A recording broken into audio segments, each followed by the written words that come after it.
Whilst nobody's here, I'm going to try and work out whether you can put pictures in to a stream.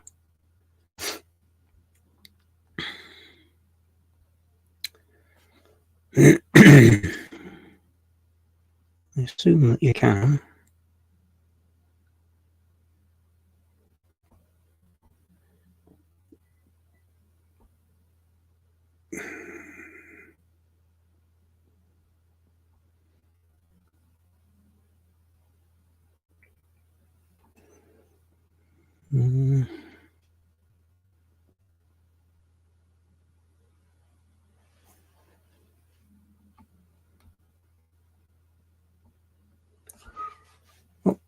Okay, and Miles snuck in without me noticing.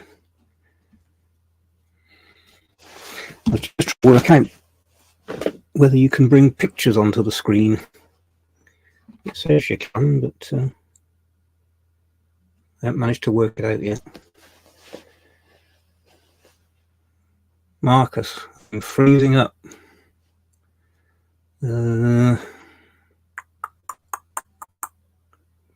sure what I can do about that.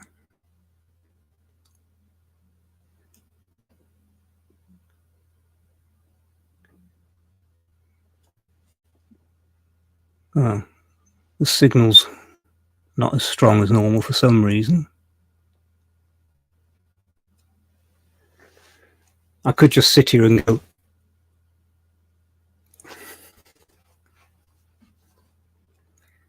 Hopefully it will. It's gone up a little bit. Oh, I wonder what's causing that. Signal's normally pretty good.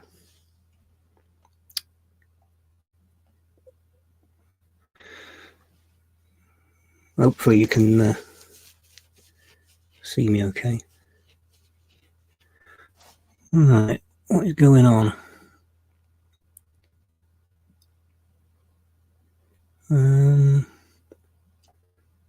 Connection is fairly good. Connection is unstable.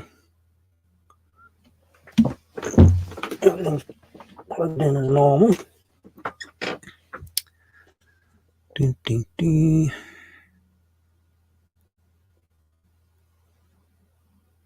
The strength of the connection is going up and down for some reason. I normally have a pretty good connection here. I don't know what's causing it. Maybe the sun's out. It's so unused to seeing sun that it's interfering. Okay, now it's gone off.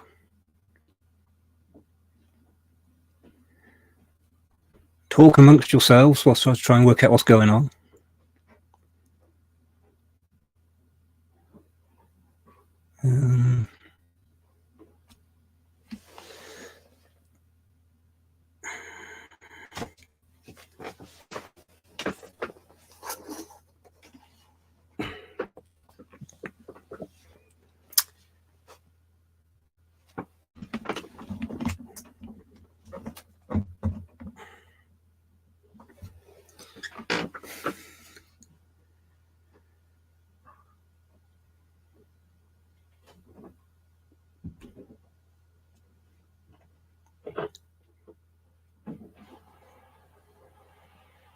Okay, it seems to be settling down. I don't know if it's any better.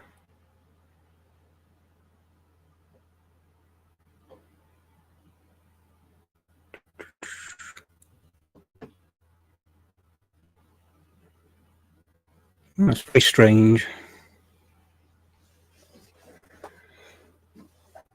Yeah, shame it wasn't sunny last Sunday.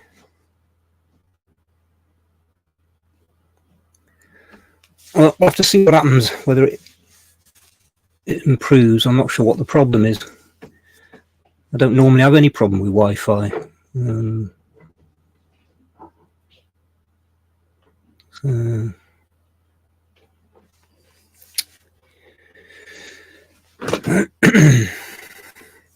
I've just about finished my tea.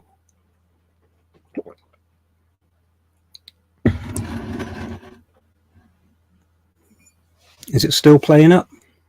Am I still freezing?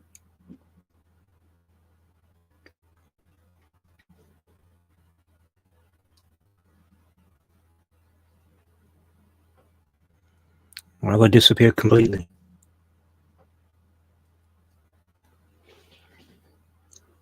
Well, we'll go and see what happens.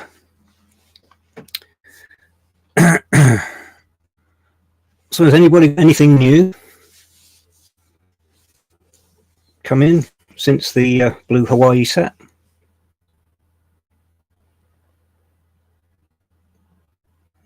Still playing up.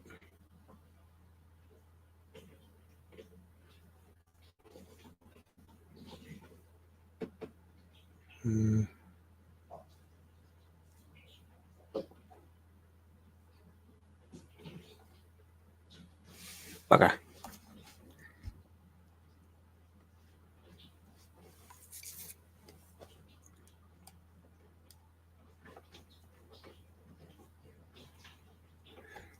Let's see if I can bring it up here. Elvis Movie Files Volume 2 LP.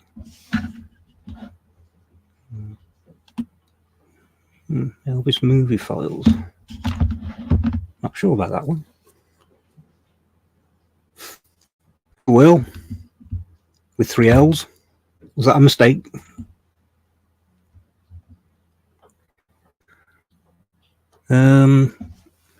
If it keeps happening, I might go and restart the router and see if that helps.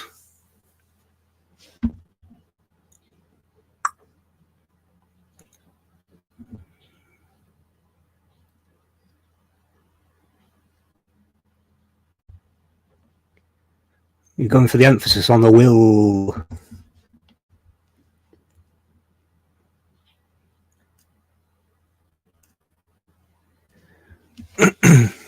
Well, we'll give it a try, and if it doesn't get any better, I'll restart the router and see if it sorts the problem out.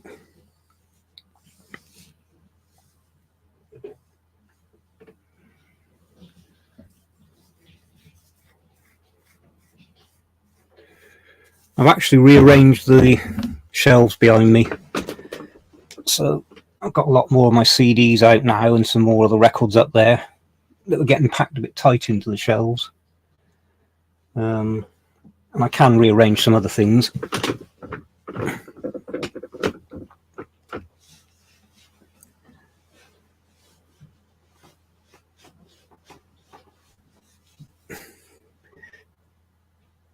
Well, yes, I think everyone agrees that the Blue Hawaii set is superb. The only bad thing about it is the price, of course. But I say it's still available from Elvis Shop London.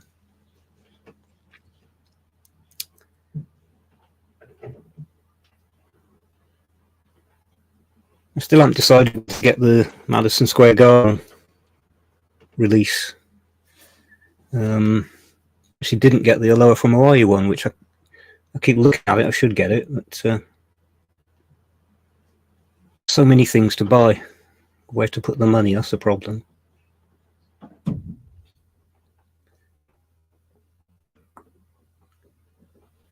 One thing I have had in this week, the only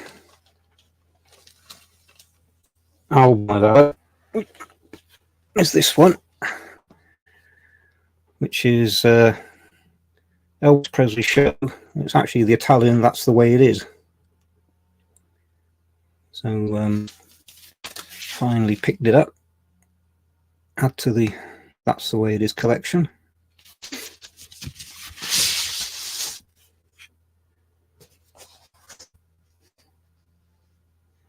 They have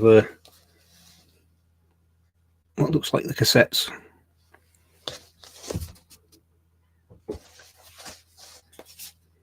Yeah. And then down there they have the album itself. I think it's an orange label. Kerry, yeah, I sent her a reply this morning.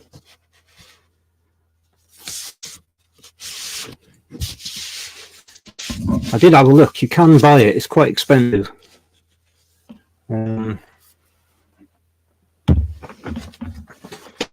It's something I will look out for.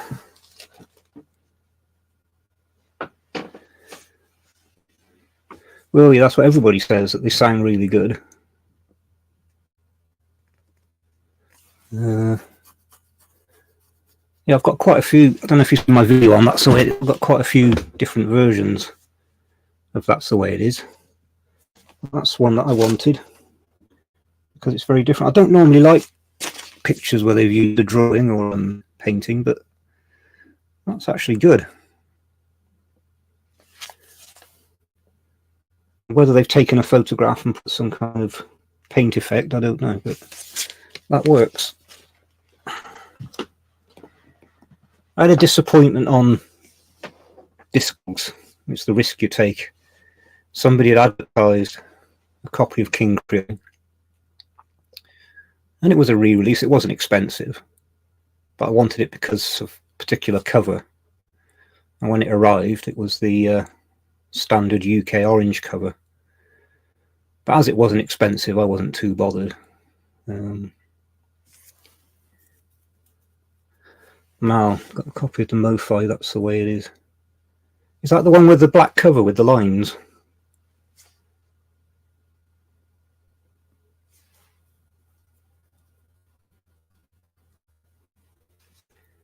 Because if it is, I did see one for sale, and when I went to order it, it came back and said, oh, they just sold it. That's suspicious. Did you buy it?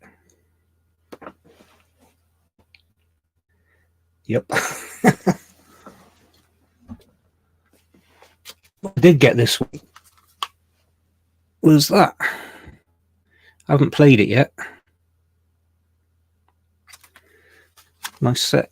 And comes out the case. And what's nice is they've included a small reprint of the bonus photo. So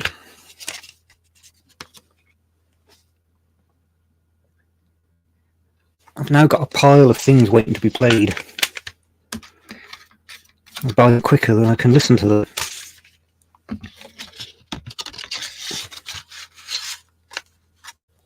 That is a nice little set. Hybrid SACD, whatever that means. Oh, I didn't notice that. Limited edition, number 208. Whenever they put a limited edition number, they should put limited edition number 208 of however many. Because if it's of 209, then that's good. If it's of 20,000, that's not so good. And then I got the new, well, not new, but the SACD of Blue Hawaii to go with the album. And the Elvis is back. Super Audio CD. Again, I haven't had a chance to play any of these, so be interesting to see how they compare to the others. And there's my Elvis is back. So these are waiting to be filed. Oh, and I picked up, I didn't have a copy of For LP Fans Only on CD. I'll pick that up. Where did you get the new King Creole?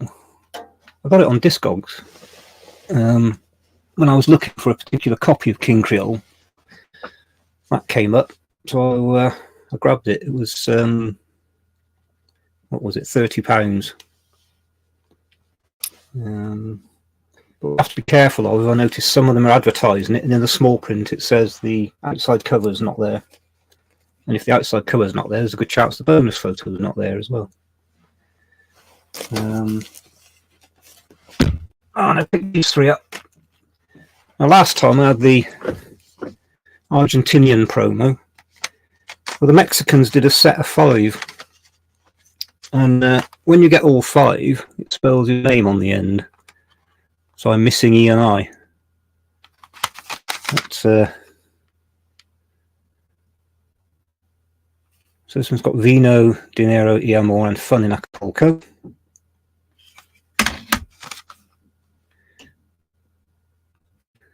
You Belong to My Heart, Margarita El Toro.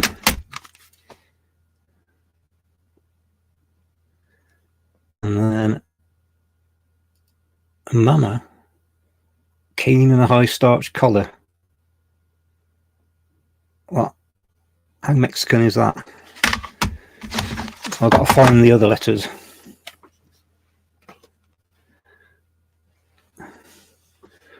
Well, have you heard of Elvis on high-res audio? Sounds amazing. High-res audio.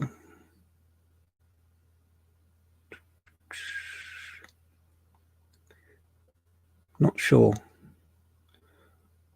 You found my site a couple of weeks ago, so you probably know I don't have a record player yet.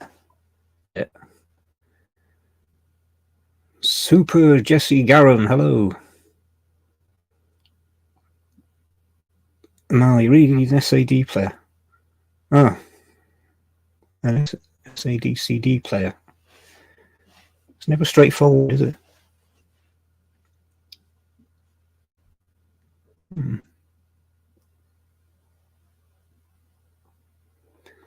That's the problem with the record player, of course. You can't just buy any old record player. I've been talking to a friend of mine. He's a bit of a genius. He built himself a set of speakers, and they're incredible. The length he went to make these speakers. He was offered a lot of money for them, but he's kept them. So he's offered to help me sort out a decent system and to make me a set of speakers, custom made. So I'm going to meet up with him next weekend and have a chat about it. Because the record player will have to go into this room. It's a very small room. So I don't need a very powerful system because I won't be able to turn it up very much. I'm sure the neighbours will complain.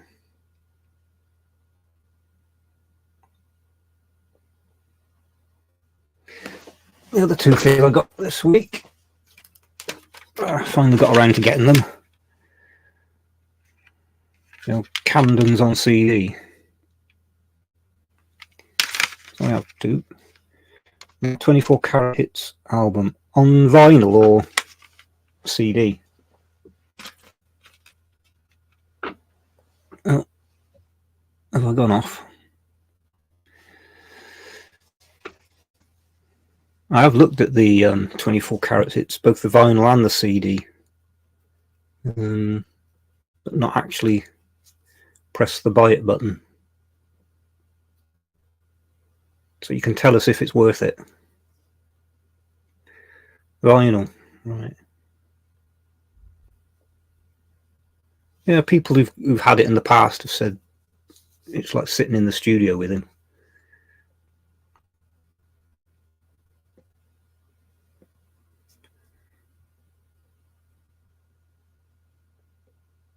Thanks, Super Jesse Garon. What should I call you? That's a bit of a mouthful.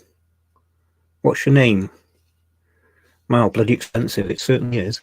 But then you have the entire FTD and MRS catalogue in your collection. So you're obviously a man of means.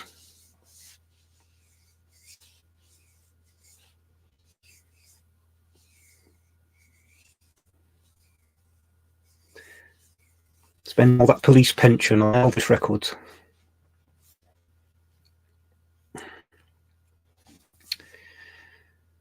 CJ, hello. I've popped the link to your channel in the description of my new video. Oh, thank you.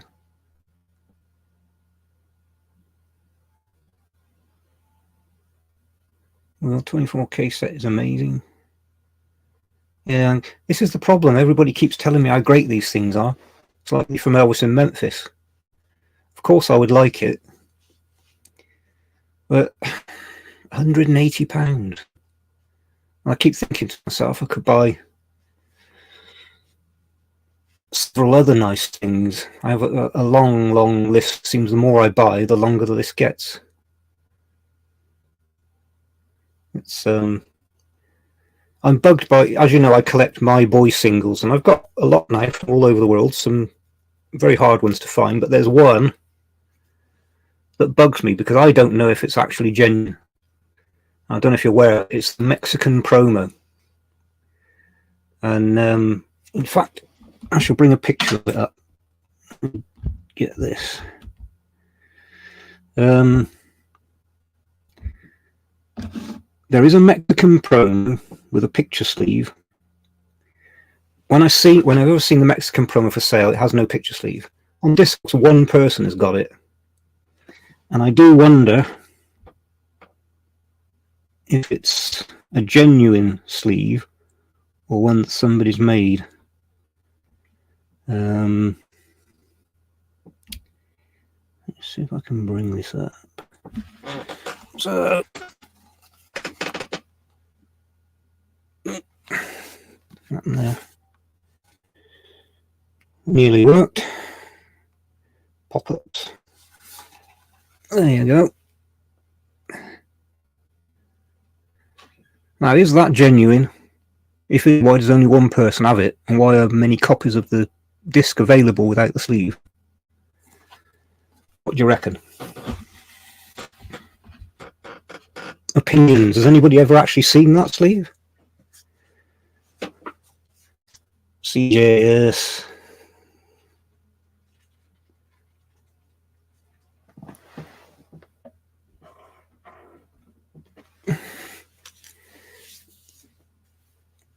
Yeah, I think if we added up what we've all spent on our collections, geez.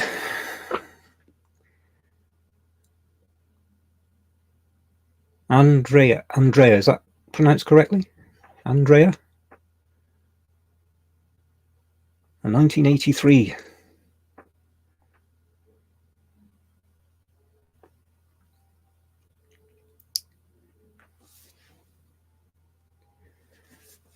Italian. I don't know if you saw earlier, I showed, I just picked that up. That's the way it is.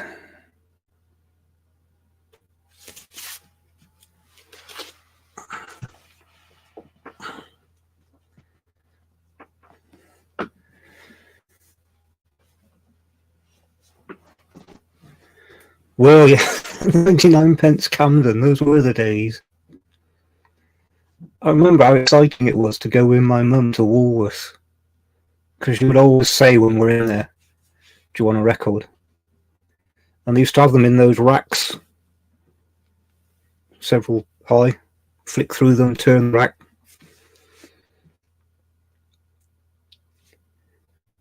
It's so exciting to see the cover of them, you know.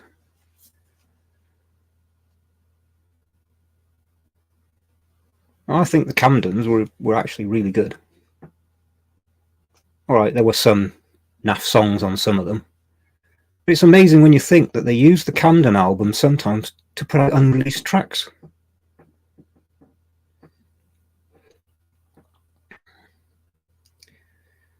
Separate Ways on the Christmas album. I can't remember which came first. I think Separate Ways was one of the earliest, and US Mail. I Got Lucky.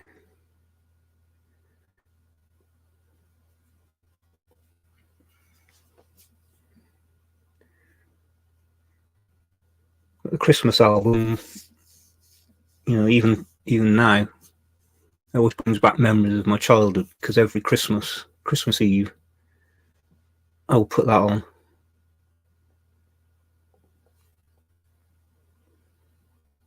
Now it's sort of a bit sad because that family, my mum and dad, my brother and two sisters, and our dog, you know, half the family's in bed.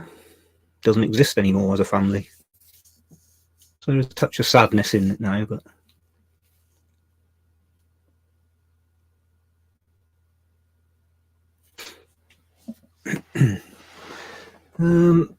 I think that was all the new stuff for this week. I was hoping to go into HMV this morning, but never managed to get into time.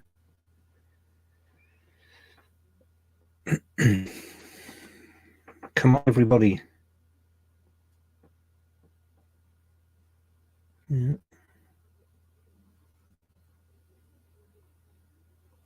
There were some of them that were never... Back then, of course, I could only go into Woolworths, and I think there was a record shop here in called Stylus 4. So those are the only two outlets. Of course, the world was very different then. There was no internet. You didn't buy albums through the post.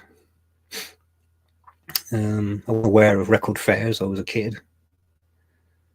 And there were a lot of albums that were just never in the shops. I didn't know they existed. Only when I joined the Elvis fan club, of course, that my Elvis world opened up a bit. I have to say, anybody who's not a member of the official Elvis Presley fan club of Great Britain, they've actually changed now. It's an online organisation. A £5 to join. You get access to their website and their shop, and you're supporting the fan club. So go and join for a £5. Also, Todd Slaughter, who has run the fan club, I think, for about 500 years. He's got his own channel now on YouTube where he does short videos, but it's some stories about his time running the fan club. Very interesting stories. So seek him out. He doesn't have many subscribers yet. So find him and subscribe.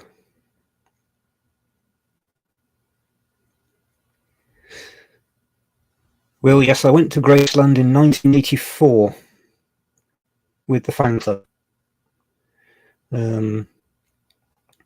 I've talked about it on other streams. I think I was lucky to go then because, as I've said, it still felt like Elvis's home and not a museum. Like the cars were just parked in the back of the house. The rising sun was in the field. Went and said hello to him.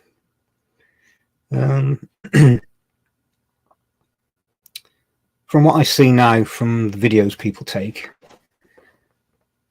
it does look like a museum. I think it has lost something. One of the most striking parts of it when I went there was a long corridor, which was just lined from floor to ceiling all the way along it with gold and platinum discs. And then it opened up into a big hall, and again, just gold and platinum discs everywhere. From what I can see now, we seem to have them all in one place. And whether it's just how the cameras are shooting it, to me it doesn't look like there's as many as there were. Now, maybe I'm wrong. Hopefully I'm wrong. But don't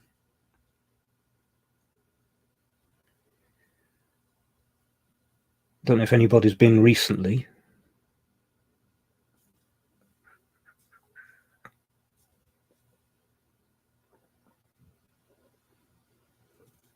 Is the Wi-Fi still playing up, or is it okay now?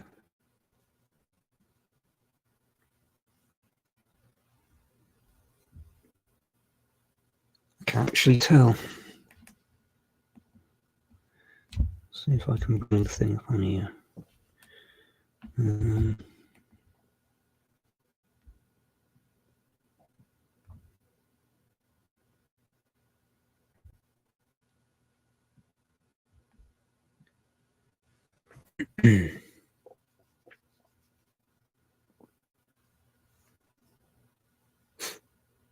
Is it frozen?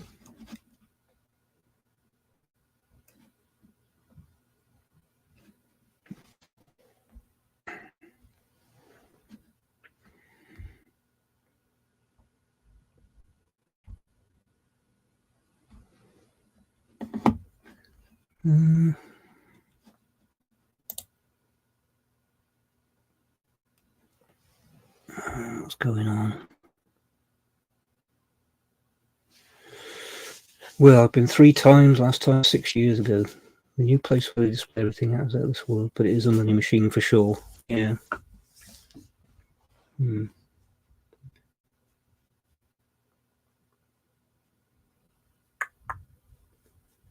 not sure about how they displayed the jumpsuits. I suppose they get more on display, but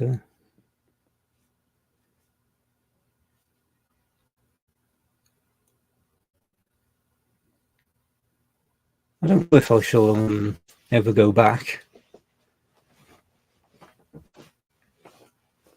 The thought of flying across the Atlantic again has put me off. I used to really enjoy flying, but those long trips. And of course, the other problem is anytime we plan to go anywhere, my wife feels obligated to go and visit her family.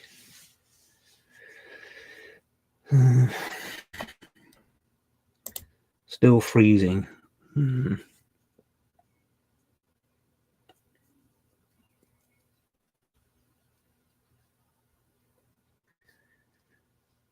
Graceland is now an amusement park. Yeah,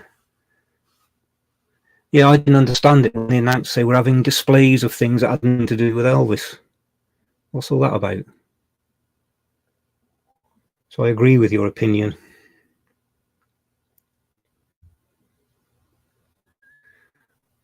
Well, separate walls for 68 in Vegas, right? Obviously, it'd be nice to go back, but I don't fancy doing the journey.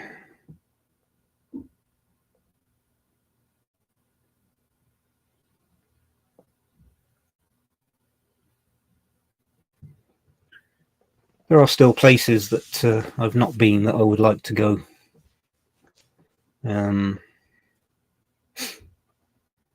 I'd like to see Rome and Pompeii and Herculaneum, but persuading my wife is not going to be easy, because I should just be going around all the historic sites and the museums.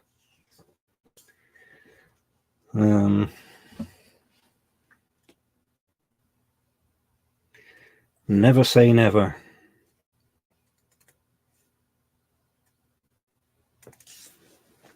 That's it, we've done a wash around the corner. An old friend of mine, not older than me, I got a phone call to say he'd had a severe heart attack and was in hospital. Looks as though he's going to pull through, but once that happens, well, yeah, it does look too commercialized, but then you do have to think, how will it survive if it doesn't make money and get the visitors? And of course, those fans were all getting older. Are there enough new fans coming in to keep it going? It's been very positive since the Elvis movie, whatever you think of it. It has brought in a lot of newer, younger fans. I know that from talking to people, watching people on YouTube. I went to Pompeii in 2000. Maybe that's what I'll do when I retire. As I said in a previous stream, since I was a young kid, I was fascinated with Roman history. And by the time we were doing it at school, they were all using school textbooks, and I was using Tacitus and Suetonius and Livy, and so I built up a big library, and I try and keep up all the latest stuff. Of course, I live not far from the city of Gloucester, which was a colony founded by the Romans, by the Emperor Nerva. So I would love to go and walk around the Forum in Rome and the various sites that I've read so much about. And of course, Pompeii and Herculaneum, to actually walk down a Roman street with Roman buildings around you. And my wife would be bored out of her day. She has zero interest in any history at all.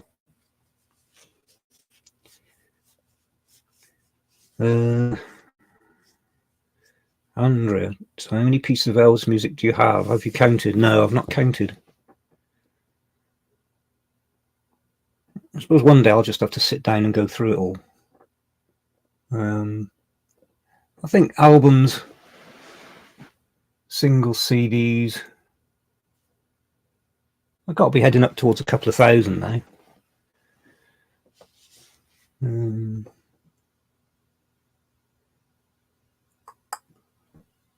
Yeah, it must be. I'm adding to it every week. Gary, hello. Have you heard I'm leaving it up to you? I have. When I heard it, they'd sort of looped it to make it longer. What do you think of his performance? Elvis could have sung anything and made it his. It's not a song that I'd heard before. I think it would have been a song for him to record. So, yeah, I liked it. Shame he didn't record it.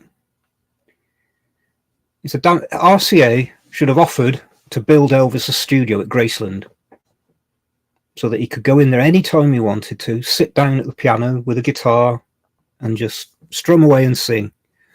And then he could have done sessions there whenever he wanted. And now he would have loads of tapes with all sorts of things on it. Well, did you ever buy the Elvis Complete Masters set? No, I didn't. Oh, you've got it?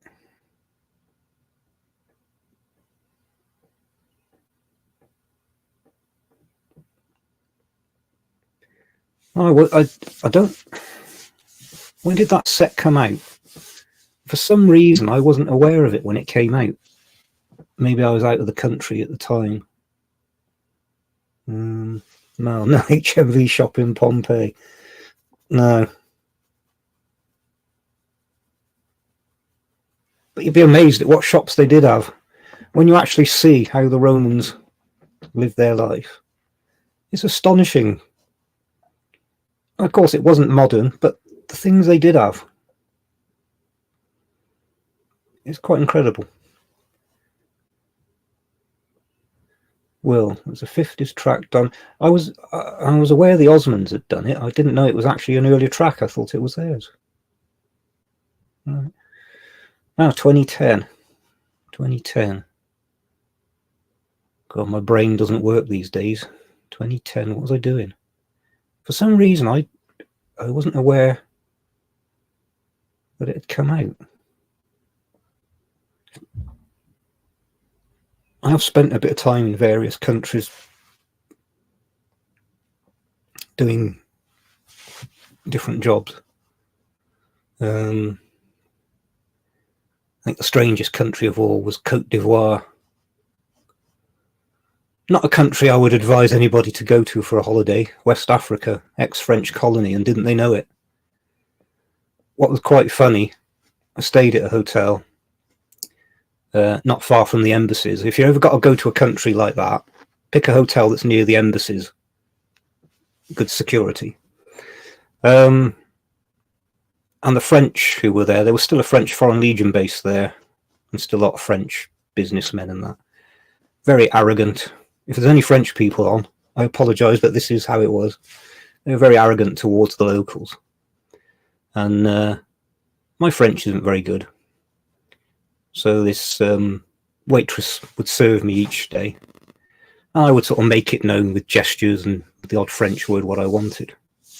And we'd have a laugh. And then eventually I hired a tour guide for the day to show me around. So I took him in and bought him some dinner.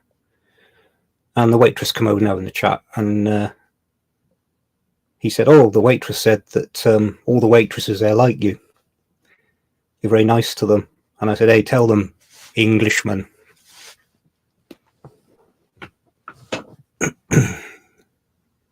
Mal, I got the second press, the most I've ever spent on it. You've got that as well, Mal. You're a secret millionaire.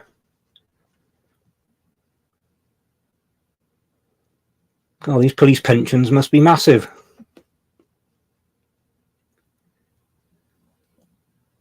Andrea, what do you rhino of the new Mo-Fi from Elvis in Memphis record? I don't have it. I was saying earlier, I want to buy it. I just can't bring myself to pay that much money for it. Of course, the longer I leave it, it'll probably start increasing in value. See, the problem is, it's there to be bought, £180, but then I see that Italian, that's the way it is. What have I just... Oh, I've just ordered another Blue Hawaii, another one that's just come out. So that'll be here next week. I see all these other things that I want. I've always got probably about 10 or 15 things on eBay that I'm watching. And I think, do I want to spend £180 on that, or do I want to buy these other things? So I still haven't bought it. But everybody says it's good. Oh, you bought the CD version. So how much cheaper? I haven't seen the CD version for sale. Although I haven't actually looked for it. How much cheaper is it?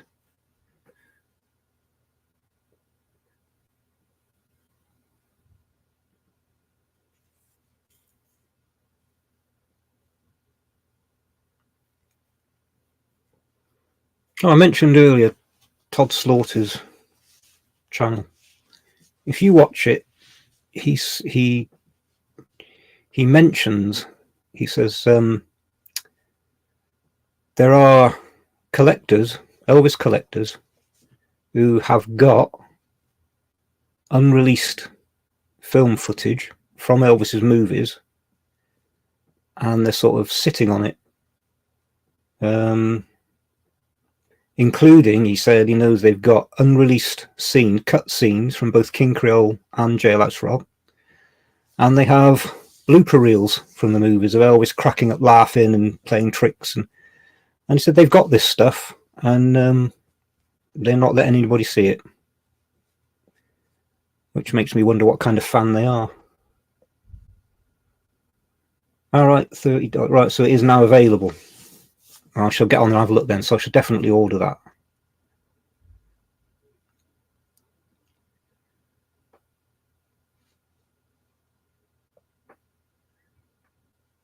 Ah, so that set was 300 when it was originally released. 2010. I probably would have bought it if I'd seen it.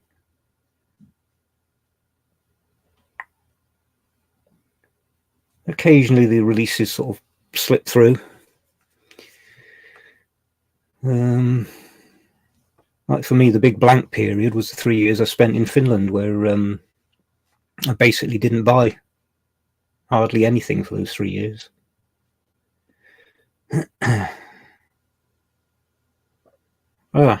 Mentioning Finland, as you know, my book, British Involvement in Finland, the first print that I did of them is now sold out, so I'm going to do some more.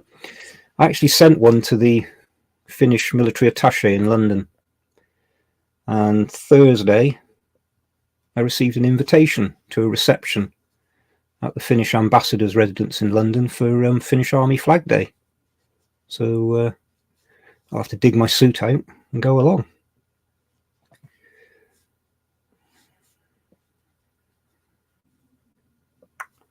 Mal paid $650 for the set.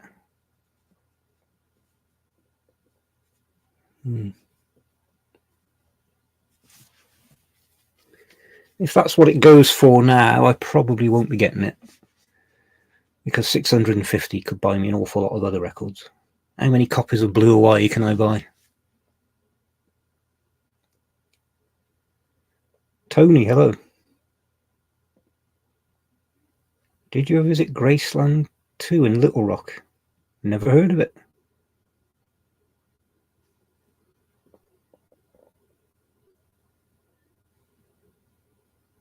I shall have to look it up. I don't know what it is.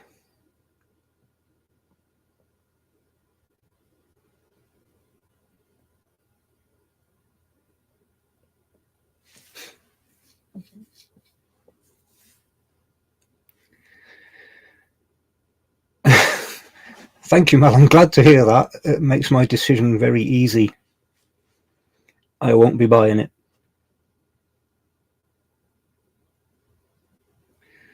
Well, what other music do you enjoy? Right.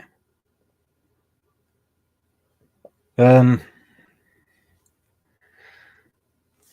right at the back, I have CD collections. David, hello. Bob Dylan. I'm a big Bob Dylan fan. Led Zeppelin. Black Sabbath until Ozzy left. Not too keen after that. Jimi Hendrix. Early David Bowie. Wasn't too keen on his sort of later stuff. Middle stuff. Actually, his late stuff I do like. I have a big collection of Tori Amos. I really like Tori Amos. Bruce Springsteen up until he got married. When he got married, I think she took a knife and cut his balls off. Although you can't blame him, he's getting old. Aren't we all? What else? I do like a lot of classical music. Got a collection of classical. Is that it? I've got all sorts of odd little things where I think if something's good, it's good, no matter who does it. So that's why I don't have any rap or hip hop.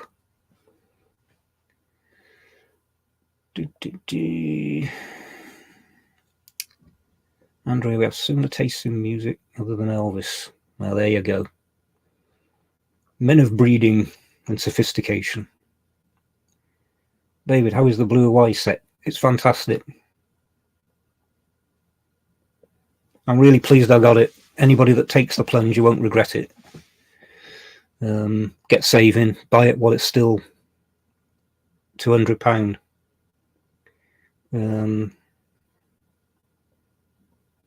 Of course, now that I've got that, I do look and think I should get the making of Jailhouse Rock, Love Me Tender, etc.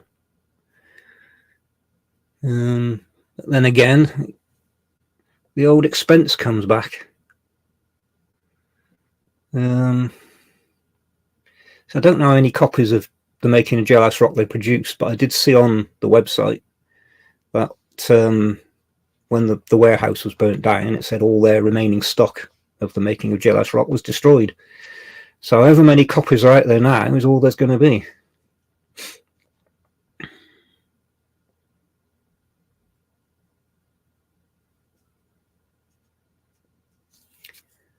Tony, an amazing place run by a massive Elvis fan. He's dead.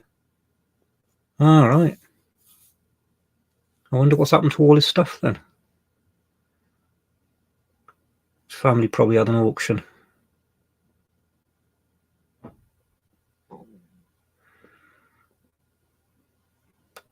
Well, Elvis is still the main man, exactly.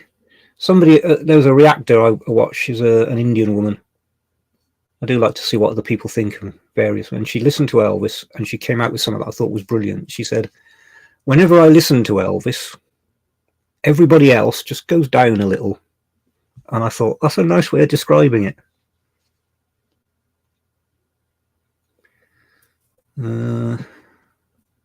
David, is there any truth the sessions are incomplete?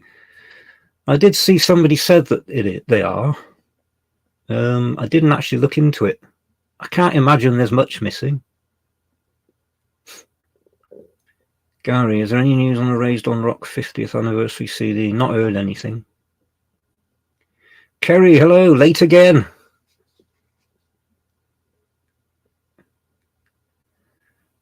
Elvin, hello from Canada. Explain something to me, Elvin. I see original Canadian presses of Elvis's records from the 50s, early 60s. They look almost exactly the same as the American ones, yet they're not worth as much. I don't understand that. Martin, hello.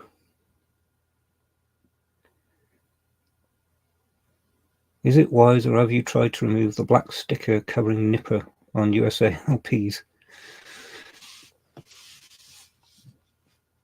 When I bought, after Elvis died, there was a flood of American Gold Standard singles in the shops where I was. I went in there one day and he had loads of them, so I grabbed them, and they'd had the sticker put on. So I carefully tried to peel the sticker off, and in a lot of cases it came off, but you were always left with the circle, which was very frustrating. So I tried to get them without the sticker on, but you always do it at your risk, of course. It's like other albums that came. I remember some of the international ones. They'd used an earlier cover and just stuck a label over the album's reference number, and I would carefully peel them off. But of course, it always left a residue, always left a mark, and over time that mark became a bit dirty, and so I leave them on if I see them now. Lee, hello. Trowbridge, Wiltshire, not that far away from me. And Danny, Stourbridge, again, not far away. Trowbridge and Trowbridge, and Stourbridge. There you go. Any more bridges? David, did you get MSG? No, I was saying earlier, I am leaning towards buying it now. I wasn't going to. But I feel if I get it, I'm going to have to get Helloa as well.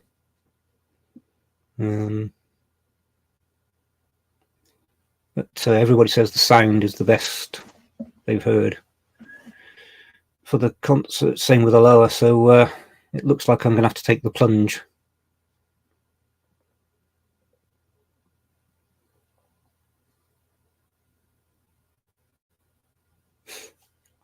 I was saying about stickers, I'm starting to find that these hype stickers are becoming a bit annoying.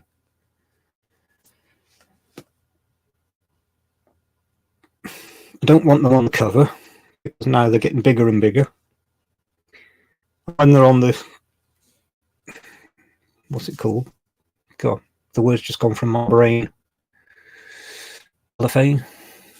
When they're on there, of course, you rip it off and then you've got to preserve them. Andy Barnsley, hello Yorkshire.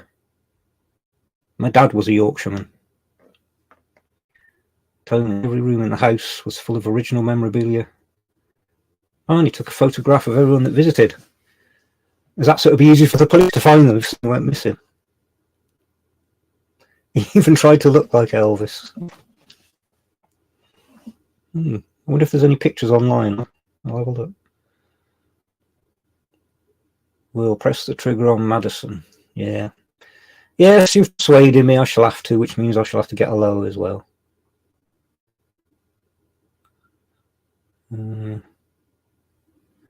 Anthony Wakefield. So we've got South Yorkshire and West Yorkshire. Oh, what happened? South Yorkshire and West Yorkshire. My dad was born in Dewsbury. His dad was manager of, if I got this right, the Dewsbury Opera House, which always blew my mind. I expect they showed films there or something, but and they actually moved down to this part of the country because his dad became manager of the local cinema here. So I was born down here.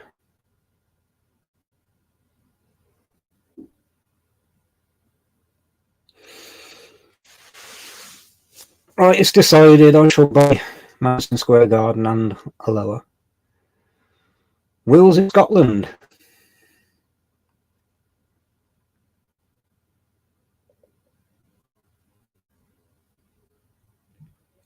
It's like a big international conference of Elvis fans.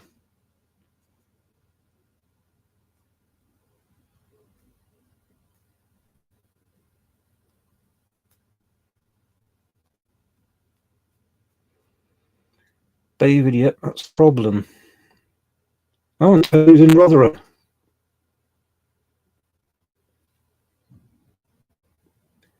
We're getting a bit exotic now, Rotherham. Who was bigger overseas, Elvis or the Beatles? Elvis. I hear about Elvis a lot. Very rarely hear anything about the Beatles. You see Elvis in the media a lot. He's around a lot. Very rarely see the Beatles.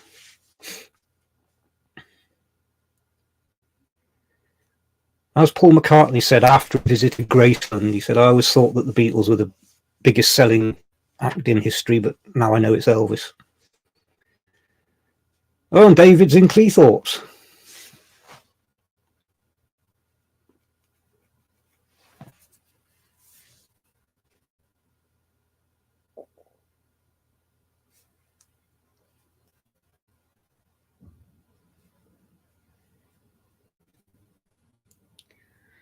Oh, looks like my... Is it frozen again?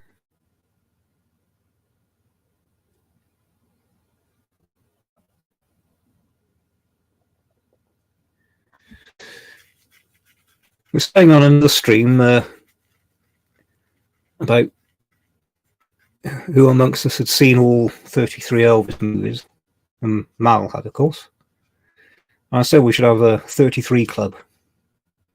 So I've actually decided, starting after Tuesday now, I'm going to watch an Elvis film a day, and I'm going to watch them all again. Because there are some I've only seen a couple of times. For good reason. It's not easy to sit through Easy Come, Easy Go. 1.5 billion sales. Absolutely, Elvis's record sales are vastly unreported. What really bugs me is that officially the Beatles are almost number one in America, even though if you actually look in the records, it's Elvis. But apparently the chap who runs the, what's it called, Billboard, who's a Beatles fan, decided that the number ones should only count from 1958 onwards. So cutting off enough Elvis number ones. Oh, am I freezing again?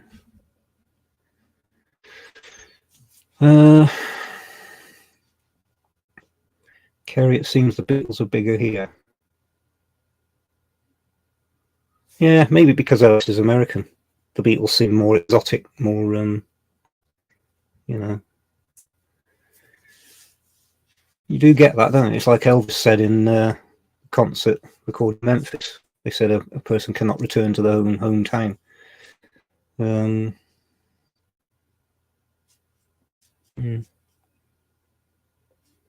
I acknowledge what the Beatles did, but their music just never appealed to me.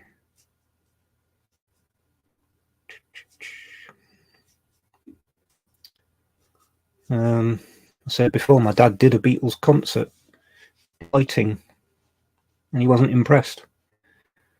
The only person that he worked with that he was seriously impressed with was Elvis. Oh, Mal, Arsenal losing. Well, as bad as that is, at least you're not a Leeds fan. When people say to me, you know, what football team you support, I say I don't like football, I support Leeds. Of course, when I was a kid, Leeds were great.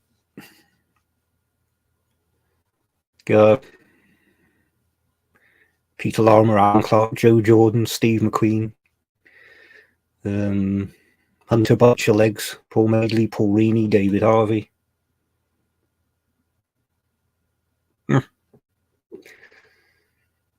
And they were good at getting to the final, losing. That's what I do remember. And finishing second in the league all the time.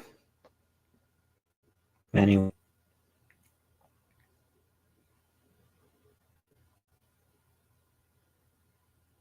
Billy Brown, yeah, absolutely. Johnny Giles.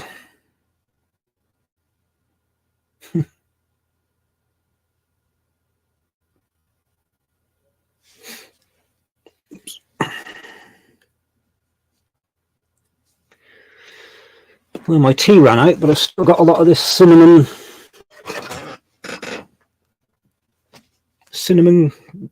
what is it?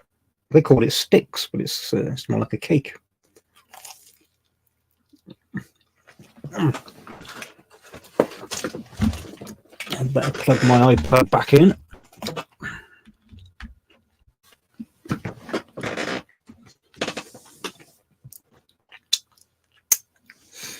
Anyway, the Beatles performed around 61 in their Rambo. My dad's opinion of the Beatles was, it's a good job the girls were screaming so loud because they couldn't hear how bad they were. That was my dad.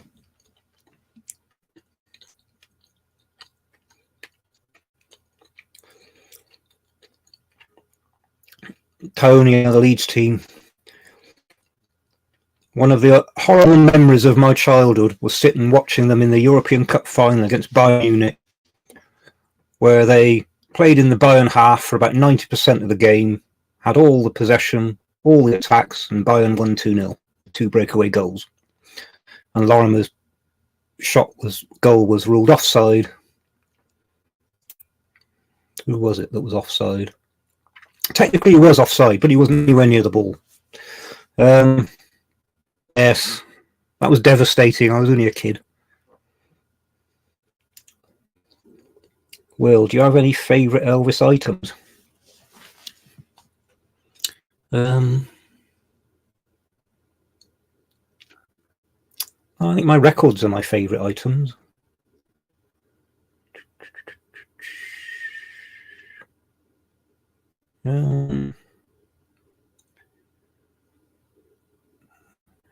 Don't have that much anymore. When I was younger, my mum was the type of mum that when she was out and she saw something with Elvis on, she'd buy it for me. So of course I had mugs, and the one I always remember was a radio, a little black radio like a plinth with Elvis Presley on, and then this doll done up. Didn't really look anything like it, done in a jumpsuit that he never wore. Stood there sort of holding the mic, and then you took a little switch at the bottom and it was a radio.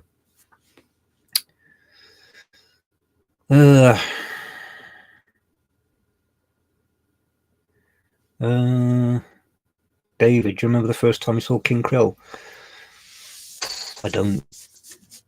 No doubt it would have been on BBC Two on a Saturday afternoon. And as I think Kerry said on another stream in a message, I'm sure we all did it. We had a little cassette recorder sat by the speaker of the television trying to record. Because the thing I always remember, I think it was in the 1980s, BBC Radio, was it Radio 1 or Radio 2? And the disc jockey said he's going to play King Creole. And when it started, it was like, what the? Because he didn't play the released version, he played the unreleased film version. And I scrambled to the it was a hi-fi system, trying to put a cassette in, and I recorded about the last minute of it. Well,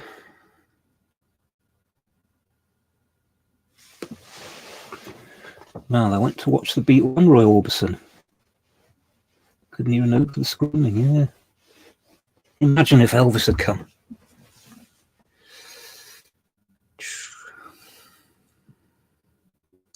Thank you, Will. I'm sure we've all got really good collections. We quite often don't realise what we've got because we're used to it. We always see other people's collections and think, wow. I'm sure we've all got good collections. No doubt you all got stuff that I would love to have. I'm sure Mal's going to leave me his £650 set in his will. I can just tell.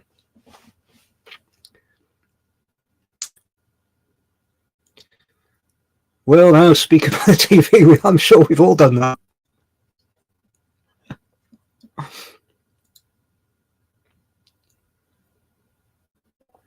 David, yeah, Radio Luxembourg. I could never get Radio Luxembourg tuned in very well. Alan, hello. I always find it strange people say Elvis disliked John Lennon. I can't imagine that being true. Yeah, there's all sorts of rumours. Personally, I think unless I heard Elvis say it, then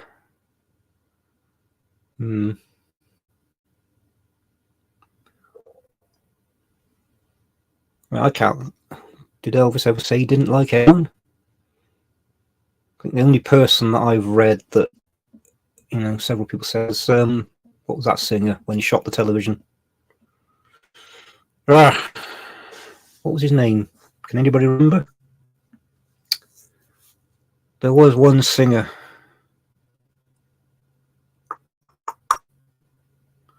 I can't recall the name right now.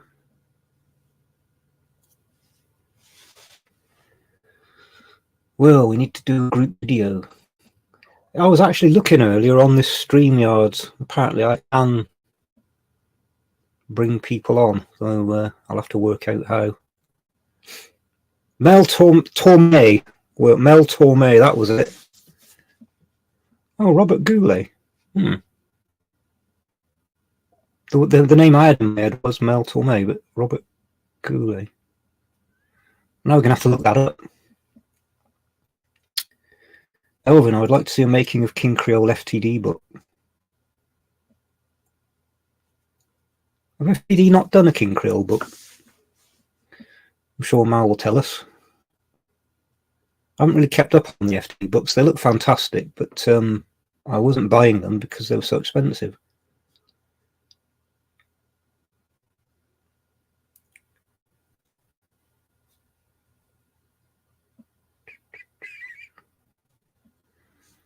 I suppose eventually they'll get around to doing all the films.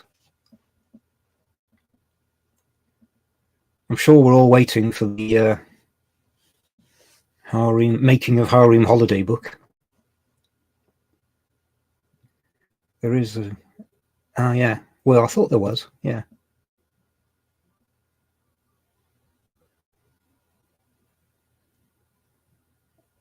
What I liked in the Blue Hawaiian, apparently it's the same in the others, is they had details of scenes that were cut. Because now we know that footage does actually still exist of some cut scenes from these films. If only they can get it off these collectors who've got it. Martin, what book or site do you recommend for collecting Elvis vinyl?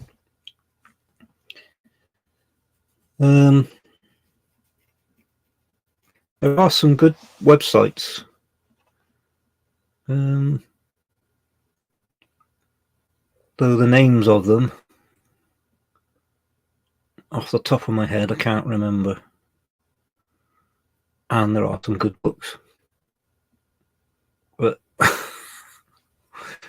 I'm a bit like a government minister. You have to give me 24-hour written notice of a question.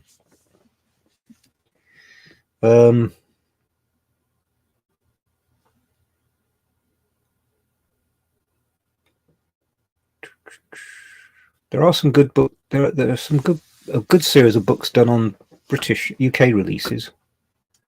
But what puts me off is, except for the first one, which was an actually printed book, they're digital books. I'm not so keen on those. I like to have a physical book in my hands.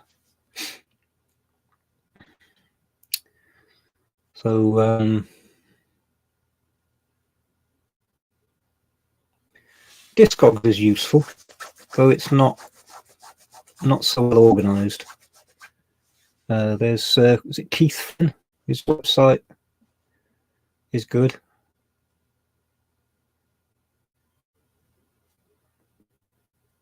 Yeah, Elvis UK. That's it, Mal. I like to have a physical book. It's like David's book, Elvis in Japan. Fantastic book, fantastic research. But I'm thinking of getting it actually printed. Because now sites like Lulu and that, you can get them printed. In fact, they printed my book. Martin, trying to collect in order of release. Right. There is a... if I can see where I put it.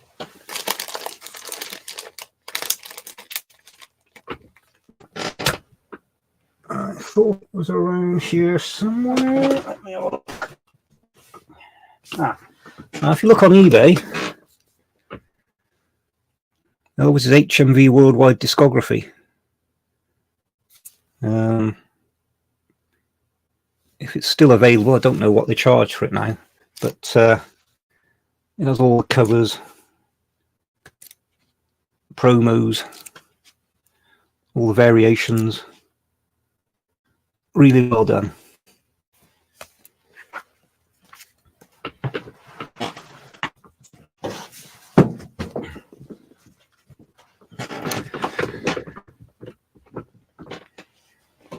Kerry, I wonder why they don't include outtakes and blooper reels from Elvis movie releases.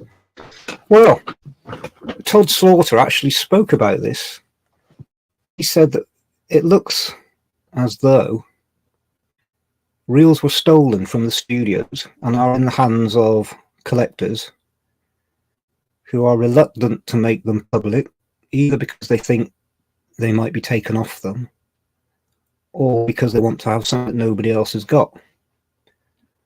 But he said he knows for a fact that cutscenes from King Creole and Jazz Rock exist and blooper reels exist.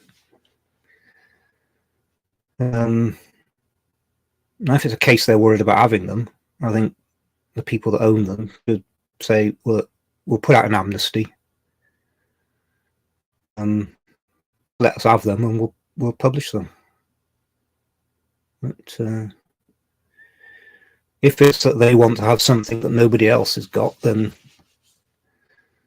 how real an Elvis fan are they? Because that's not the way Elvis did things. Well, Keith Lynn's a top lad. All right, lives in Newcastle. Does anyone have his FT books?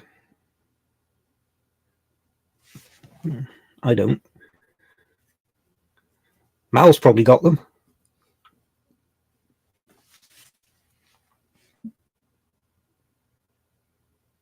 But you do wonder what film footage is sitting on shelves. Where does Hollywood keep its film? They probably destroy them or don't look after them.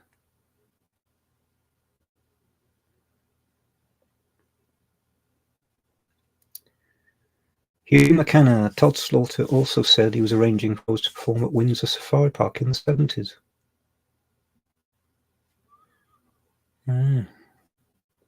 There's so many missed opportunities for Elvis to have come over. I think you're right about surviving film footage. I don't think they probably didn't see any reason to store it, to look after it. So maybe it's a good thing that some was stolen over the years. That's how they've survived. Elvin, do you collect the Elvis Sold Out series? Yeah. I don't. Calling it sold out was a bit of a mistake for me, because the very first time I saw this thing advertised, it said sold out. I thought, oh, it's sold out. Didn't read it. And so I've never actually bought any of them. Are they good? What's the quality like? It amazes me, you look on YouTube, the quality of some of the 70s concert footage that's out there now. And that German chap whose name I can't remember, like most things these days I can't remember, who is digitally restoring footage, and he's doing an amazing job. So what's the quality of the footage like on these releases? Don't tell me it's something else that I should be collecting.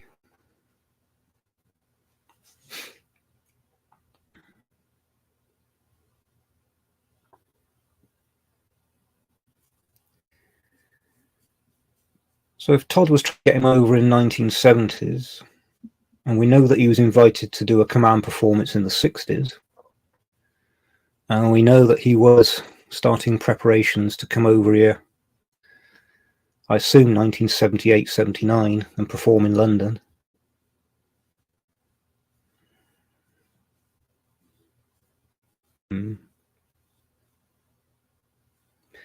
Elvin, you think they're great? All right. Maybe I'll have to buy one. Which one do you recommend if I'm going to buy one to get me hooked on them? So, apart from Elvis touching down briefly in Scotland, that was it.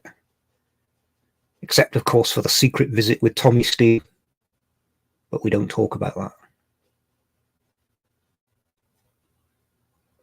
I don't know what Tommy Steele was on that day. He had some great hallucinations.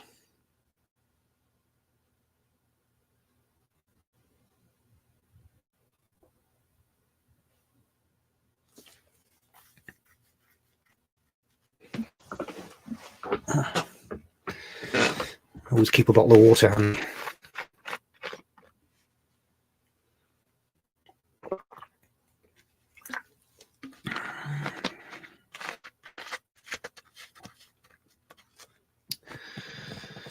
Well, yeah. You can't take it with you when you go, unless you're an Egyptian pharaoh. Then you do a pretty good job. He must have been his little white bull. Yeah. Yeah, there was a lot of bull involved that day. It's like Diana Dawes. God, I remember the name. She once wrote a piece in one of the typical Sunday rubbish newspapers about how she met Elvis and had sex with him. And she wrote that she gazed into his green eyes. Okay. Whoever it was told you they were Elvis, it wasn't Elvis. Yeah, Elvis.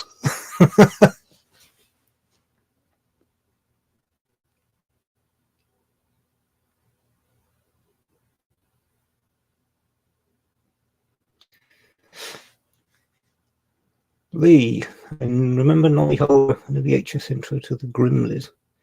Passing our room where Elvis had played a big hole in the Black Country.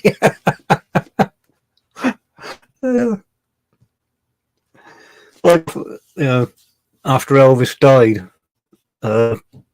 is it Kirsty MacColl? She did a song called "There's a Guy Works Down the Chip Shop, Swears He's Elvis, but he's a liar and I'm not sure about you." Well, Diana, don't even. Elvin, they're all concert footage, no bloopers, all fan shot, volume 1, no random order. Right, I shall. I suppose volume 1 now fetches a premium, does it? I will get one and have a look.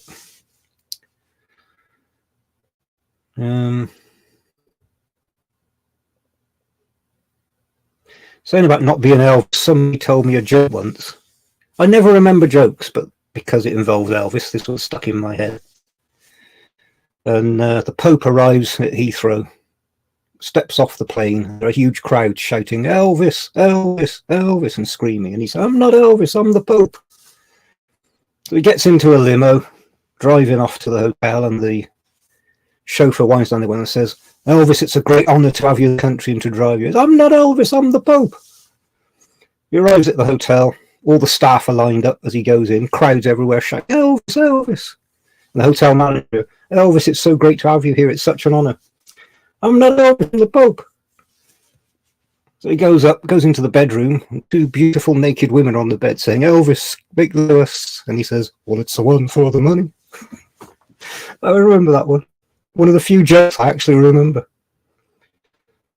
The only other ones I remember are Billy Connolly jokes, because he takes forever to tell the joke and then you get to the punchline and it wasn't really worth it, but the build-up is so great. I think my all-time favourite joke is one of Jesus on the cross. "Peter, come to me." Anyway.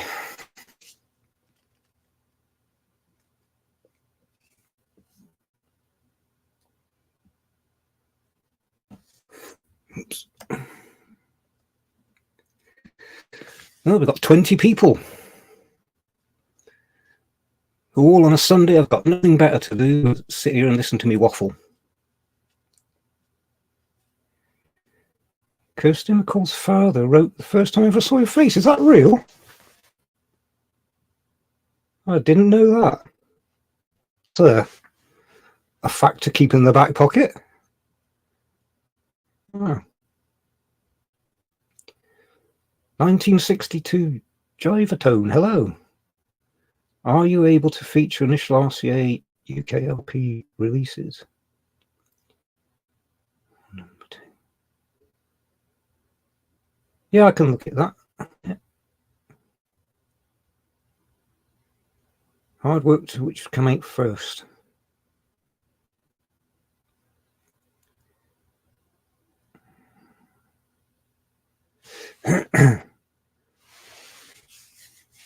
Of course, for the early albums on RCA, you're looking for the big silver spot,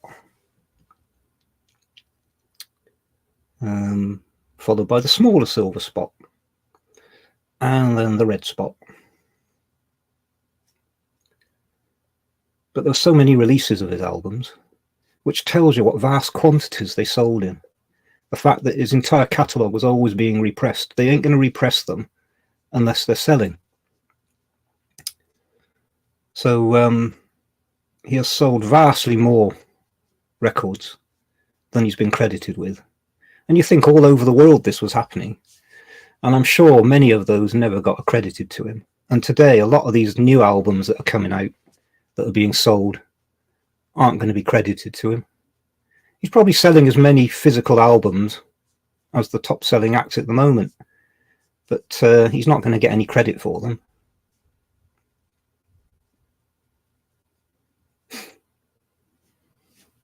Thank you, Tony. You should have a word with my wife.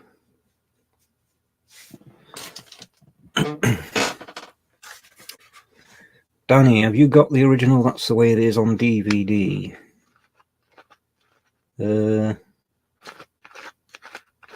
actually can't remember what I've got.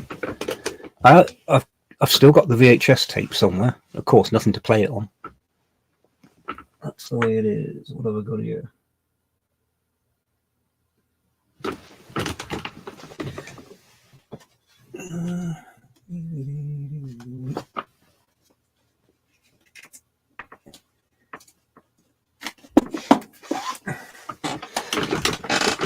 So I've got the VHS tape. I think they're in the attic, my VHS tapes.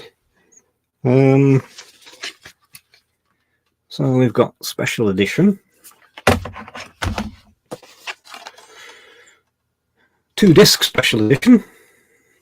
Is that any different to that one? I don't know. On to all the outtakes. That's in the wrong place. And the Blu-ray.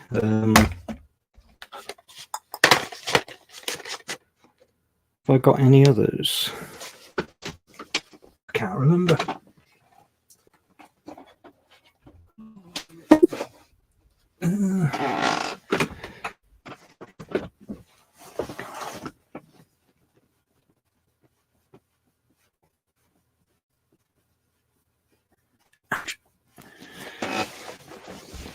Something hit me on my leg earlier today and it's itching like crazy.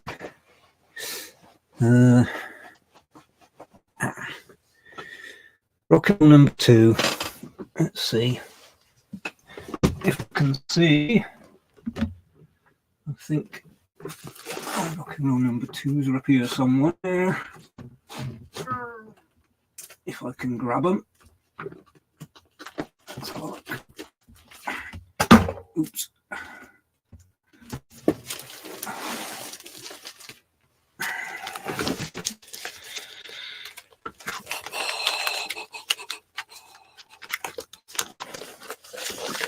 Just make sure I've got them all.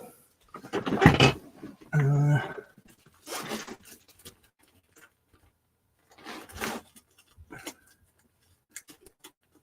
have a habit when I take a record out of not putting it back in exactly the right place.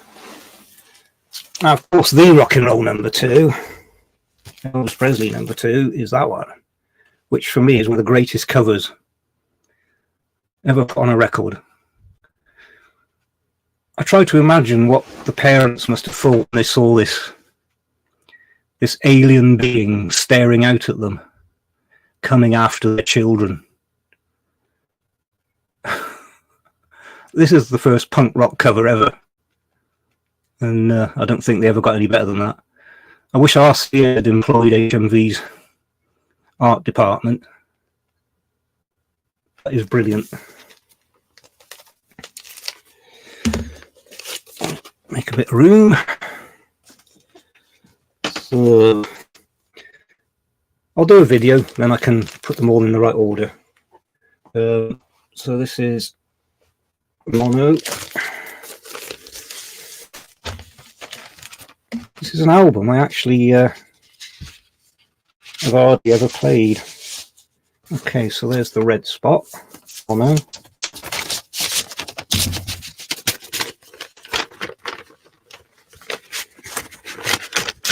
I always find, especially on these older... Oh, have I gone off again? On the older albums, the records are a lot easier to get out than they are to put back in.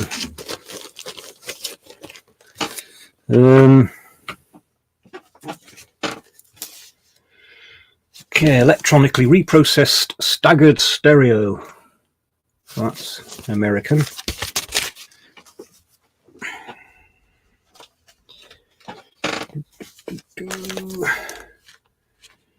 So this is UK stereo.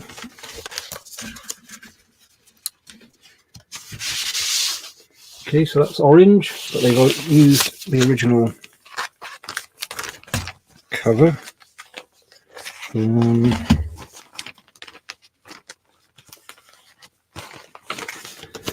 I do think one of the few things that we had better than the Americans is the laminated covers. I know the lamination can cause problems over time, but what's this one? Okay, that's French.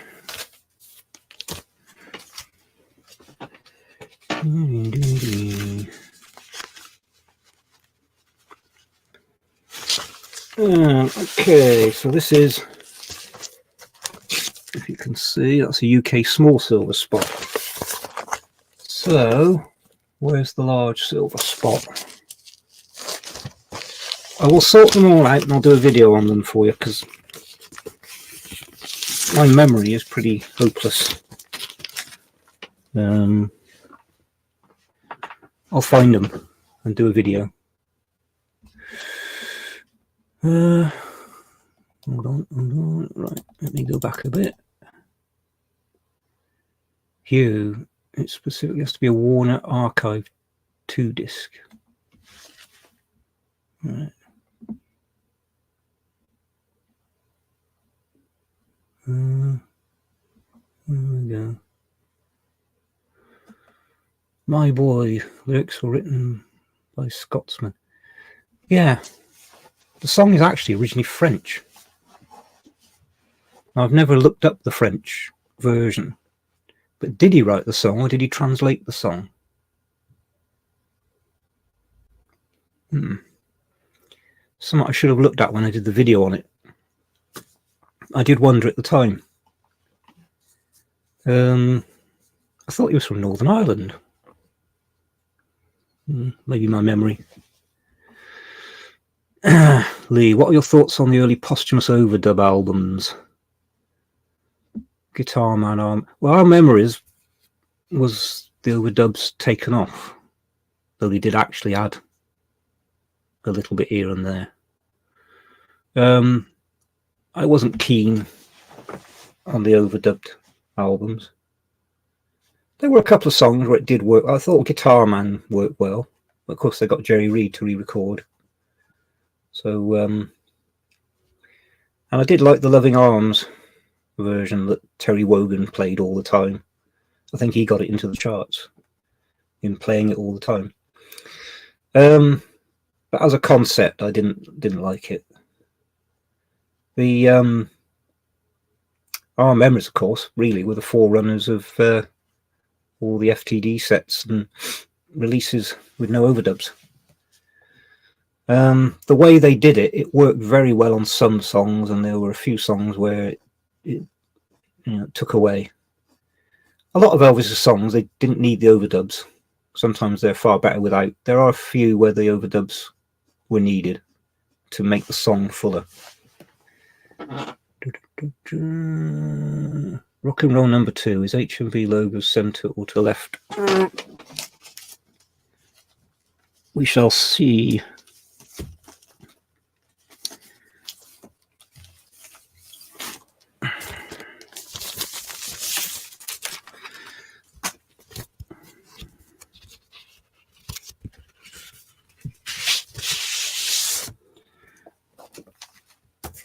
go.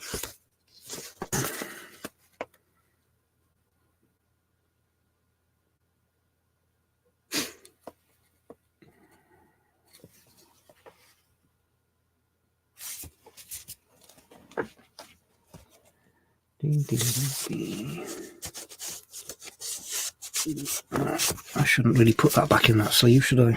I should leave it out.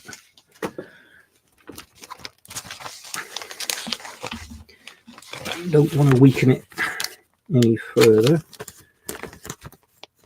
They are pretty fragile. I'll put it back in later. Oh. When you go to Pompeii, I'll look after your collection. That's very kind of you. Lee, just found that I'm needed elsewhere. Right. Well, thanks for dropping by. Hope to see you next time. Martin. I think the first red spot had M-Tax code under 1956. Yeah, there's all these little variations. It's oops.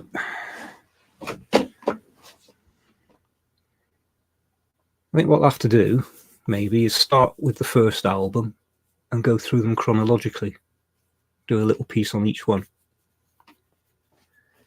And that way you can all wait patiently for Hareem Holiday. With, of course, Hareem Holiday with the spelling mistake on the cover.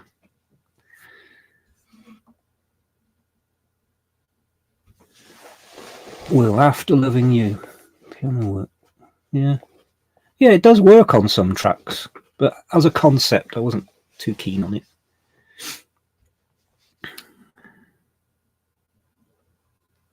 Oh, on the rear sleeve.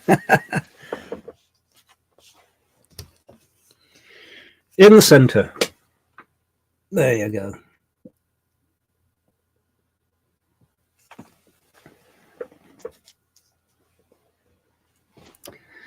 I've seen a seller who's got HMV 78s from many different countries for sale. I would love to have some, but they're so expensive.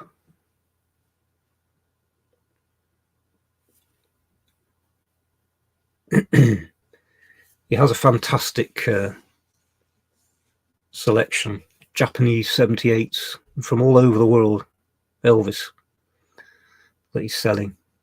I did buy some of my HMV UKs from him.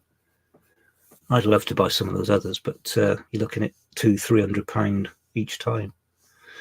David, that's first press. Ah, right. Does that mean I've got to keep an eye out now for one with the dog in the corner? Don't tell me these things. I try not to remember them.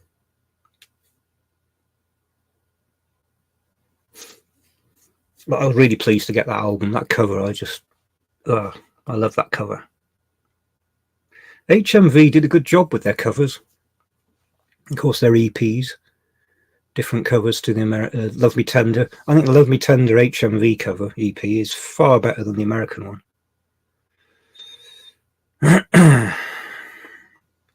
When I collected records, I had 5 given to you by an elderly neighbour. I actually had 2 given me to the place I worked. When I mentioned that I was an Elvis fan, this old lady came in. Oh, you'd like these? Yeah, it's nice when that happens. Well, why don't you have a record player? This is the question. Joe R, hello. Okay, I had a record player, and then in 1999 I moved to Finland for 3 years. So all my records and cassettes went into storage. And I packed up a good selection of Elvis CDs, packed them up and posted them off to Helsinki. So for 3 years I listened to Elvis on CD. And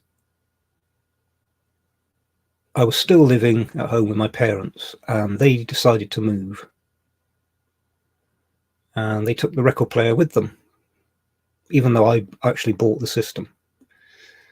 And when I came back, I rented a flat, and I said they could keep the record player,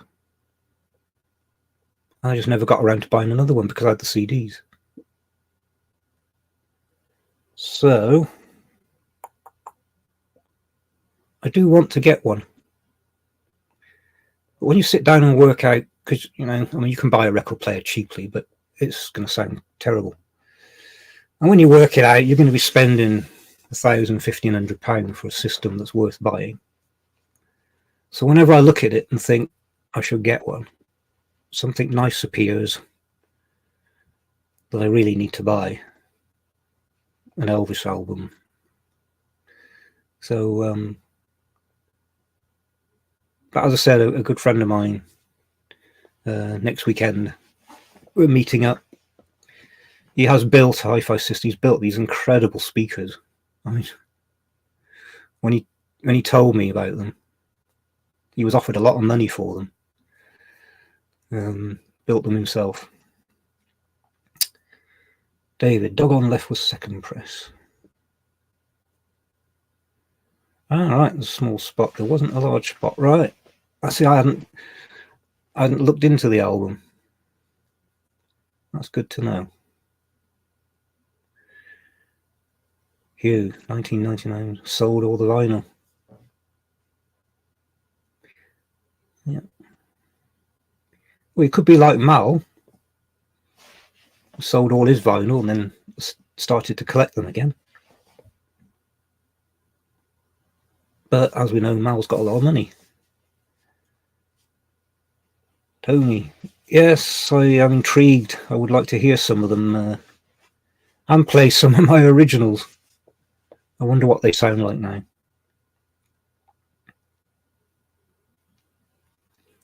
David, his first album became unobtainable for years. Yeah, I've got... Oh, let's have a look. That should be up here somewhere. I do try to keep them in order of release, but see,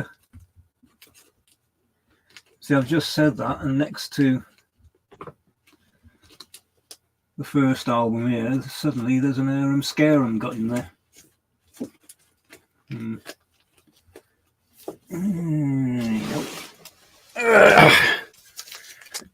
you go.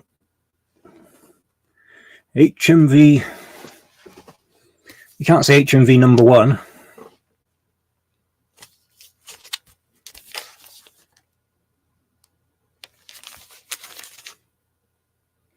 I don't have the original American. I was negotiating with a chap in America to buy one from him, which he said was in excellent condition. And suddenly he told me he'd sold it. So eventually...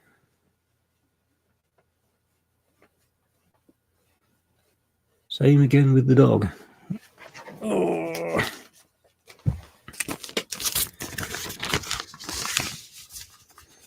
Right, so dog is in the corner on that one.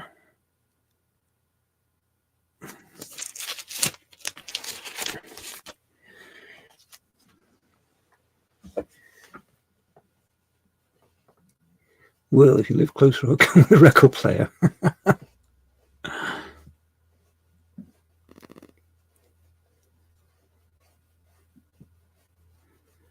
I think the thing on my list that I'm actively seeking at the moment are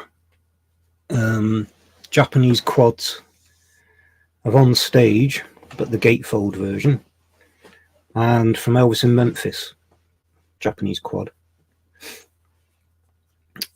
David, second press, yep. So now I have to look out for a first press. I'll blame you.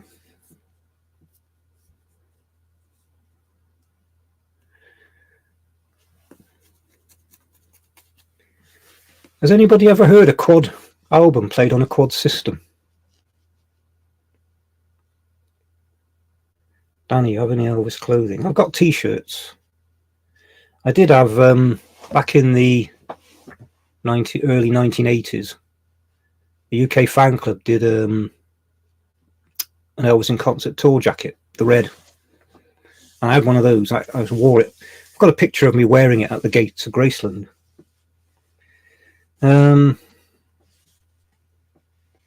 That's all I've got. Some t-shirts. I don't know what happened to that jacket. It disappeared when I moved to Finland, like quite a few things. I have my suspicions about what happened to them. Danny, I've got the Speedway jacket. Yeah, that's a nice looking jacket. I did actually look on eBay at that jacket.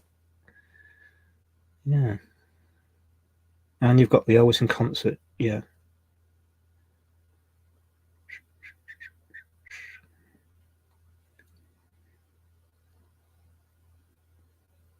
Yeah, I do see. I know you can buy the Jailhouse Rock striped jacket.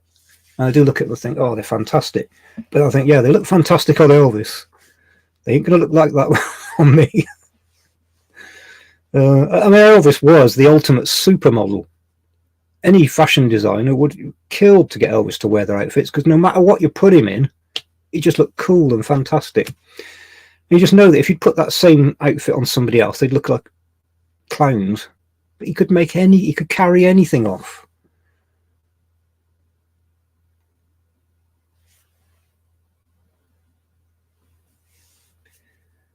I did actually think of doing a montage of the outfits he's worn over the years, just to show how incredible he looked. And yeah, that's one of the nice things in Sean Shaver's book with the brown cover. Fantastic pictures of him. You know, there's one where he's dressed up like a mod. Lots of US sellers offering the Aloha album. I've got the American quad. Yeah.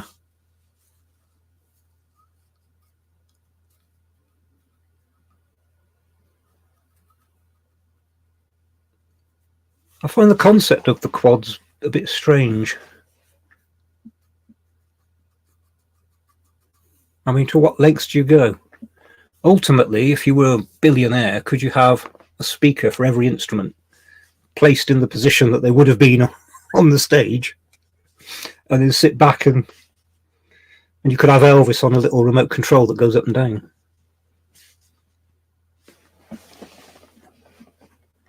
Danny, I've got the 1970 flower shirt. Exactly. You see some of those shirts he wears on That's the Way It Is. They look absolutely superb on him. I would look like a clown if I wore them. He could just carry anything off. He could have laid a lot of money and made, yeah, he could. But I'm glad he didn't do advertising. The fact that he didn't do things like that, and he didn't appear on as a guest on TV shows, and he didn't do newspaper interviews, all sets him apart a bit. It's a bit like Greta Garbo. I've got lots of books on her. I'm a fan of hers. She was one of the great actors, but she is also set apart by the fact that nobody knows much about her. She's a mystery, and she's got this sort of aura. And Elvis had the same. I think the more known you are, you lose it. Alan, absolutely. Elvis was the coolest guy ever. Do you remember the episode of Happy Days with the Fonz? And Elvis's train is supposed to be passing by, so they're all very excited. And I forget exactly how it goes, but somebody says, is Elvis as cool as the Fonz or something? And the Fonz looks and he goes, hey, almost.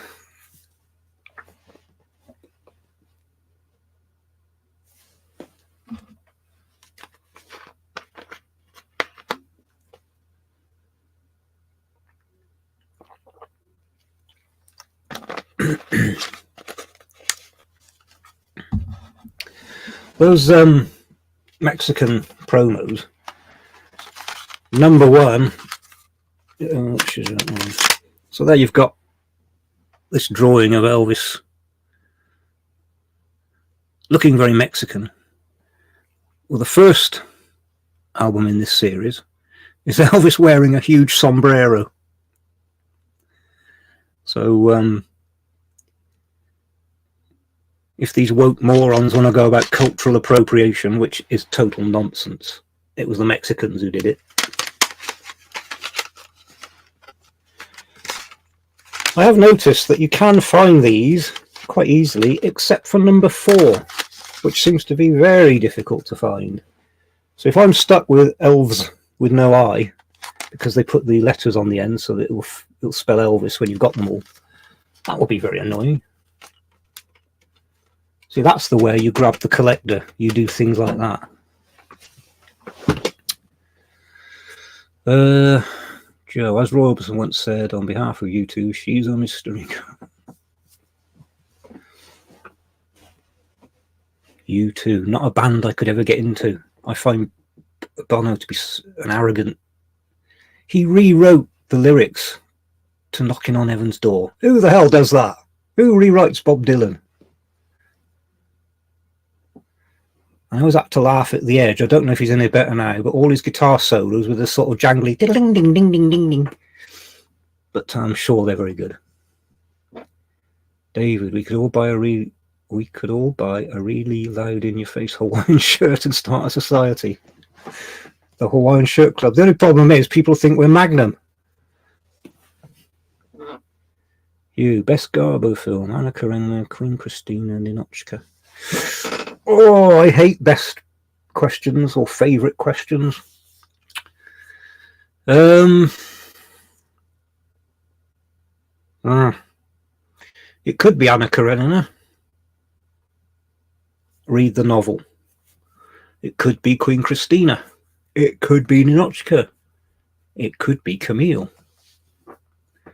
It could be Matahari.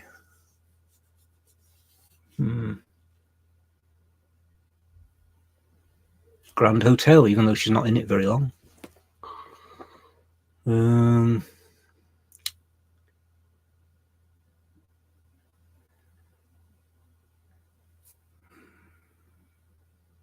If you force me, I think Anna Karenina. Probably because I read the book and loved it. One of the great things, I spent 15 years working shifts, and the job I had was pretty much monitoring so I could read, and I made it my mission to read War and Peace, Anna Karenina, Resurrection, the Sebastopol sketches, and then I went into some Dostoevsky, Turgenev. In fact, that's how I got talking to my wife in an internet chat room. Back when internet chat rooms were just typing on screens, there was no video, there was no voice. And it was a chat room from international news, and somebody mentioned Russia, and she said, "Oh, I'm from Russia." And we got talking about Tolstoy. And 16 years later, we were married. So there you go. Slow burn. I ground her down. Martin, learnt a lot from your YouTube videos on first releases of CDs. All right, yeah. Now there's a great website, elvisoncd.com. That's the website for Elvis CD releases. Joe, only Bono could think he's above Bob Dylan. Yeah, I do find him arrogant. He's one of these stars who believes the hype that he's, not just a singer, he's something a bit special. Hugh McKenna, Basil Rathbone. Yeah, I like Basil Rathbone.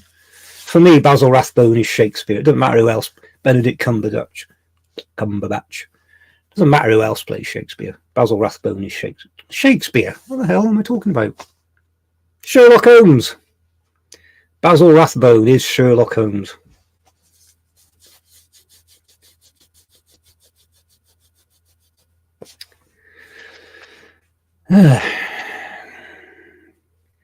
Joe, yes, we lost touch because we actually did meet up. We lost touch for 12 years. And then she hunted me down using her KGB skills. Hugh, yep, Sherlock Holmes, yeah. I don't know where Shakespeare came from. Stratford-on-Avon.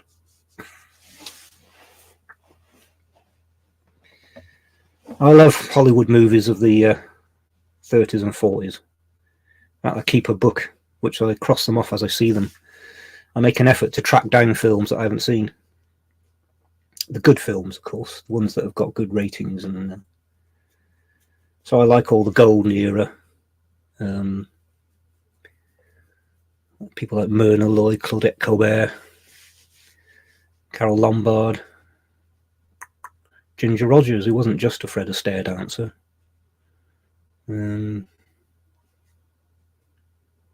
Yeah.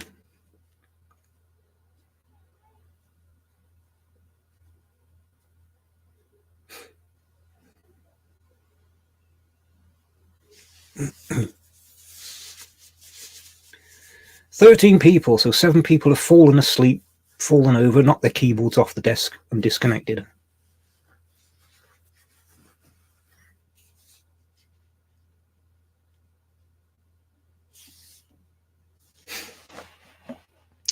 And say Nipper on the right. I always have Nipper on my right.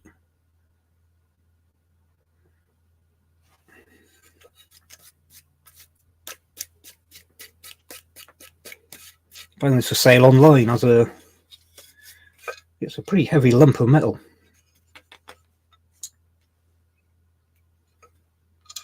You can turn the little handle. That's my Nipper.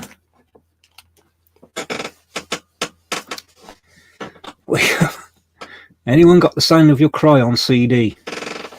I don't. Sound of Your Cry. Which country was it that produced that? I think it's only been produced in one country. Is it Germany or Australia? Hugh Astaire started acting at practically the same age Elvis finished. Yeah.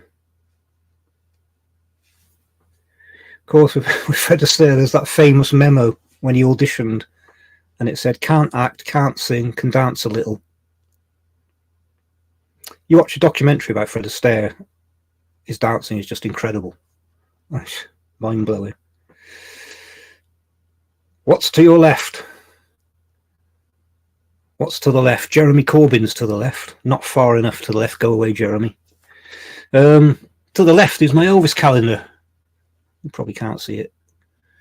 My Elvis calendar. So we've got Mays in the white Trouble with Girls suit, which looks absolutely fantastic. When I was a kid, I wanted an all-white suit to look like that. Never had the nerve to buy one or wear one. Australia. Right. Sound of Your Cry CD, Australia. Probably the best thing to do is trawl Australian record shop websites. I do find it's best when you're looking for a foreign release to try and buy it from the country, because even with postage it normally works out cheap, a lot cheaper than buying it in the UK. That's especially true with Japan. Probably the thought of having vinyl shipped from Japan is a bit daunting, but I have to say, over the years I've had vinyl shipped to me from all around the world and I've never once had a problem. David, it was Digipack. All right. I had heard that one country had done it, but I've never actually seen it. Probably have to look on discogs.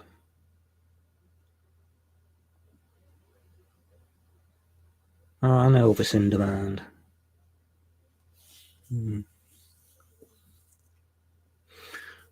Elvis to the left, we Nipper to the right. Yeah. Stuck in the middle with you. That reminds me of oh, what's he called himself? There's a chap who was a Frank Sinatra impersonator, and he had this idea to do Frank Sinatra as Hitler. And as bizarre as that sounds, it's hysterically funny. So he would change the lyrics So he did Goebbels to the left of me, Himmler to the right, here I am stuck in a bunker with you. And he did all Frank Sinatra songs with the lyrics changed. That's Life became Third Reich. And of course, all the wokies hate him. But you watch him, you find him on YouTube, they are so funny. David's got In Demand on CD. I don't think I've ever seen it for sale. It's something, if I had seen it, I'd have bought it. So it's obviously not easy to find. Frank Sinatra, that's him. You've got to look him up. Watch him. I have this attitude that if something's funny, it's funny. It's not offensive. If something's said and it's not funny, then it's offensive. Half of my family, my dad's side, were Polish Jews. My great-grandfather fortunately got out of Poland and came to the UK. The rest of the family never heard of again, so we know what happened to them. So I was brought up with that. I've read all the books on the Holocaust. I've sat through the film Shoah. I've seen the unedited war crimes films that were shot at the end of the war, which are indescribable.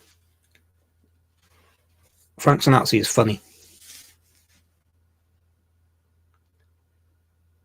Hugh McKenna, Bill was at a swing band in the 40s called Charlie and His Orchestra.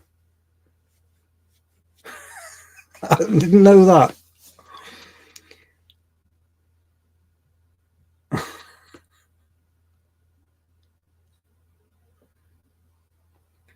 I do like that in history. There are so many little stories that are quirky, that are bizarre, and that are unknown, and that are far more interesting than anything that a scriptwriter creating a fantasy film can come up with. History is far more interesting.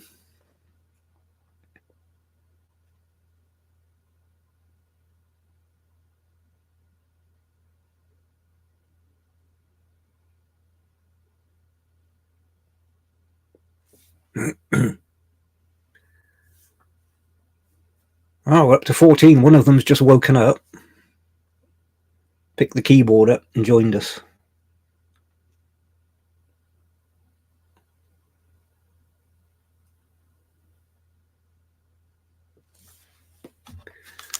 Feels like spring might actually be in the air now. We've had a couple of days where it's been sunny and warm, blue sky. I like this time of year. Everything's coming back to life. Around us we have squirrels in the trees, and then in the fields beyond there are always foxes.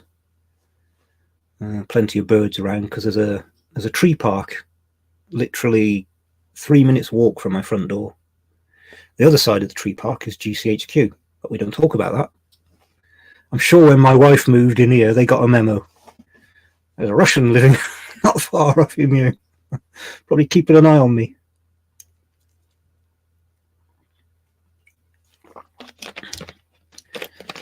He Walks Beside Me on CD. I was aware of Guitar Man. I can't say I was aware of He Walks Beside Me.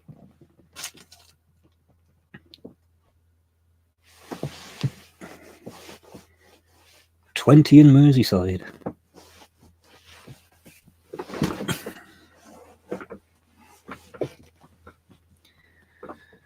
But there are lots of things I see. I mean, I only recently got around to buying my first 2 Camdens. Now that you see advertised all the time. Where's Volume 1?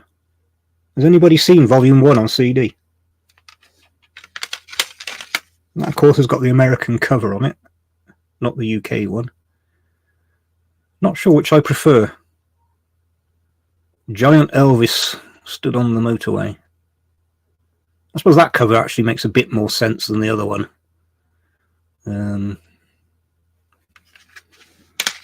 But where's I Got Lucky? US Mail. Easy come, easy go. Come on, everybody. Do they exist? I've seen You'll Never Walk Alone with 2 different covers. The original cover, and I've seen it with another cover. I'd like to get the original cover, but the collector in me says get both. See, that does say volume 2, so surely they've done volume 1.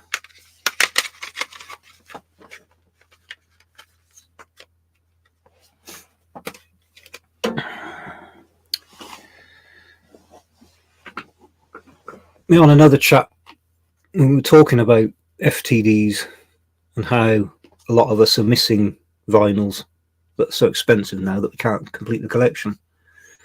And as I said then, perhaps FTD should do an FTD Camden series where they repress all the earlier vinyls so that we can buy them.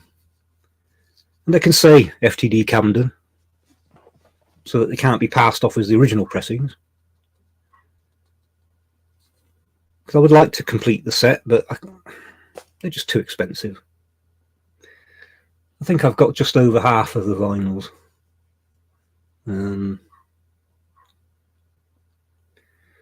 All of the movie tracks on Burning Love and hits from his movies are based on traditional European melodies. Really? I never spotted that. Yeah.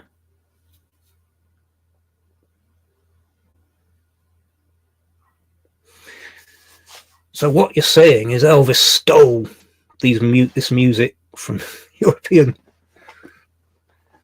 people who think like that. I've worked out that woke is basically viewing every human interaction in the worst possible way. That's what being a woke person is. It must be an absolutely miserable life to lead. Dude, yes, they do.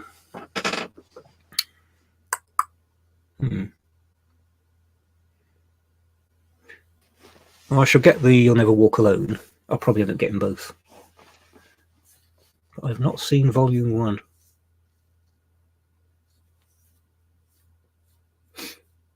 I mean, Elvis Sings Hits from Movies volume 1 is probably one of the weaker Camdens. It's not one that I played that often. Joe, everyone near enough my name, age 22. I mentioned out the first time. They mentioned stealing here. That's ignorance. See, people don't have any clue as to how the music industry operated up until probably the early 60s. You go and look at the charts. You had record sales charts and you had sheet music sale charts. And you will see the same song multiple times by different people. Because songwriters produced a song and they put it out and they hoped as many people as possible would record it. Because the more people that recorded their song, the more money they made, because records didn't sell in vast quantities. So if they could get 6 people to record their song, and all 6 versions got into the charts at the same time, they were making money. So the one that's always thrown at us, of course, is Big Mama Thornton. Big Mama Thornton didn't write Hound Dog. She got the demo. She recorded it as it was written. Elvis recorded it in a completely different way, as anybody would back then. So this concept of, the song is only to be recorded by the original artist. It's funny that doesn't work the other way when these other artists record other people's songs. Anyway. I forgot how to type. Old MacDonald. Yeah. We don't mention Old MacDonald.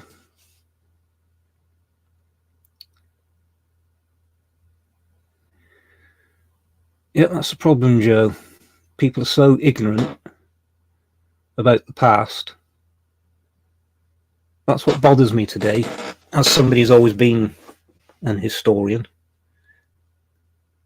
True facts don't seem to matter anymore.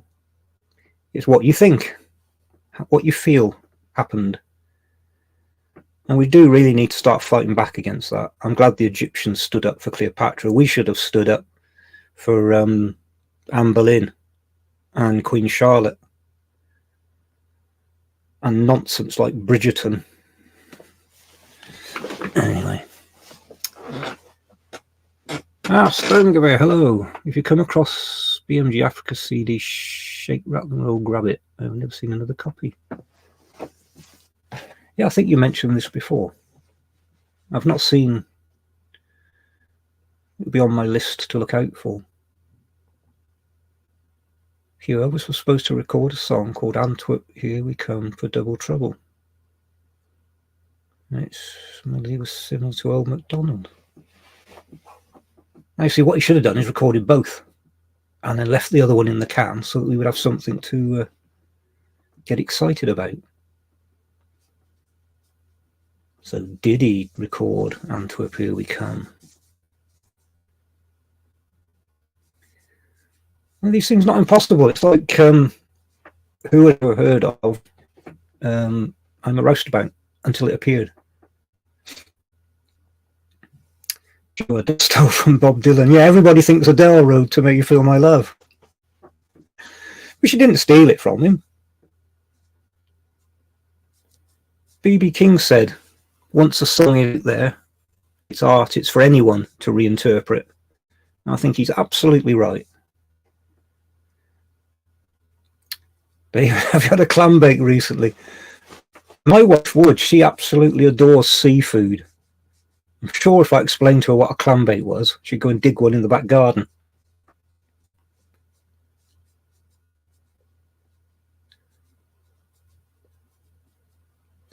Of course, clam bake must always be remembered that it's got a song in it that includes the word gloop. Any song that can include the word gloop is okay with me. Martin, yeah, I've seen You'll Never Walk Alone, both with the original cover and with a different cover. So I will get them because I've seen them for sale recently. Clam bake based on shortening bread. Yeah, that never occurred to me. I believe Elvis first heard Hound Dog when it was played in Vegas. Yeah, Freddie Bell. Yeah, I've heard that. So he based his version on theirs.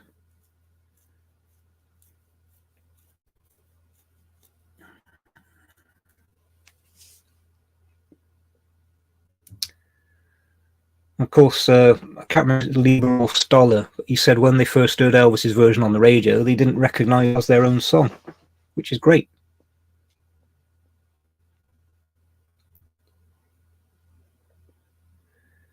Here, he didn't record Antwerp, Here We Come, but a crew was sent to Antwerp to do a film for Double Trouble. Right. Double Trouble's a film I've probably only seen twice. So I am going to sit over the next. I'll try and do it in 33 days and watch them all again. And then me and Mal are going to form the 33 Club. You can only join if you've seen all 33 Elvis films. Though you don't have to do it in 33 days. Joe, I agree with B.B. King. Yeah. If you steal from one author, it's plagiarism. Steal from many, research. Yeah. Yeah, it's funny how things like that work. Well, it's like steal a little and they throw you in jail, steal a lot and they make you king.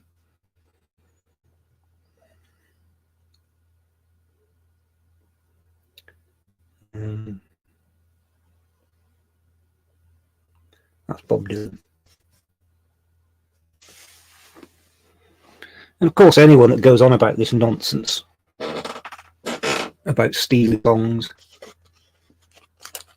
Bob Dylan's favourite cover of all the covers of his songs ever done is Elvis, Tomorrow's a Long Time. Gordon Lightfoot's favourite cover of any of his songs ever done is Early Morning Rain by Elvis. You keep an eye out for Lee Majors playing a waiter in Clambake. Somebody did put a video up, I remember, a while back. I never spotted him.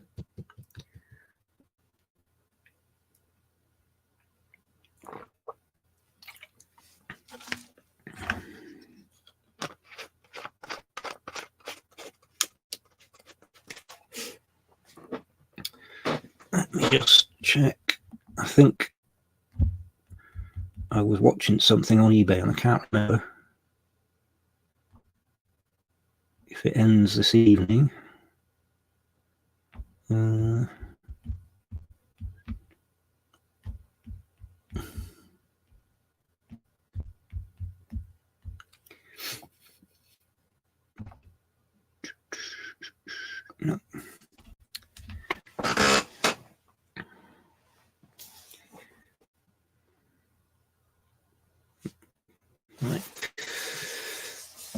course, the other guest appearance that I like, big horror fan, grew up on Hammer horror films and the early Universal films, of course, is Vincent Price.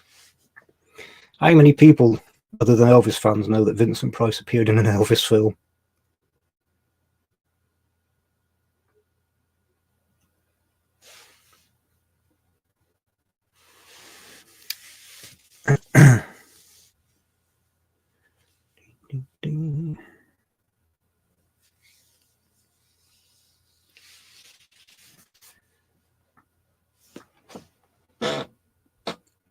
Oh, do you have any analog production vinyls? I got Blue Hawaii, of course. I think that's the only one. I think.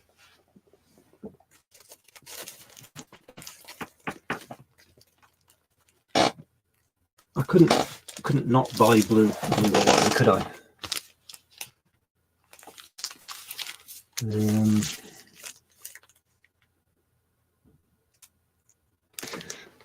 If I did have a record player, it would be rather tiresome to have to keep turning the sides over. I'm pretty sure that's the only one I've got. Trouble Girls, yeah, Vincent Price. Danny, you got the bonus photo with World's Fair LP. Oh, let's move these back up there. I need to file those. In fact, I'll put them over there. Now then, let's see. The back of the World's Fair should be along here. I've got quite a few copies.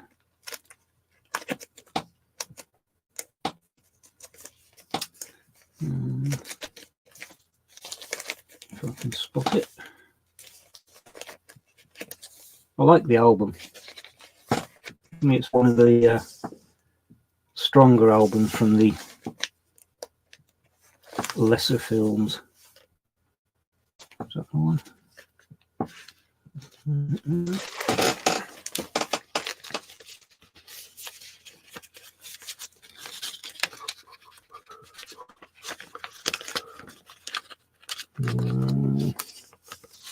think this is it.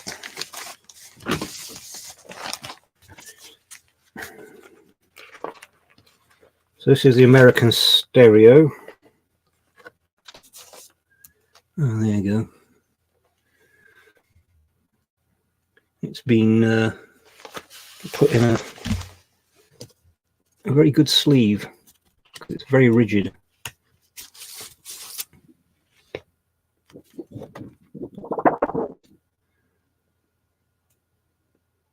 I suppose we shouldn't do that anymore. Bring to mind a certain Australian.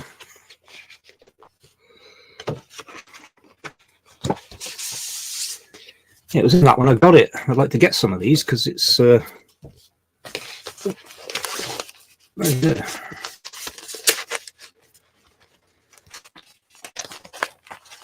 These albums come out of these sleeves very easily, but they're always a pain to put back in.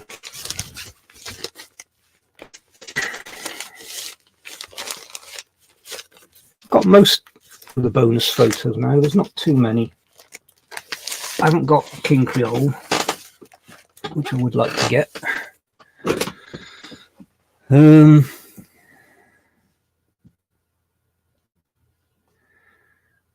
Well, yeah, I've heard that. Of course, I haven't played the album, but I've got the CD, so I should be listening to that next week. Danny, they remind me too much of you. Fantastic. That's a fantastic song. Yeah.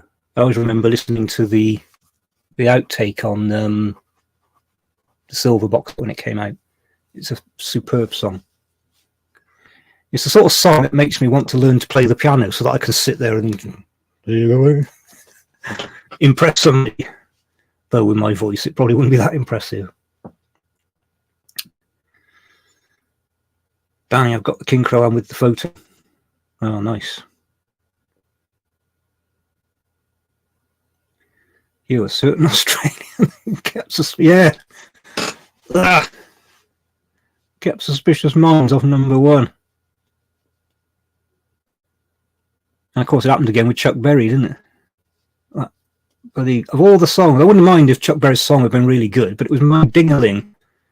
Was it Burning Love it kept off #1? Can't remember.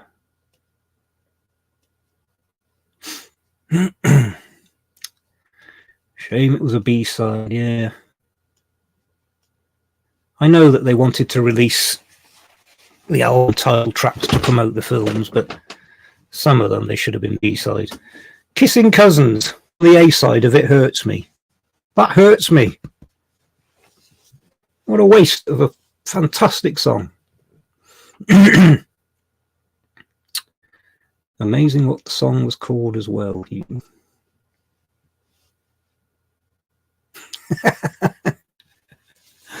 Yeah. Two Little Boys has a whole new meaning. Mal's off to go and sit and look at his complete collection of FTs. See you next time.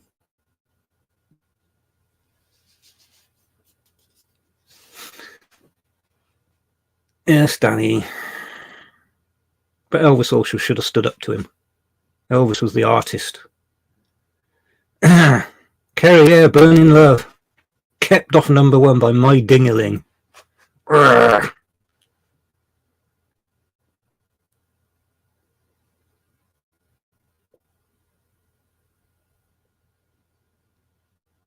How frustrating.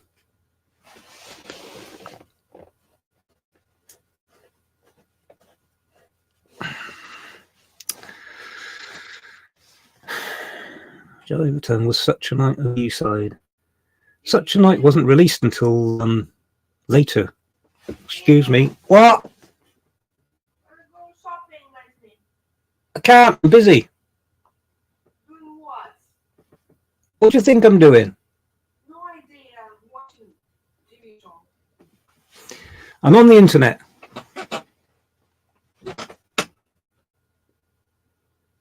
It's a nice day. You'll enjoy the walk.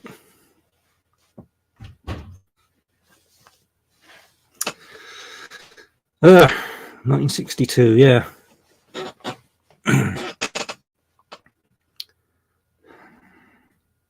I wish he'd done Such a Night live in the cities. Summer Vacation single. Yeah, they came up with silly things like that, didn't they?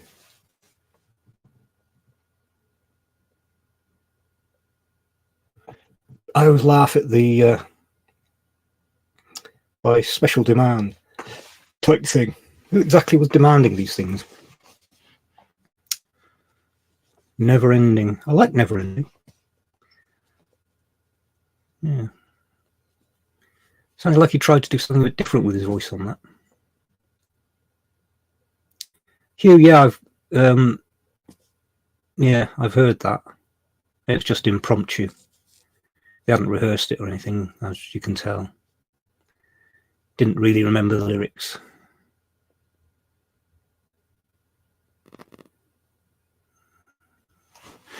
Never Ending. Let's see if I can see it. Probably.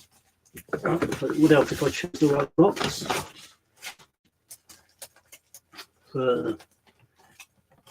All of my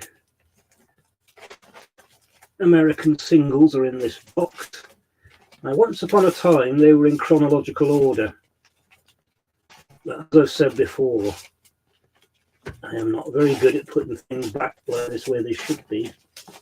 And everything gets mixed up.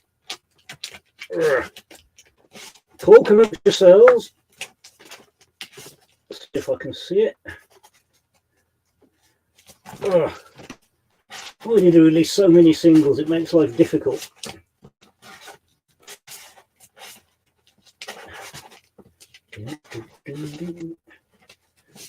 Okay, it's obviously they're going to be right at the back.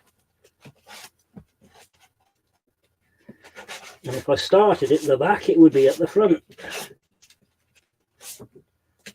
And I'll probably get to the end and not have spotted it. Where are you?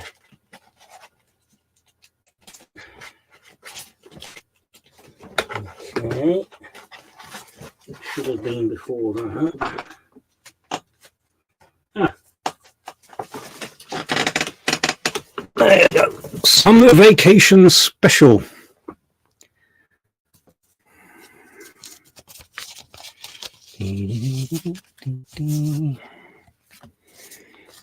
Let's have a look at the disc.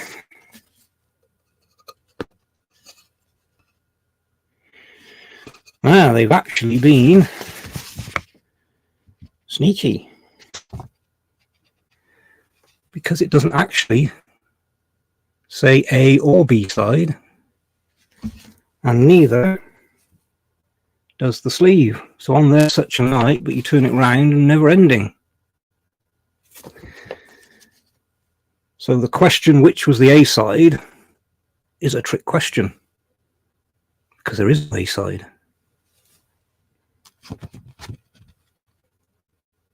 I didn't spot that.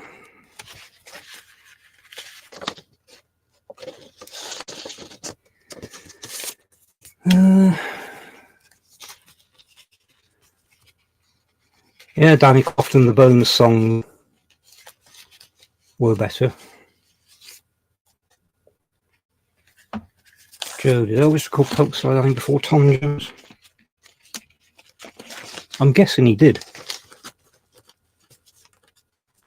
I wouldn't be surprised if Tom Jones actually recorded it because he heard Elvis do it. I may be wrong, but that to me makes a lot of sense. I don't know if anybody knows the actual answer. Yes, Such a Night is on the Hawaii. I find it so, I've said this before and I'll always say it. When I first heard the Pearl Harbor benefit concert, I just kept thinking all those 60s concerts we missed out on, when he could have done a concert of #1 hits. He looked fantastic, he sounded fantastic, he had a great band, he was still moving around pretty much like the 50s, and his repertoire of songs that he could have been singing then would have been mind-blowing. And not a single concert after Pearl Harbor. Hugh, both were 1970. All right.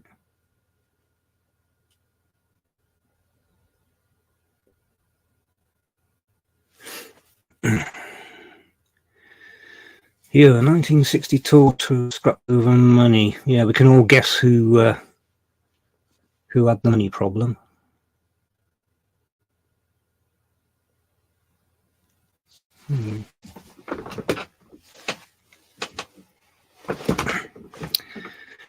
Surprised me that Todd Slaughter is actually quite pro Cooper Parker.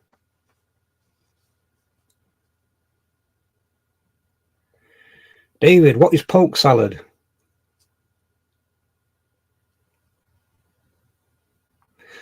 Well, it looks something like a turnip, and it. We've all heard the spiel. I'm assuming that what Elvis said is actually true. Yeah, it looks something like a turnip green.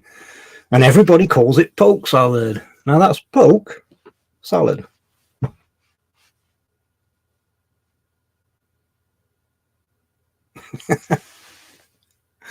I do find it a bit frustrating that that's the way it is. The version of Polk Salad Annie that they filmed, so it's the one everybody sees.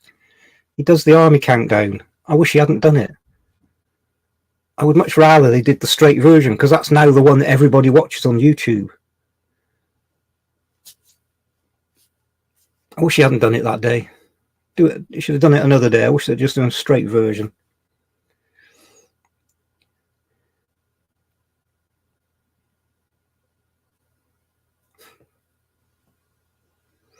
Doesn't sound appetizing. I get the impression that it's, well, the impression they put across is that it's something that very poor people would eat.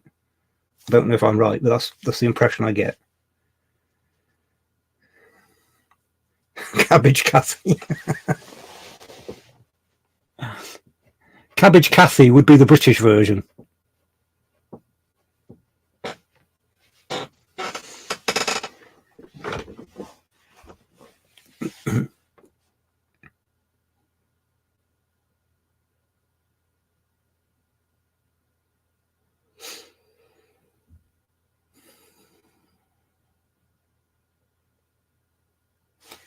But for me personally, the greatest performance of Polk Salad Annie will always be the on-stage one.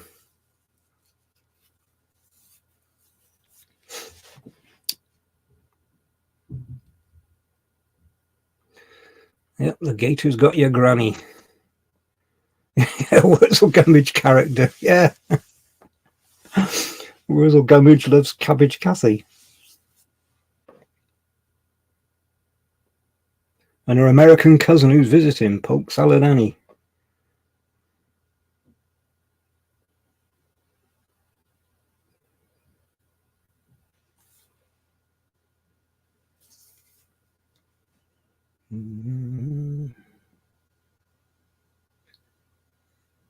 It doesn't say on here how long the stream's been going. I've got nothing to do tonight, so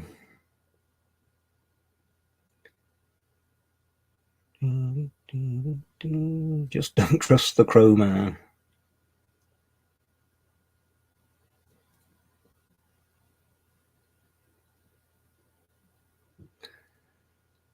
Tony, yeah, on stage. It's a fantastic album. Yeah.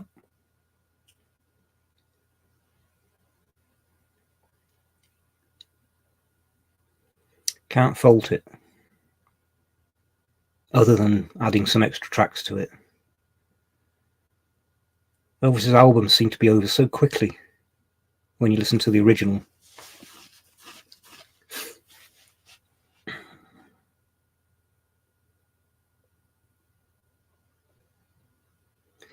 But thankfully, RCA had the sense to record a lot of the shows. So we've had a lot of songs that we'd not heard before recorded live. A lot of great performances.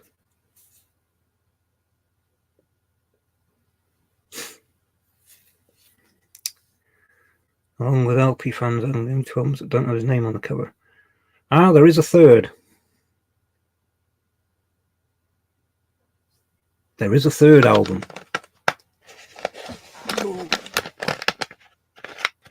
Let me have a look. See if I can see it. Oh, I might have miraculously gone straight to it. Has anybody guessed what it is yet? Can you tell what it is yet?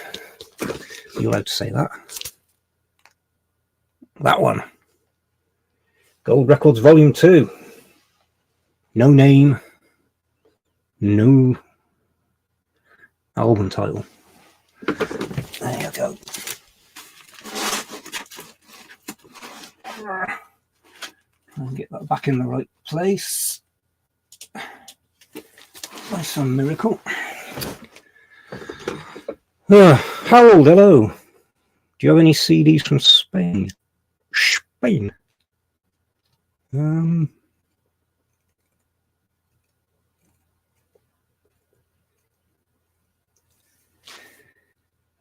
Spain.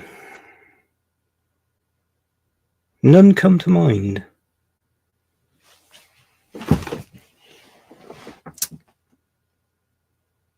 I've got some vinyl albums, but I don't think I've got any CDs.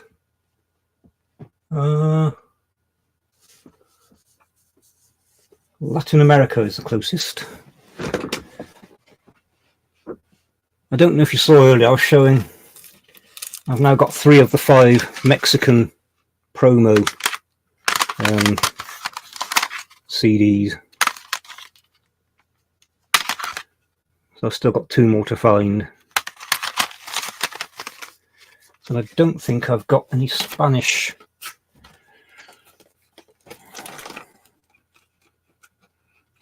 Johnny, hello.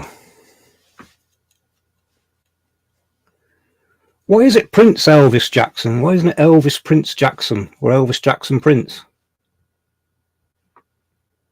Demoting Elvis to second to none. Motto of the Coldstream Guards.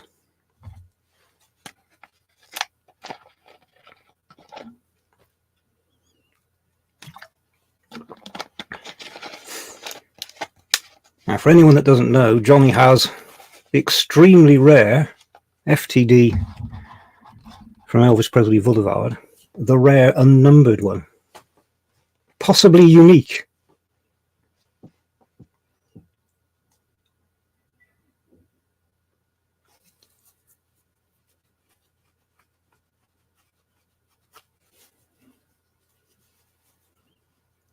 I'm guessing you're not on a break from work on a Sunday, because every time I see you on here, you're on a break from work.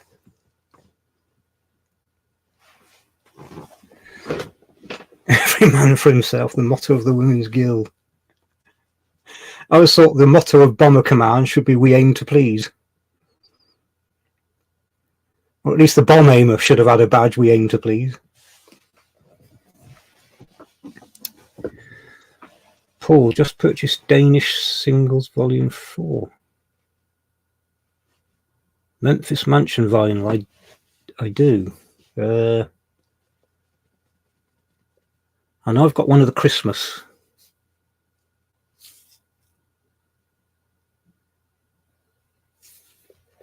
They do very nice albums.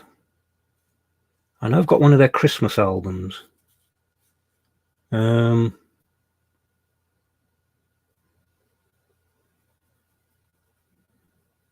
You're on a break.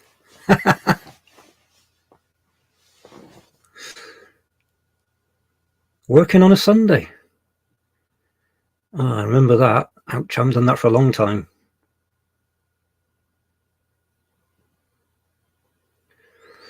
When I was young, I remember I once did 3 weeks, 7 days a week, 16-hour shifts. The job I did back then, the process had to be going continually. So if people were off, somebody on holiday, and then somebody went sick or something, it had to be covered. But the company paid really well. So double time on shift, double time and a half for 16-hour shift work. I was raking in a lot of money to spend on records, but I was young then. Couldn't do anything like that today. Probably kill me.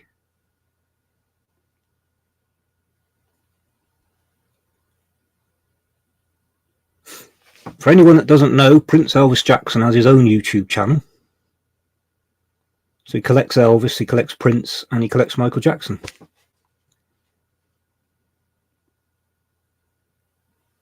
And he has a huge Elvis collection.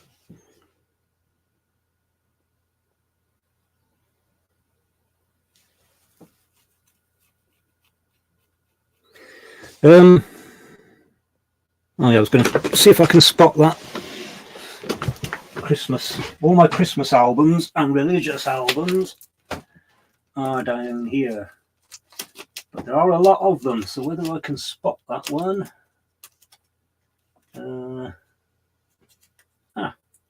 I'm doing well tonight.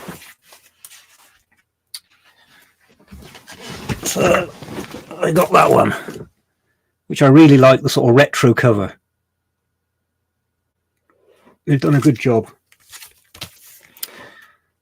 I did order their last Christmas one, but by the time my order went in, it had sold out. Though I have seen it restocked, so I should get round to getting it. And of course, it came with a Christmas card. So I do like that cover, though.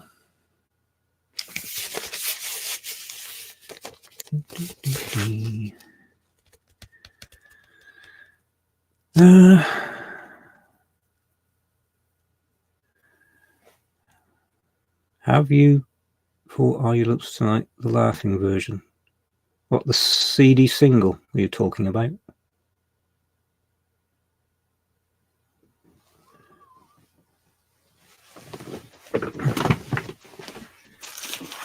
Which release of it are you talking about? I've got the CD single, and I've got the 12-inch and the vinyl single, and the 12-inch vinyl single, which is probably the harder one to find. So that's 12-inch. 7-inch is obviously just the 7-inch smaller, and then the CD single. Oh, I do have another CD of it.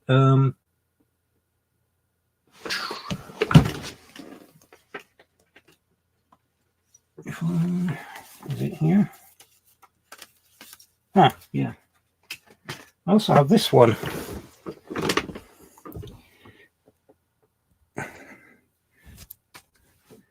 It's not easy to pick up, but his face is there in a sort of orange. It's like laughing version.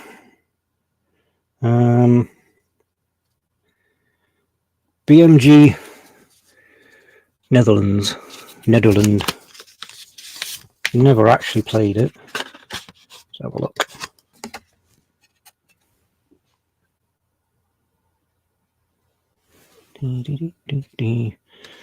The famous laughing version, limited collector's edition. Sorry, I can't do the Ed voice.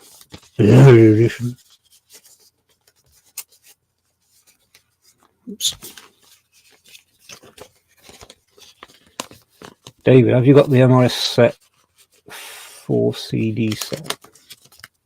MRS, which one? There's so many MRS sets.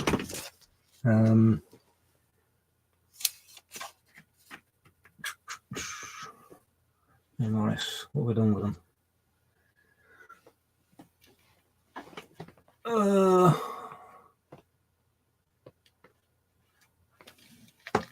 think this was the last one I bought. Yeah, 4 CDs, that must be it then. Again, it's on my pile of CDs waiting to be listened to, which no matter how many I listen to, it seems to grow. Discovering that HMV stores were stocking MRS is fantastic. I need to go visit it again. It's been a couple of weeks since I've been in. Every time I've gone in, they've had some new ones.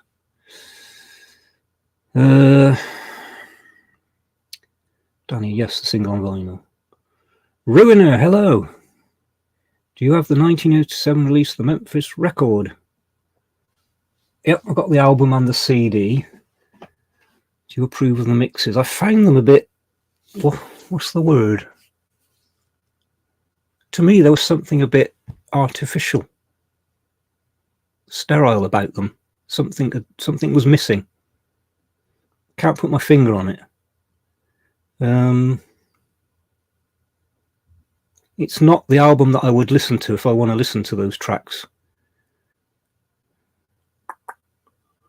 Don't know if I can explain it, but just something on it didn't quite work for me.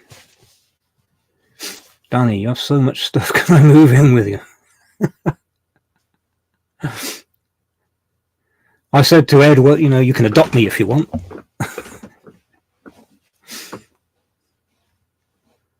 Paul, isn't there an Aussie single of Laughing Tonight with The Dog's Life? Oh. Let me write that down. I shall have to have a look, because that's a sort of quirky thing I do like to... Where's my pen gone? I do like to find.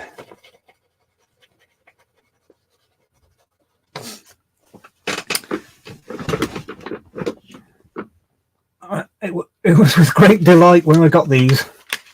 I didn't know what was on them. So this one, the others, right, they've got a Spanish feel to them, so the songs are all Latin, Spanish flavour.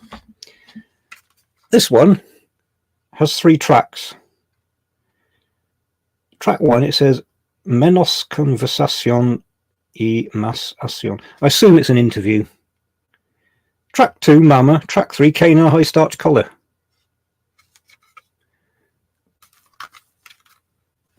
Now, I like it because it's quirky, but what on earth is that about?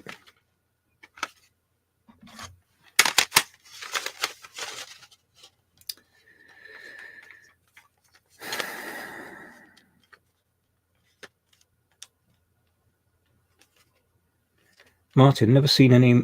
No, I've not seen vinyl. I've just seen the CDs. They don't seem to have a lot of vinyl for Elvis.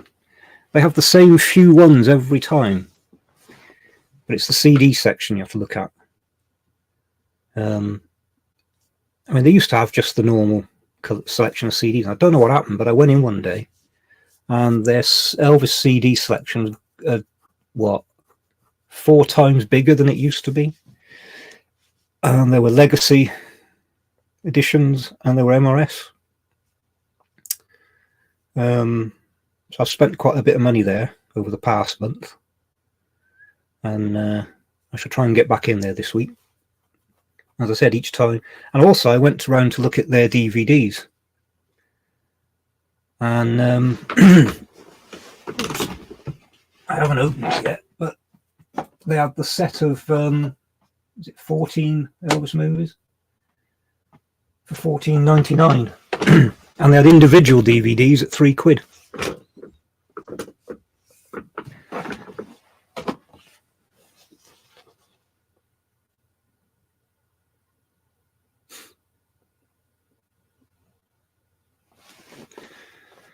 Hugh, yeah.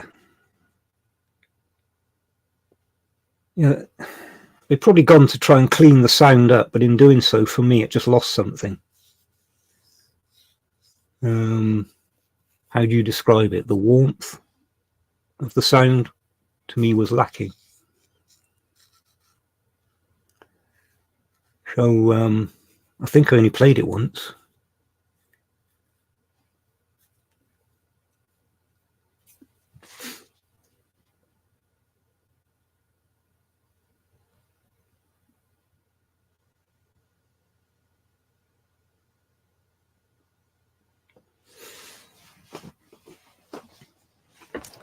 I think the general public are missing out on From Elvis in Memphis. It should be a much bigger, highly rated album than it is. I know it has got a lot of respect over the years, but I think the fact that it's Elvis, I know the music press these days, they just don't. They seem to want to diminish Elvis's achievements and not recognise him.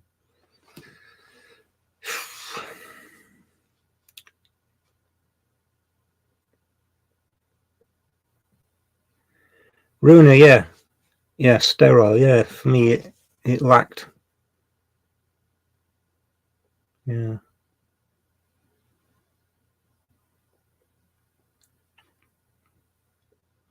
But they have got much better over time.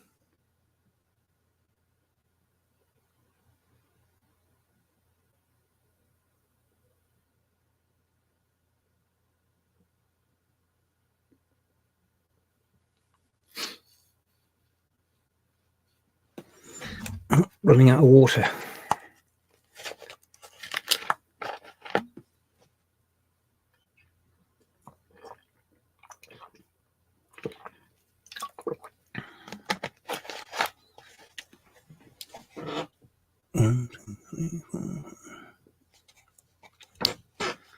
So Ruiner.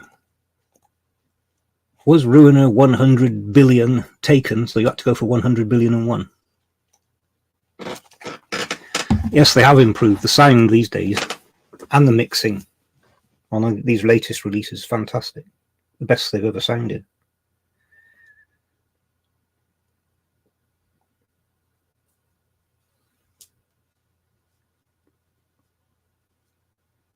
And yet, when you think back, my first experience of listening to Elvis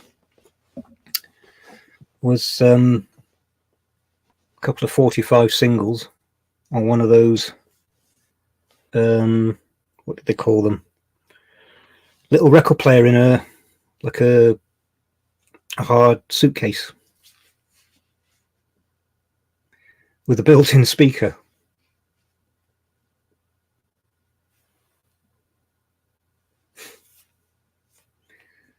And as I don't remember, but as a very young child, my mum said from when I could sit up, she would sit me in front of the record player, stack a load of 7-inch singles, and I would sit and watch the singles go round and then the arm move and the next single drop down. And she said that seemed to be what I was most interested in, until one particular single came on, and it didn't matter which side it was, and they noticed that I started moving my hands and that to it, and it was King Creole, Dixieland Rock. Nigel, hello. How did Get an Elvis? How did it get to come? I have told the story. In fact, that was a little bit of it. My mum says I was an Elvis fan from a very young age, as I just said. They noticed that I reacted differently to the Elvis record than any other record. And I still have that record. It was my dad's. It was my first record in my collection. I've still got it. So I can't put my finger on, but I was always interested in Elvis. And I would go with my mum to Woolworths.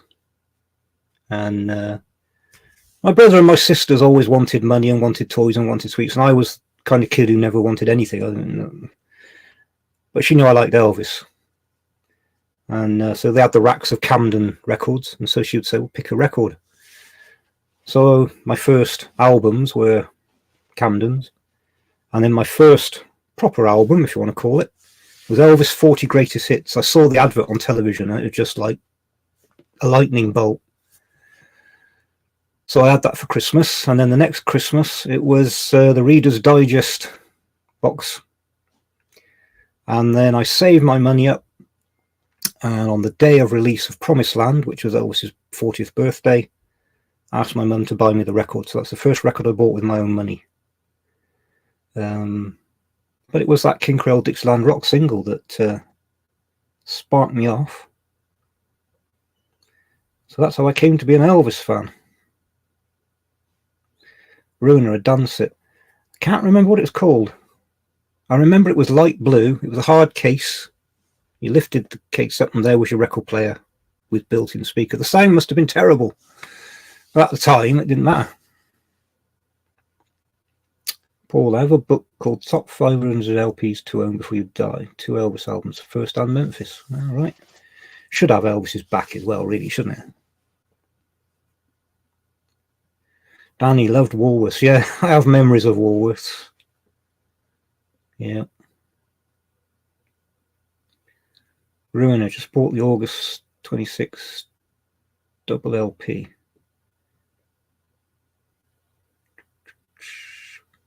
Which one? There are so many versions of these things these days. August 26.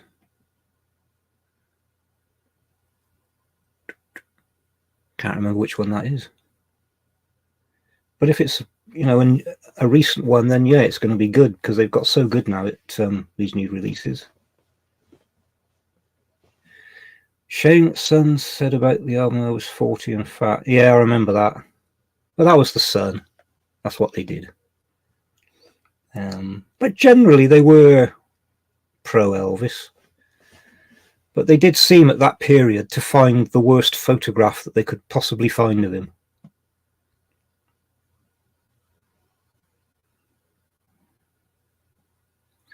I just started 7 years old. 40 greatest. Now 60, yeah. You're beating me by... I'll be 58 this October. But, I have to convince my brain I'm 58 because it's telling me I'm 25. Though the doctor put me in my place recently. So I have taken heed of her advice. Kerry, round 2. Tony got all my Camdens from Woolies. Yeah, that was the place. From memory, the only 2 places I could buy records when I was young was Woolies, and we had a small independent record shop called Stylus 4. And funnily enough, they didn't do Camdens.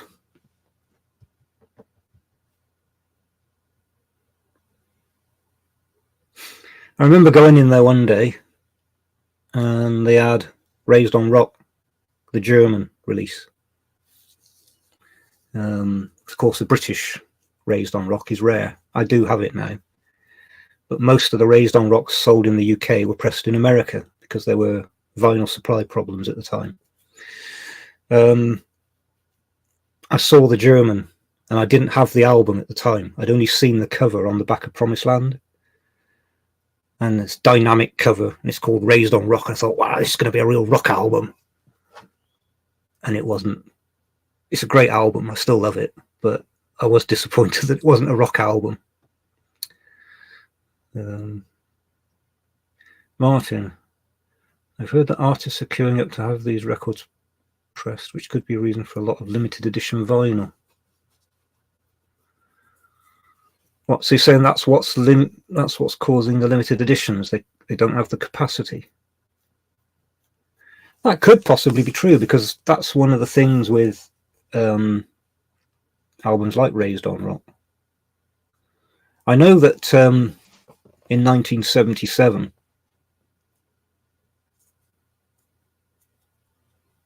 no, well, my train of thoughts went off. Raised on Rock. When they had this vinyl shortage, once the vinyl came back to the UK, all the acts and that had built up a back catalogue of things they wanted pressed. So the factories were rationing pressing, which is why there are some records that are scarce as UK releases. Raised on Rock is one of them.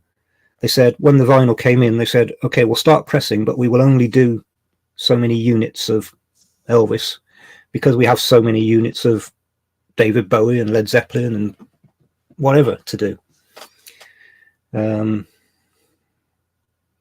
So that does make sense. Ruiner, a Legacy. The Legacy releases are good. I like them. Kerry, I shall have a look. David, you remember the 2-page album size catalogue that came with 40 Greatest Pink?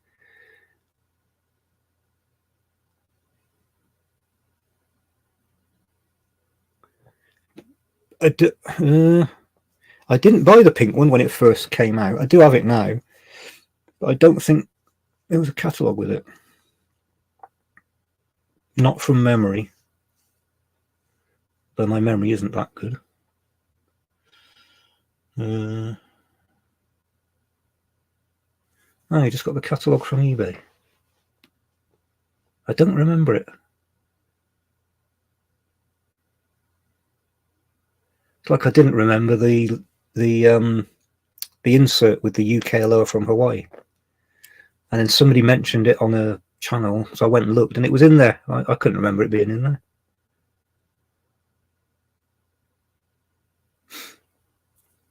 Nigel Lovewell was, yeah.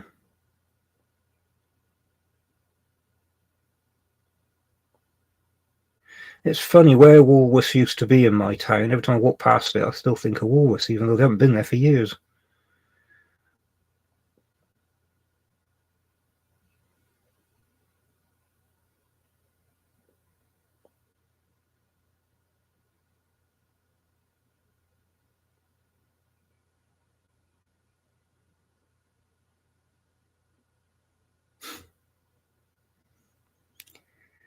I always think of Woolworths as being the standing racks. So you look through the albums and then spin the rack round and look. That's my memory of it.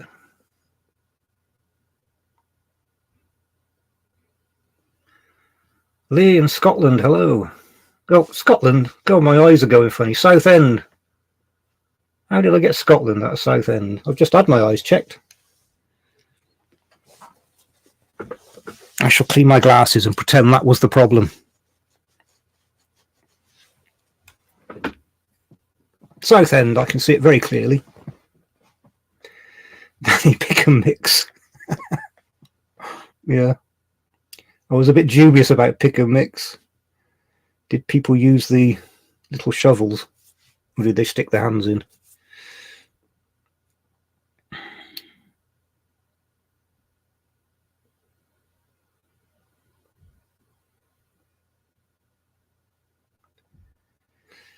Harold, I ordered He Was the One CD. Ah, right. I didn't get that on CD. I've got the vinyl.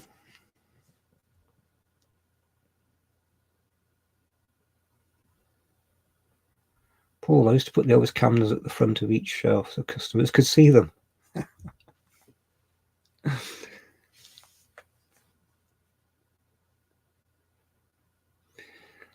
I find I quite often have to tidy up the Elvis section. It does frustrate me when I go there and somebody's put some other artist in the Elvis at the front. I don't know if they did it deliberately or I always tidy it up. And any Elvis books I pull them out to the front. Except Goldman's book, which I always hid. It's the one book I never bought and I never will. Lee, I can remember getting Camden reissues on Pickwick, yeah. In the early 50p or a pound, yeah, those were the days.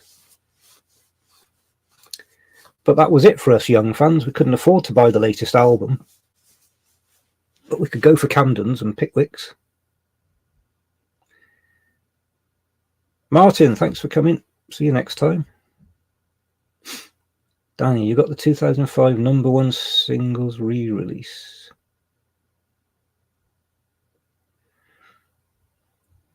What, the CDs?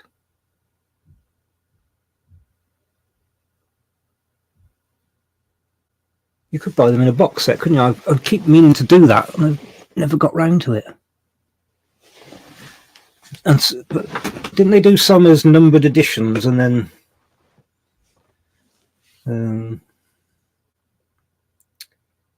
yeah. There are so many of these reissue boxes to buy. I would like to have them, but when an original album comes up I haven't got, that's where the money goes.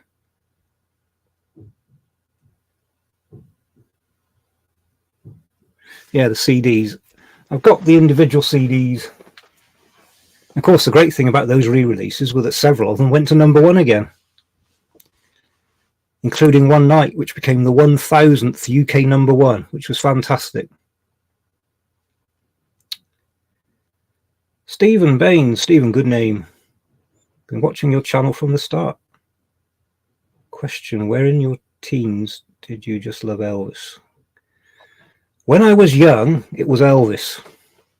In my young brain, to like anything else was being disloyal to Elvis. It was only when I got older that I started listening to other music. Rockabilly and Teddy Boy, no, it's funny. Never appealed to me. My cousin, my mum came from a big family. She was the 9th child, second youngest. One of my cousins, who of course was a lot older, he was a full Teddy Boy. And whenever we visited his parents' house, his dad, my uncle, would put an Elvis record on for me. So I'd always try to find a record that had a song on it that I hadn't heard. But no, I never really got into any other rockabilly, rock and roll artists. For me, Elvis's sound was just different to everybody else. Nobody else sounded like Elvis. You listen to King Creole, find me another album that sounds like King Creole.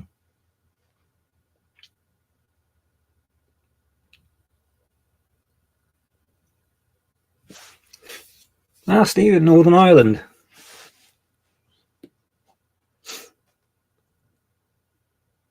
I actually have a Northern Irish flag.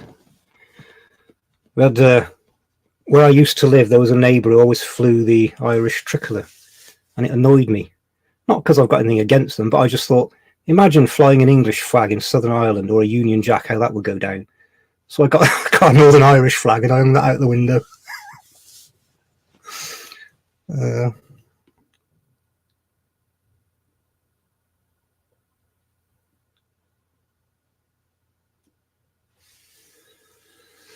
Harold's got his My Baby Left Me CD single. Excellent.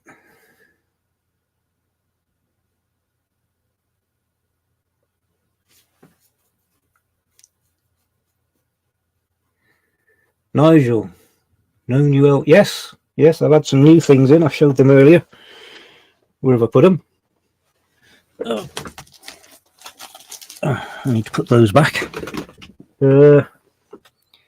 This, which I'm really pleased with, Elvis Presley Show, and it's actually the Italian That's the Way It Is.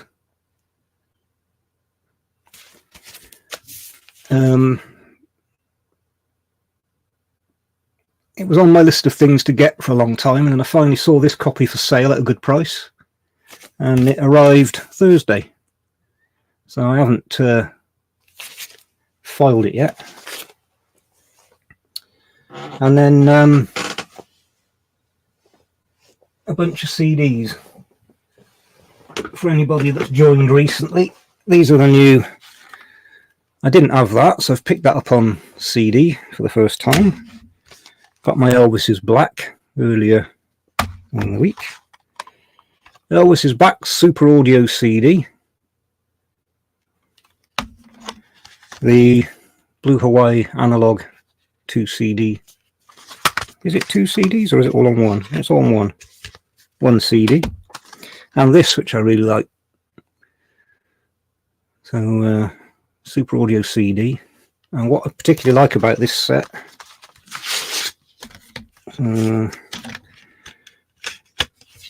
that's the disc. It came with the bonus photo as well, which is a nice touch. And then I picked up 3 of the 5 Mexican promos, so I still have 2 to find, and 2 of the Camden. I didn't have any of them, so I've got 2 of those now.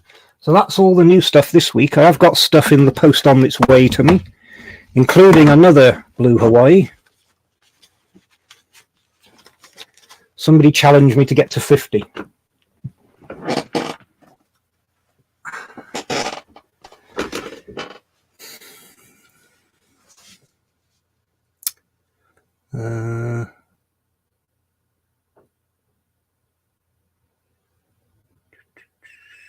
Let's rock one night. No, never number what. Yep. David, a £1 deposit on Elvis in concert. I always remember Elvis in concert, picking it up. It was one of those moments. I'd ordered it not far from where I lived. I found out that above a post office, you had to go up these steps. There was a very small record shop, and it was run by this old chap. Didn't have a huge selection. I think he was doing it as, you know, something to do because he liked vinyl, and I was a kid. So I went in and I said, "Can you order Elvis in concert for me?" So he did. And he rang my mum. So I went round to pick it up. And I always remember, I stood there and watched, fascinated. It just, something about it. He took this album out very carefully. He removed the first vinyl and he looked at it under the light, checked both sides, and he got a cloth and he wiped it over and he slid it back in. And then he did the other one. And then he took a cloth and he wiped the cover front and back. And then he took this brown paper bag and he slid it in and he folded the top over and a piece of sellotape, and it was all. I just stood there mesmerized by the whole thing. It's just something about it. I've always remembered that.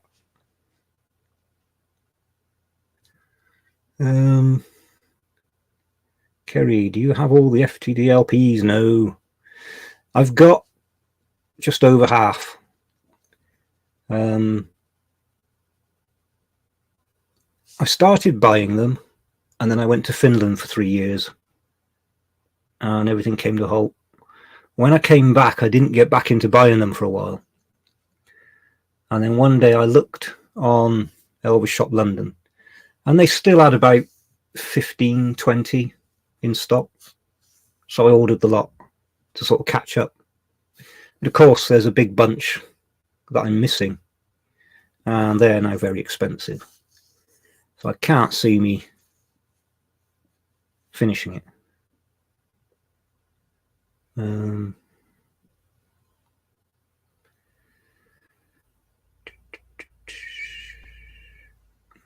Yep, King Creole CD is real.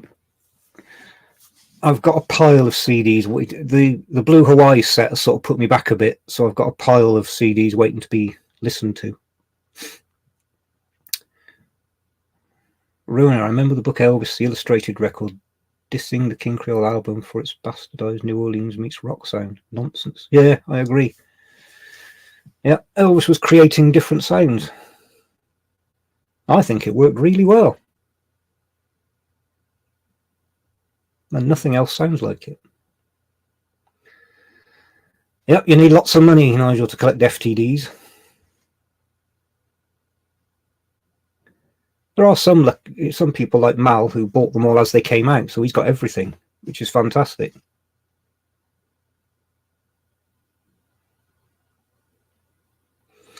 I am trying to catch up on the CDs. Every studio session CD and set that came out, I bought. The live stuff, I mean, it is repetitive, but I have now started to sort of pick up ones that I didn't have when I see them at a reasonable price. And there are some fantastic concerts on them.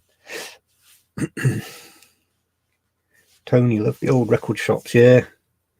Sound of Music. Yeah, we've lost a lot of that. That's the problem. These big corporations take over and the sort of personal touch is lost. Lee King Creole, the best soundtrack. It's hard to argue.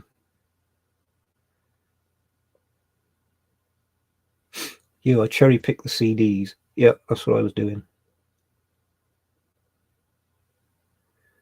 Yeah. Of course, the MRS releases, I think, are on a par. And in some ways, their packaging is superior. So there are some of those. I would like to get the Pearl Harbor. And just for the cover, I mean, the album looks fantastic, that cover. But it's not cheap.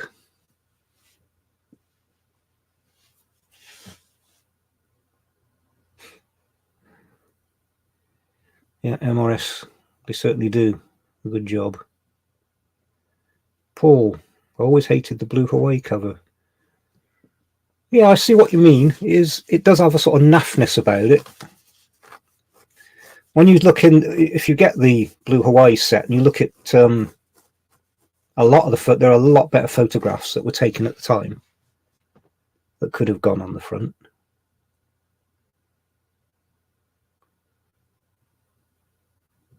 Kerry, do you have the Change of Habit book? I don't. I avoided the books.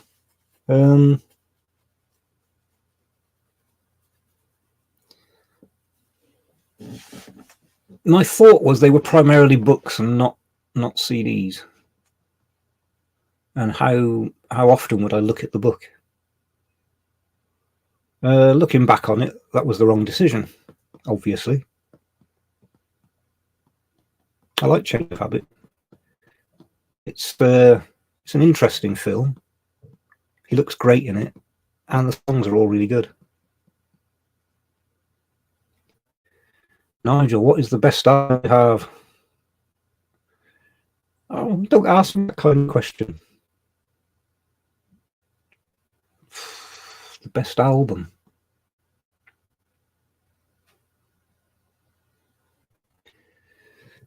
Depends on what reason. I mean, if we're going on the one I just love the cover, then it's that. I said it earlier in the stream. For me, that's one of the greatest album covers ever. This is David Bowie. This is an alien come down to Earth, snap away all the children from their shocked parents who would have seen this in a green velvety shirt. And for me, this is the first punk rock cover ever. And when I got this, I was so pleased to have it. Love it.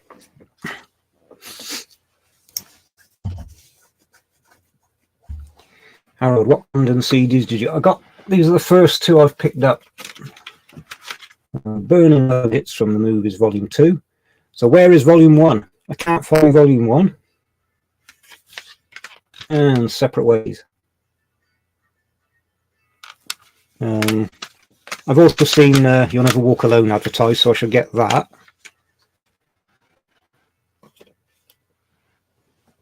Excuse me a second.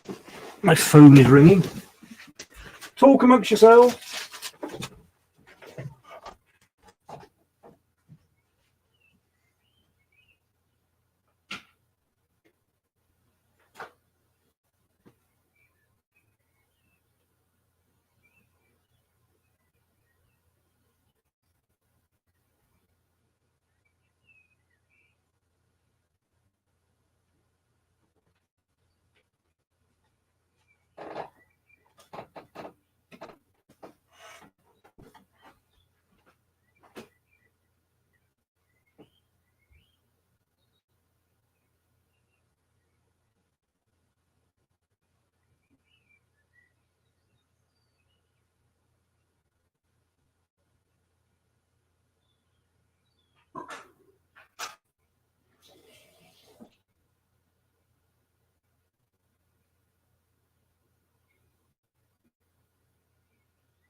Yeah, yeah.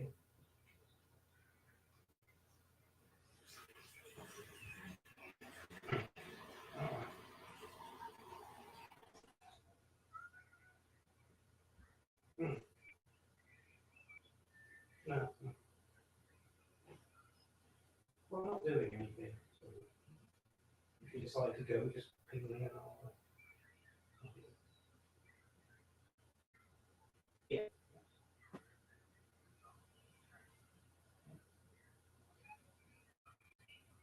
Yeah.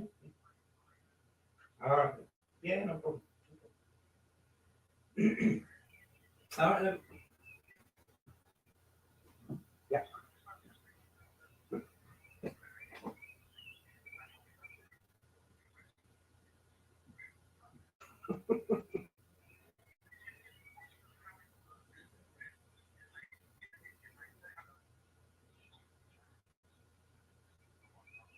Yeah.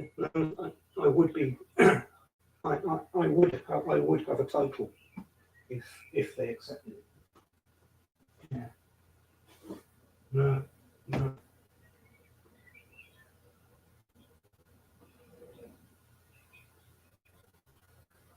Mm, mm, yeah. Mm, mm. Well, I would have had one, but they turned it down.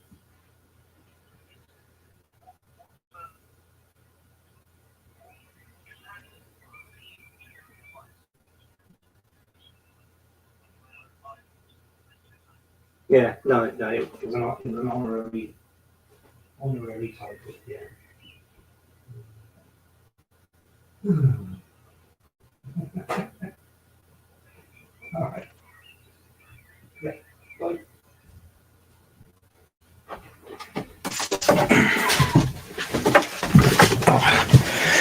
Sorry about that. Lieutenant Colonel Smith on the phone. I can't ignore him. Right, where were we?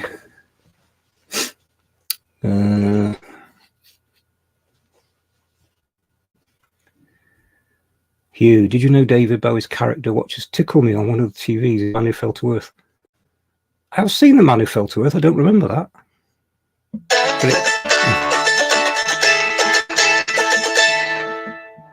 Leave me alone, leave me alone.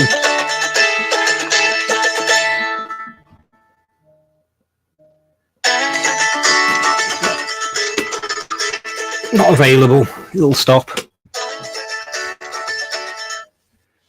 There you go. Oh, Kerry's got the MSG and the fashion book. That fashion book does look good. Yeah, the chair is moving by itself.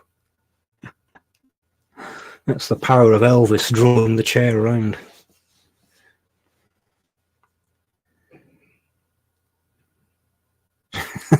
David's going to arrange a heist.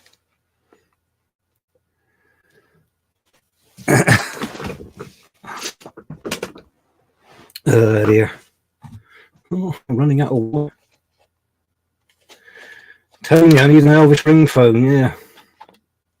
Now, what Elvis ringtone should I have? That's something to think about.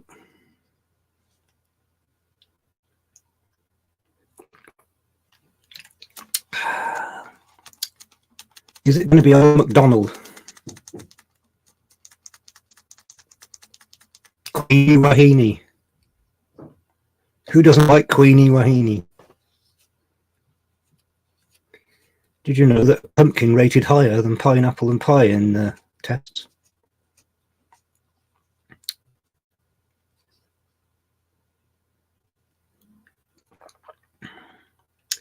You don't be cool.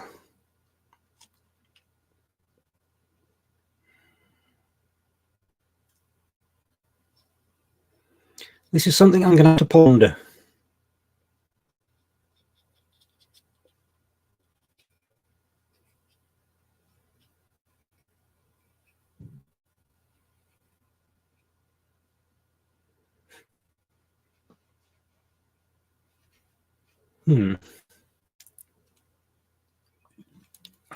I would probably change it every week. I'm coming home. Raise a hand.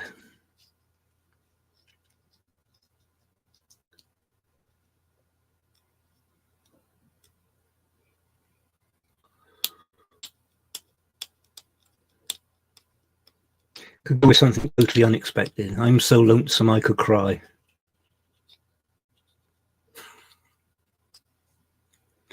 Bring everybody down.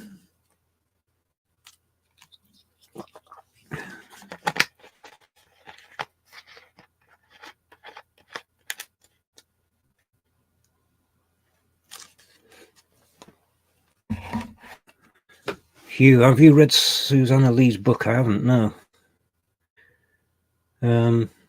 She was a bit strange though, wasn't she? Watch Todd Slaughter's video. He talks about her. She was a very strange character. Tone is off. Bye-bye. See you next time. Yeah, Susanna Lee was a bit weird.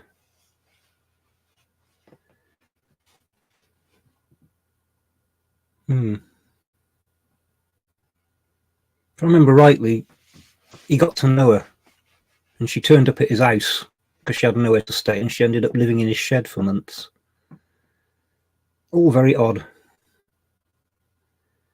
Kerry, I just got Jerry Schilling's book. I don't have that. Jerry Schilling's book. I lose track of so many things. Because as well as all this Elvis, I've got my military history, Roman history, Imperial Russia, horror movies, so many things I'm interested in that I buy. I completely lose track of where I am. Nigel's off. Thanks for coming. See you next time. Hugh, she said Elvis came to her in a vision the night he died. Yeah. He would, of course, of all the people in his life that meant something to him, Susanna Lee would be the one that he would visit. Ah, Hugh, me and a guy net. Yeah, that does sound familiar. Me and a guy net. I may have it somewhere. If I've read it, I can't remember. Paul, contemplating the Ginger Alden book. Yeah, that's not one I bought.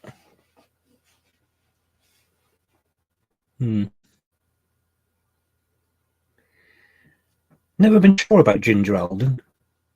I've heard her being interviewed about Elvis and she said nice things. But I don't know. I couldn't make my mind up about her. David Ito eats. Alan Park's best horror film. This is going to be cliched and obvious, but for me it's got to be The Exorcist. The Exorcist affected me like no other horror film. Now, admittedly, I was young and shouldn't have been watching it. My dad had won a video recorder in a competition's work when these were new. My mum and dad went out. My sister and I were at home. And my dad had borrowed some copied VHS tapes from a friend of his. And so I said, let's watch a film. So I stuck this film in and it was The Exorcist. And of course, at the start, there was a little girl and a mum playing and that. So we sat watching it. And we couldn't even get up off the sofa to go and turn it off. We were absolutely petrified. But it is a great film. I love Hammer, I love Universal. Another film that had a powerful effect on me when I saw it, perhaps because I didn't know what it was about, was the Swedish Let the Right One In, which was remade by the Americans as Let Me In. If I'd only ever seen Let Me In, I would think, oh, what an interesting horror film. Let the Right One In is just on another level. It really affected me. The whole idea of the story and the way the two children who are the main actors. Very powerful film with a lot to think about. Running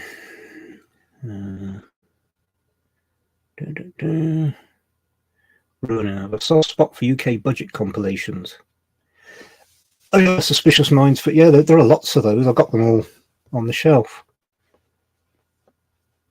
Yeah, the good thing about it is a young fan could put together a very good collection of Elvis songs relatively cheaply. Today they've got it made with these sets that are coming out. When I went into HMV, they had that. It was £4. There are 90 tracks going right through from Sun up to it looks like it's all 50s. Mastered from the original RCA recordings. 3 discs. £4. £4. And there are other sets like it.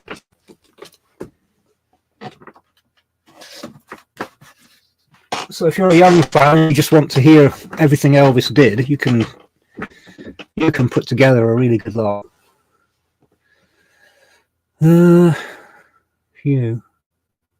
William Blatty wrote one of the early scripts for Viva Las Vegas.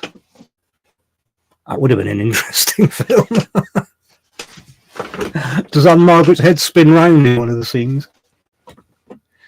David Salem's Lot, yeah. Wasn't David Soul in Salem's Lot? Is it David Soul? Starsky and Hutch. Let the Right One In.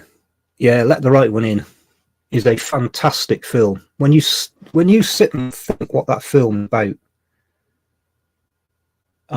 it really had an effect on me. I couldn't stop thinking about that film for a couple of weeks afterwards. I bought it on Blu-ray, and I have a poster set up in a frame, which is postcards of the film poster from around the world. And I bought the book.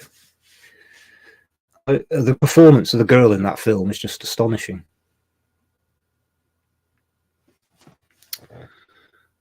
Paul Wicker Man, the original with Christopher Lee, not the Nicolas Cage one.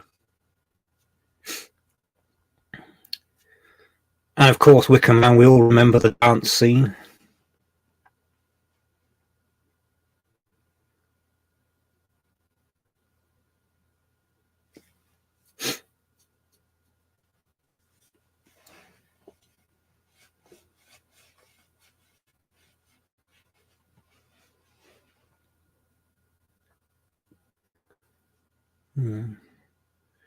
Right, so Viva Las Vegas wasn't going to be a horror film.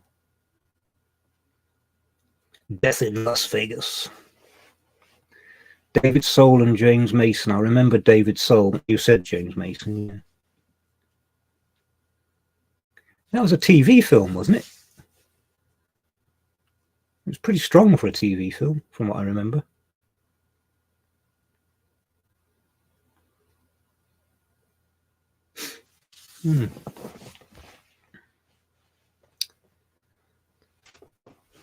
I love all the Hammers, all the early Universal horror films. I do hunt horror films down on YouTube and various channels to find ones that I haven't seen.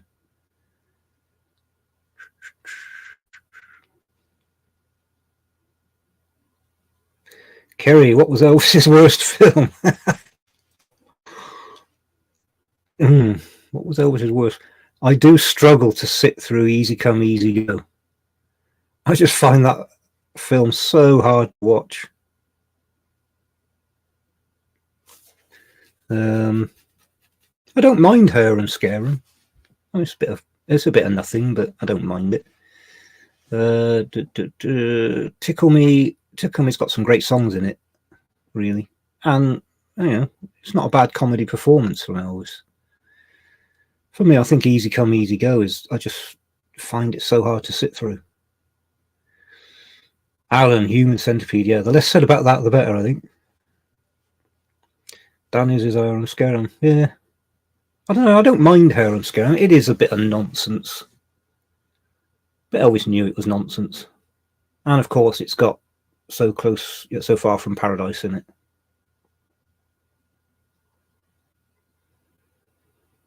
I mean, now they can do all these digital tricks. They should take songs like that, and They Remind Me Too Much of You, and various things like that. And if they could work them into a music video, so you can see Elvis singing it, but it's put in a different context. I would like to see that. Hugh tickle me. I was going, Stay Away Joe. Yes, Stay Away Joe.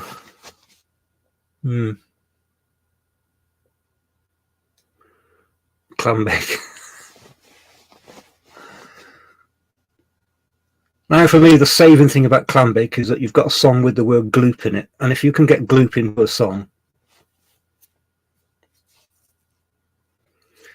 Paul goes with Stay Away Joe.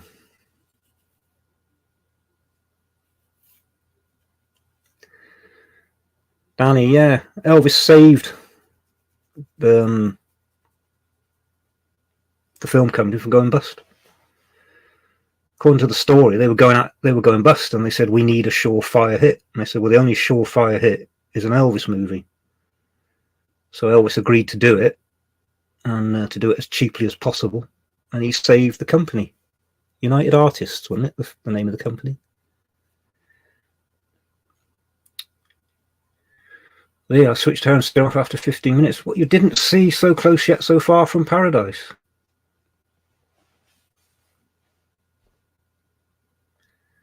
Allied Artists, yeah.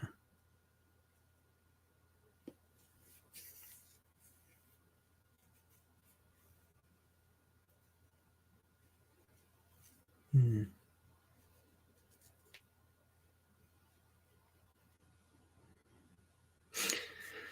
can see it was all very formulaic. It was basically the same story in most of the films. Elvis meets girl, Elvis likes girl, girl doesn't like Elvis. Elvis does nice things, girl likes Elvis. Misunderstanding, they fall out. Things are patched up and end happily ever after.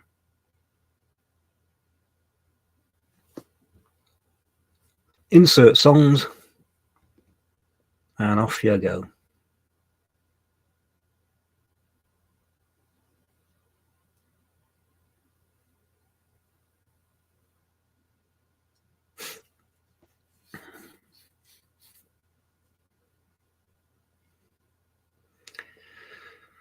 Paul, yes, that's the thing. I've said this before. We judge Elvis's films harshly because back then every music star was making exactly the same films, but they were dire. When you see the Beatles films, Cliff Richard films, Tommy Steele films, whoever it was, they are absolutely awful. And that's why they hardly got shown, but Elvis films were always shown.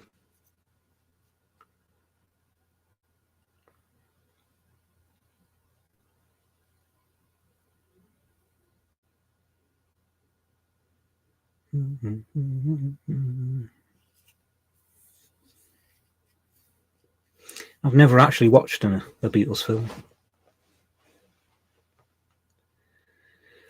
The Flaming Star, well, yeah. Elvis proved that given the right material, he could put in a good performance. Again, with Flaming Star, I'm surprised the woke mob haven't come after him for pretending to be an Indian. The very concept of acting, pretending to be something or somebody you're not, they don't seem to get it. It's not difficult.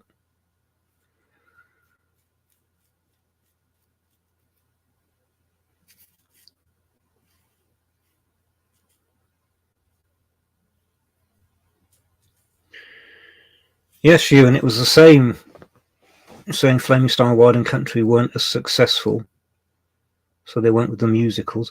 And of course, it was the same with the albums. Blue Hawaii far outsold Elvis Is Back. Now, Elvis Is Back is obviously a far superior album. I think the thing was, The Elvis fans bought Elvis's back, but the general public bought Blue Hawaii.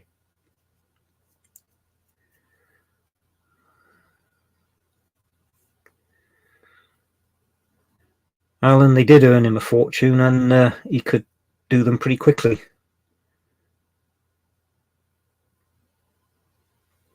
Kerry, yeah, Girl Happy is one of the better, and the soundtrack's good. I like Girl Happy. I like Fun in Acapulco. I like It Happened at the World's Fair.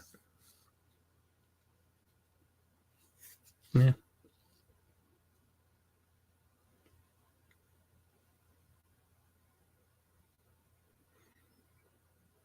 But every soundtrack, no matter how awful it is, has got the gem.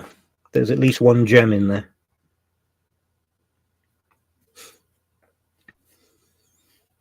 And of course, eventually we'll have the studio sessions where one of Elvis's ways of coping with awful songs is to just have fun.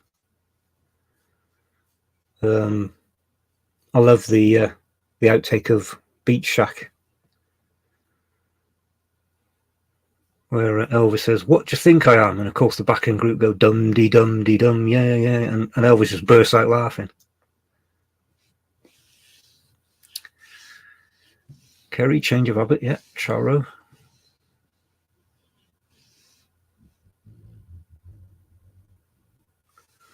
Phew, where the boys are.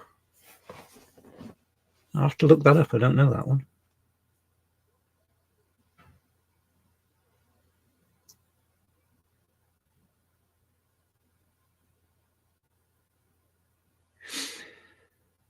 Of course, a big problem with these film soundtracks and the singles, Elvis was recording other stuff, but if you've got the Beatles putting stuff out, and you've got Bob Dylan and Jimi Hendrix and all these people putting stuff out, and then here's Elvis's latest single, Kissing Cousins,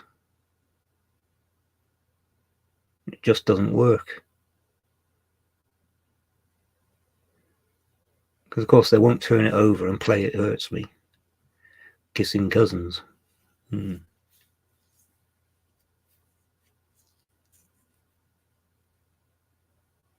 Kissing Cousins is another difficult film to sit through. Not a lot of redeeming features in that.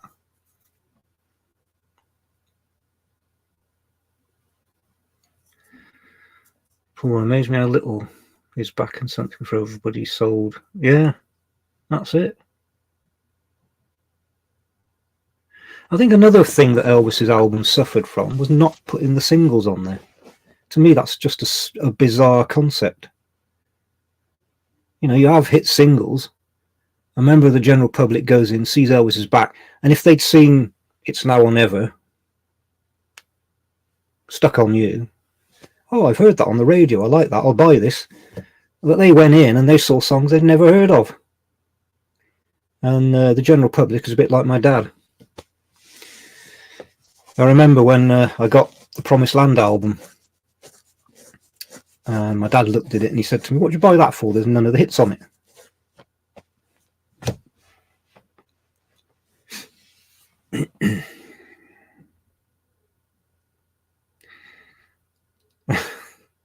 You Kissing Cousins, yeah. The awful camera work. Trying to hide the fact that one of them isn't Elvis.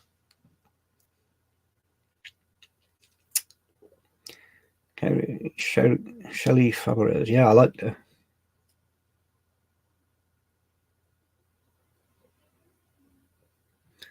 Yeah.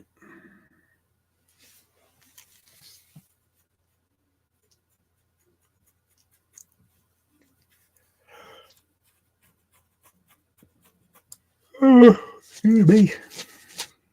Oh, nearly 9 o'clock. Time flies when you're having fun.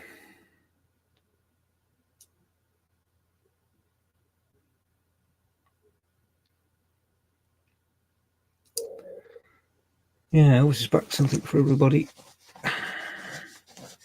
Yeah, all of Elvis's albums sold, and the fact that they're still out there. As the manager of our HMV said, because I complimented him on the Elvis stuff, and he said to me, "Elvis always sells," which was good to hear.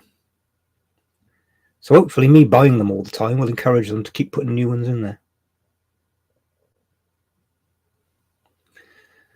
Paul, talent of the man that he survived these films and reinvented himself. Yeah. And one of the great tragedies is that I do believe, from everything I've read and I've heard people say that knew him, he was at the point in 1977 where he wanted to reinvent himself and to do something different. That's what's so frustrating. And it's tragic that he died any time. But it really does sound like that he decided that he was going to change things and get back on track. Kerry, I want to get the Elvis Black on CD. Yeah, I have picked it up. Over there.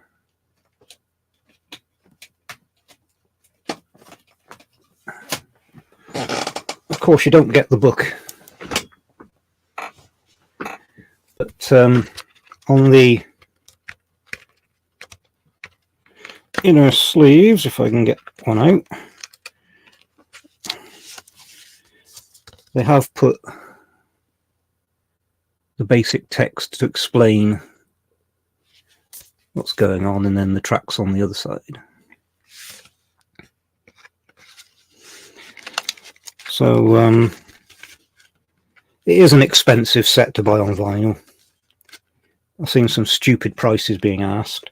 There are still people who are selling it at a more reasonable price, but it is expensive. But you can pick this up from the record dealers and online shops still at the release price.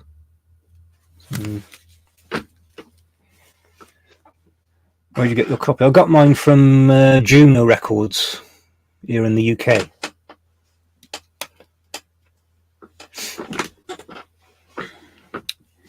Phew, you should have done A Star Is Born. Yeah, I would like to have seen him do A Star Is Born, but I can understand why he didn't.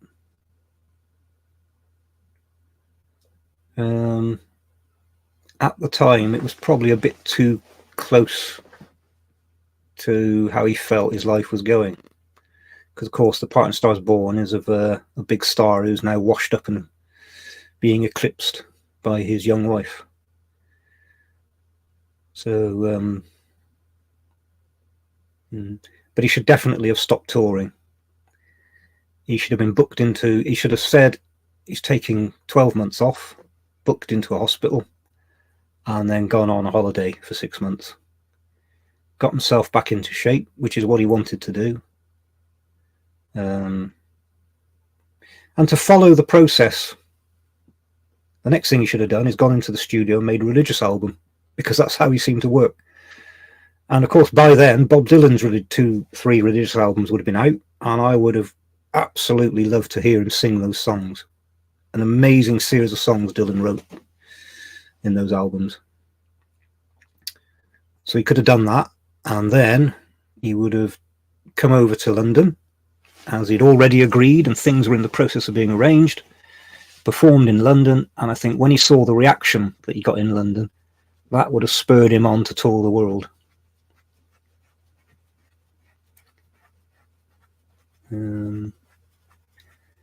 Poirier died at sort of a low ebb in the public's eyes. And now he's forever stuck in the 70s, as you say, with the big sideburns and the jumpsuits. Yeah, he would have had a year to prepare for A Star Is Born. Yeah. Kerry, if Elvis had lived, do you think he would have married Ginger? I have heard people in the know saying no, that he never intended to marry her. Don't know, it's hard to know what to believe. You know, when things happen between two people and you only hear one side, they can basically say whatever. I'm not saying she's lying, but memories can be changed. I've had instances where I remember something from years ago, And when I talk to somebody who was there, my memory is completely different. And I remember what I want to remember, not necessarily what happened. And I think we do that. We self-censor, self-improve. I don't know. You always seem to tell different things to different people.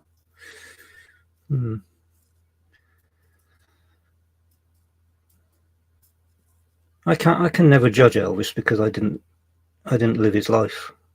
Nobody lived his life. You know, as they said, he wrote the book. He was the blueprint for the great, huge rock star. Nobody had been that before. I think it was Bruce Springsteen who said once that he wrote the blueprint for how to be a rock star and how not to be, which I understand.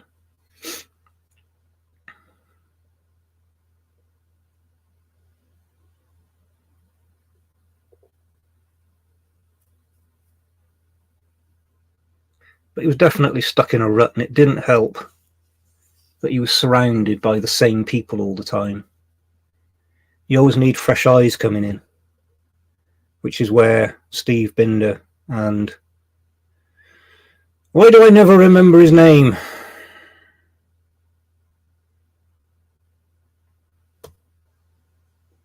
Memphis Sound Studios. God damn, I never remember his name.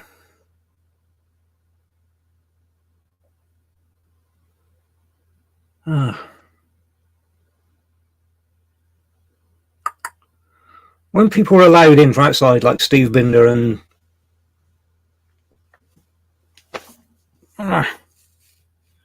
every time his name escapes me. American Sound Studios.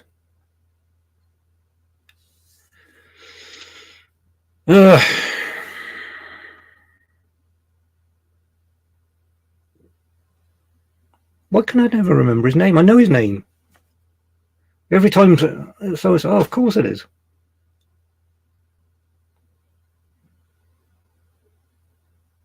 Chips Momman. Thank you, Hugh. Every time somebody like that was allowed in, look what Elvis did. He needed somebody from outside to come in. And of course, it was in the interests of the circle around Elvis to keep them out. The same thing happened with Allure from Hawaii. When the director met Elvis, and Elvis said, "What do you think?" And he said, "You know, it was a bit boring, and you need to lose weight." And he said, "I thought Elvis would go mad." And he said, Elvis sort of laughed and clapped and said, "Thank you for being honest." And he needed that, but he was surrounded by people. You notice it in On Tour when he comes off stage. How was the sound? And all he got was, "Sounded good, you were great, sounded great, blah, blah, blah." And I got the impression that no matter what had happened that night, "Oh, you were great, sounded great."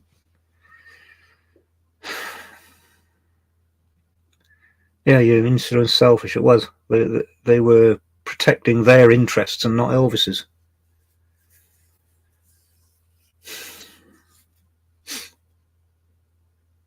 See, I think it's easy to do it in retrospect, but an artist should have a financial manager and an artistic manager. Two completely different people. You can make a case that Parker was okay with the money, but I think he always acted on a carnival huckster's level. So I think there are other people who would have done a better job financially for Elvis and not ripped him off. But from an artistic management side of it, he was completely hopeless.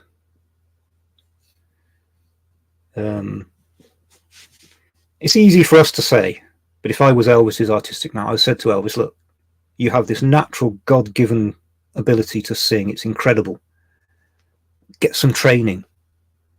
Get some operatic training. Build up your lungs, and learn the techniques of, you can belt your voice out fantastically. Now learn how to sustain those notes and make them even powerful." And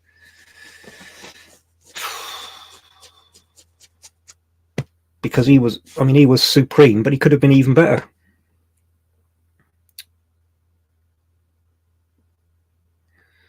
Sinatra and Streisand had the kind of acumen Elvis really needed, yeah. I mean, we can't blame Elvis. I think it's when you come from a dirt poor family. It was probably, he probably didn't feel he had the intellectual capacity to take control. He trusted these people.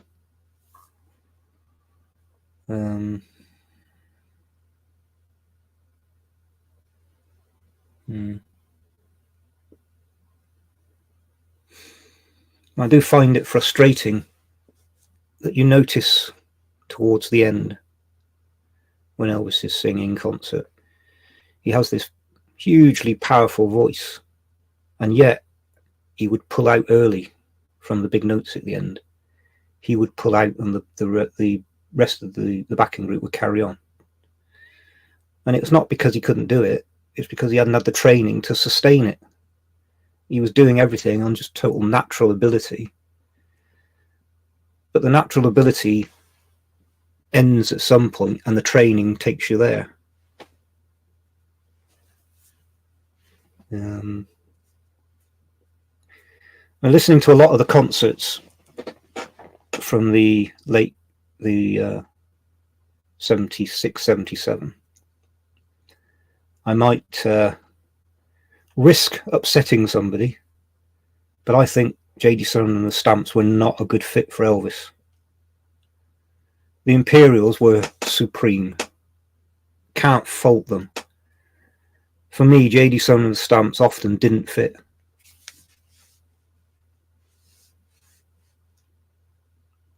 I know Elvis loved J.D.'s voice, but this whole thing about his deep bass singing, for me, it went beyond supporting the sound, and it hurt it for me.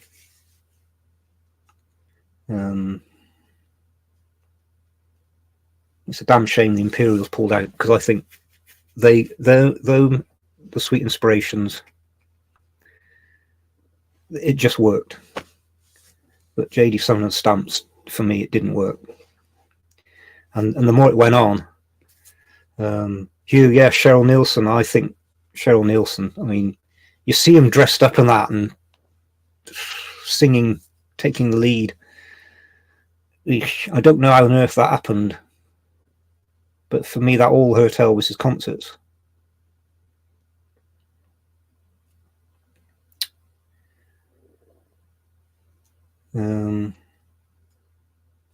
But again, I think it's a sign that Elvis lost interest, that he wasn't controlling the sound.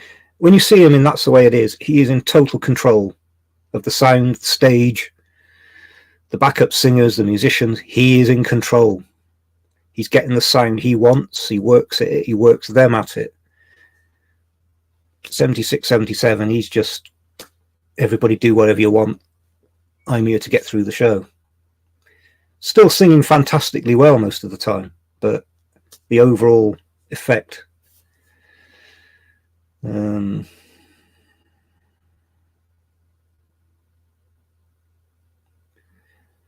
might have just upset the J.D. Sumner and the Stamps fan club, but the proof is there. Go and listen to the concerts, 76, 77. And of course, the great tragedy is that, as somebody recently said, they have the most soundboard recordings of 76 than any other year.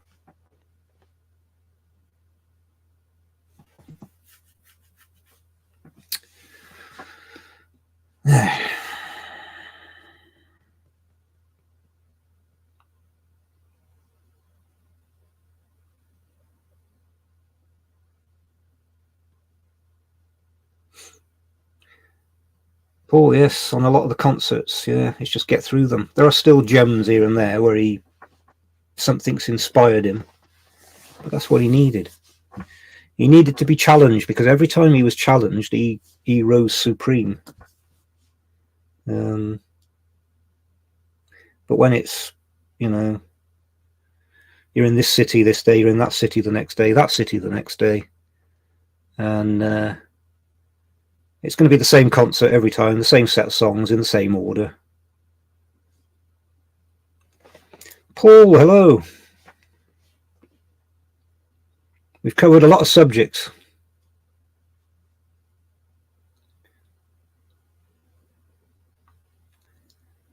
I am live. My doctor says I'm still alive. Hugh, 75 was the last year of consistently good shows. Yeah, I agree. I don't know if his singing was never as good. I mean,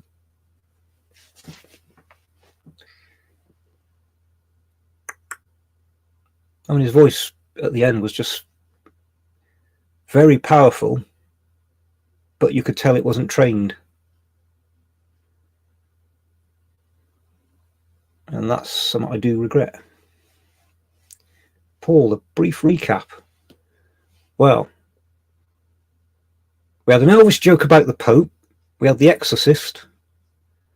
We had Anna Karenina. We had Pompeii and Herculaneum. We had some Elvis album covers, some Camden CDs, some Mexican CDs. We've covered a lot of things. Paul, I hate the whole JD play. Yep. As I said, I think I don't know why Elvis became so taken with JD's voice. I mean, there's bass singing, which has its place, but that was just beyond.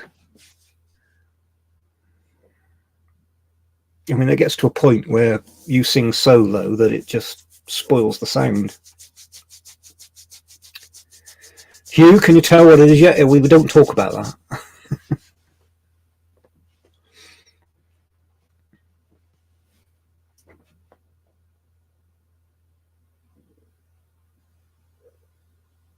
But Elvis did seem to get stuck in the routine. You know, you just know at a certain point that at the end of I Got a Woman, you're going to get Amen, and then you're going to get the deep dive. And as much as I like listening to Elvis concerts, I just think, oh, please get on with it. Get on to the next song. Have a night where you don't do that. You just finish I Got a Woman and move on.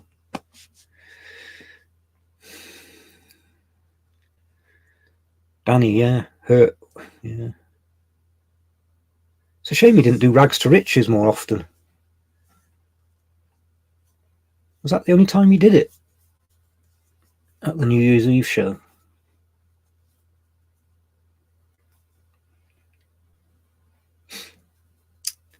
Oh yeah, the long introductions and the solos. It's nice to recognise individuals, but you start to hurt the show. But of course, the people who were present didn't seem to mind. They loved it. And I'm sure had we been there, we'd have cheered and screamed and sang along and shouted.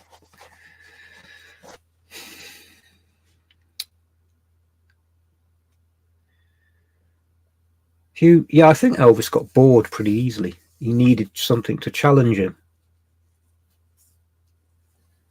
Of course, when you do something and it works, you do it again. This is one of the great problems that filmmakers have got these days. The film is a hit, so they make 2, 3, 4, 5, and of course 2, 3, 4, and 5 are always far worse. Hugh, yeah, only time Rags to Riches.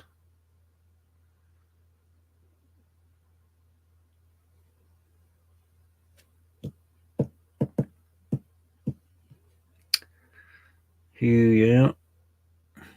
You know, obviously shows were never that long, which you can understand when he was doing the shows in the 70s and he was leaping around the stage and singing his heart out. You can understand that. I think after an hour I'd have been completely knackered. He should have learnt to pace himself a bit.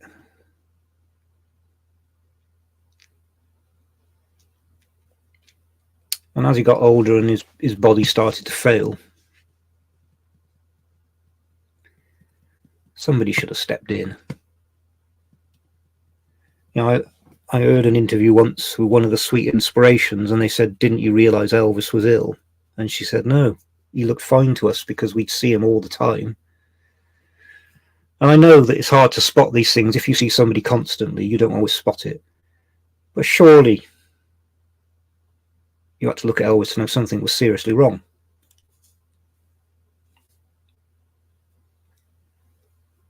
Paul, you can understand why the tabloid reviews were negative, yeah.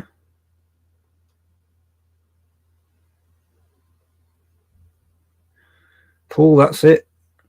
I mean, he said, didn't he, and on tour, that every crowd was new and they wanted to see him. That's it. After Helloa, the next step should have been the world tour. Mark from Manchester, Elvis concert CDs.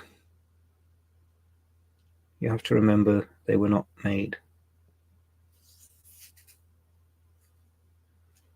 Not made to be released. Is that what you're saying? Which is true.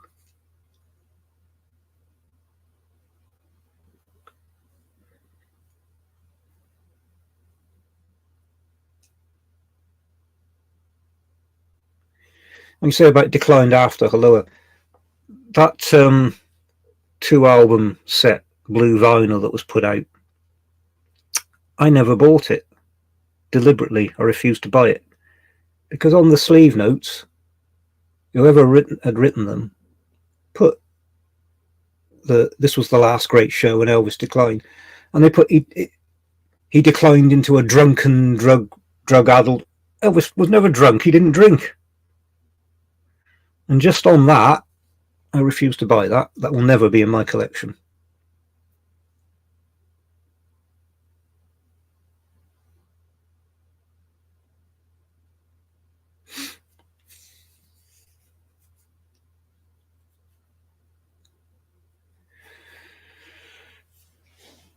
Paul, on a more positive note, we'll all keep collecting. We certainly will. It's a bug that once it's in you, you're not going to get rid of it. So, I mean, I've had the bug since 1973, and there are others like Mal, who's not here at the moment, who started collecting in the 60s. But Elvis inspires that sort of thing. You know, most people who get into a pop band or a singer in their teens, they sort of grow out of it. I still remember my two sisters, Bay City Rollers, tying the old tartan scarf round your wrist and all that kind of thing. Oh, we'll love them forever. I think that lasted about 6 months.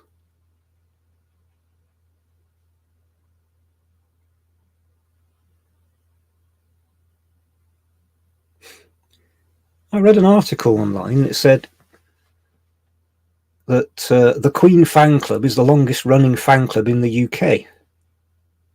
How is that possible? Because Albert Hand started the official Elvis Presley fan club in the UK in 1962, and it's still going.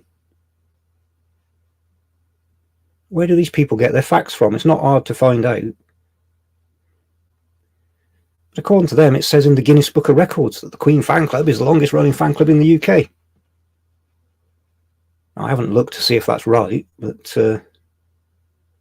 is it yet another point where they're trying to diminish Elvis's achievement? Which seems to be an ongoing thing.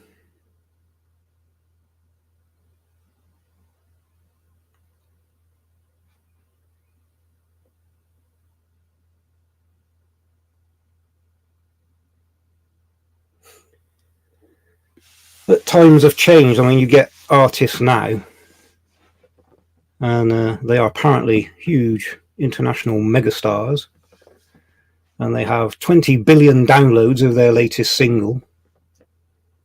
And I listen to it and I think, oh my, that is dire. That's got no substance, nothing to it.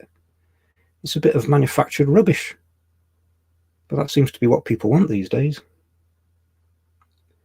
Mark, for us to listen. So that's where we get the same songs. Yeah, I see what you're saying. Yeah. It was made for the concert. Yeah, that's what Elvis said. Every concert, every crowd, they have to take as new that haven't heard them before. It is difficult. For them, it must have been really hard playing the same songs over and over again. Of course, if this is the only time you see Elvis and he doesn't do Hound Dog, you might feel a bit let down. Hugh, the Guinness Room. Ah, right. Right. Brandy, hello. Can you tell me more about a book you showed called Long Lonely Highway? I will have to get it out again. A lot of these books I read when they came out, but that could be 30, 40 years ago. So I don't have a recollection. I'll have to dig it out and have a look. I have actually put them back up in the attic at the moment because I've got no space to put things down here. But I will get it out. Maybe I could do maybe I could start doing a little review of some of the books. Mal's back.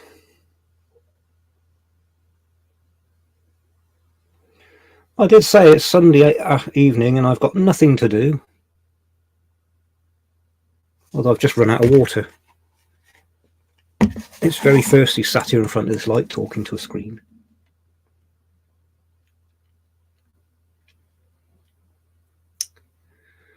Um,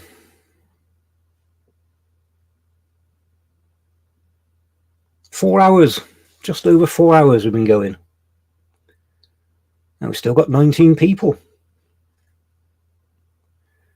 David, all of Albert Hand Annuals, that's not easy. Albert Hand Annuals in mint condition. You got them for Christmas. I had all the sort of later ones, but again, they were amongst the things that disappeared when I went to Finland. But you can still buy them. Whether the crosswords have been done or not, I don't know. Mark, please try and give notice of your live feed. This is one of the problems I got. Because of the work I do, I'm never 100% sure. Like right now, I had a phone call earlier. I'm waiting for a phone call to confirm whether I will be going to the Duke of Gloucester barracks tomorrow or not. And the phone call that I thought was to tell me yes or no was, we will ring you at 7 o'clock tomorrow morning and tell you if we need you or not. And this is the problem I got. I'm never sure. Sunday evenings is generally pretty good. So keep an eye on Sunday evenings. That's most likely when I will appear. You shall know not the hour at which I come. Should have had a clap of thunder then. Brandy, I'm at work and I've had working on a Sunday. What do you do? God, I remember working through the weekends. Thought of doing it now would kill me. So we can't go. Danny said I'm not allowed to go yet. I always think when I'm about to go that somebody's just joined, all excited to join in, and I'm off.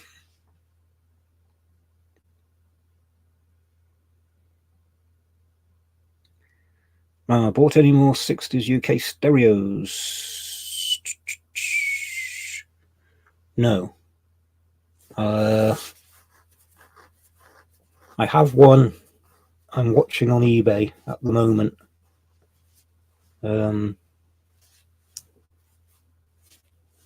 Can't even remember what it is. Might be Girl Happy, in fact.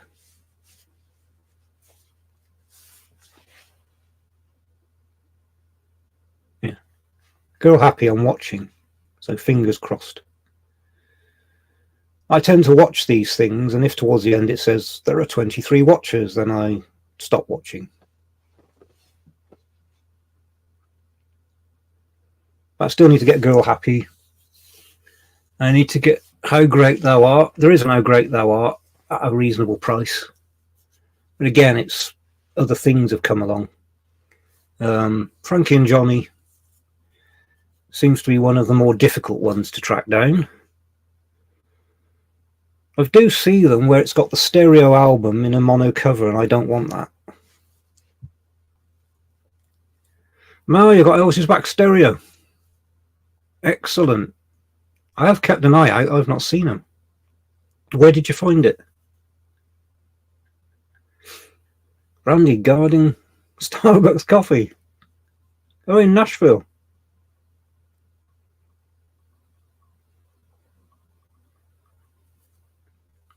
Does the coffee need guarding then?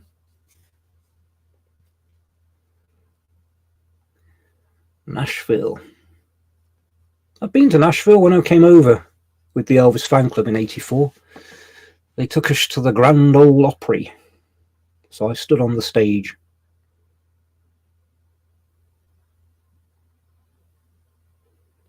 Hugh, where would we be without eBay? Probably a bit richer. I haven't seen any Elvis FTDs on Amazon for a while. I don't use Amazon for Elvis stuff. Is it good? Bought CDs for under £10. Yeah, if you keep an eye out, things do crop up at reasonable prices. But you have to be quick because they disappear quickly. Paul, day cutting grass. Yeah, it's been that sort of day. Oh, cleaning the barbecue. Don't mention the barbecue. My wife. Let's have a barbecue. Let's have a barbecue. Let's have a barbecue. He was the one loving you, something for everybody. Yeah, good trio. And the VP albums are nice. I've got a few. But again, the ones that are missing, so expensive. But has Mal got all the VPI albums? This is what we want to know. Hugh Elvis should have gone back to the Opry. Yeah. Of course, the Opry is one of these things where it's possible new songs could turn up because they have found recordings have been discovered of the show with Elvis on. So it is still a possibility. We know that he did sing songs on there that he didn't record.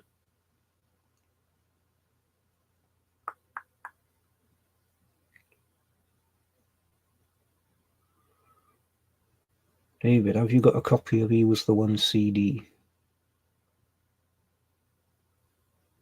I don't. I don't know if anybody else has. I bought the vinyl. I didn't get the CD.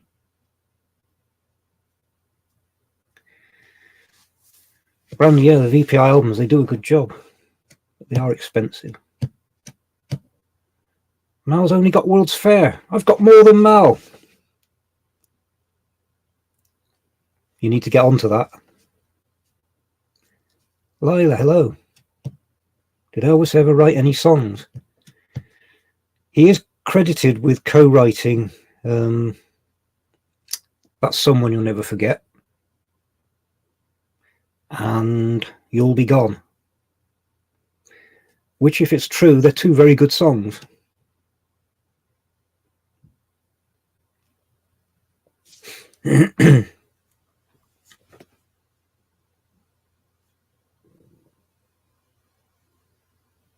It's a shame Elvis didn't get into writing. I'm sure that with his musical abilities, he could have written decent songs.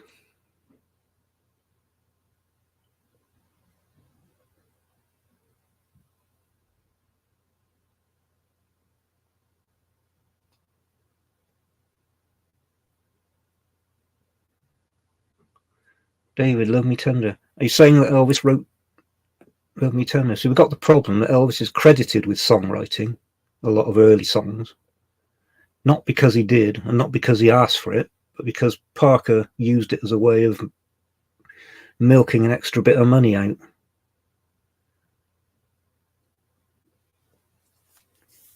Phew, he came up with the title, but not this. All right.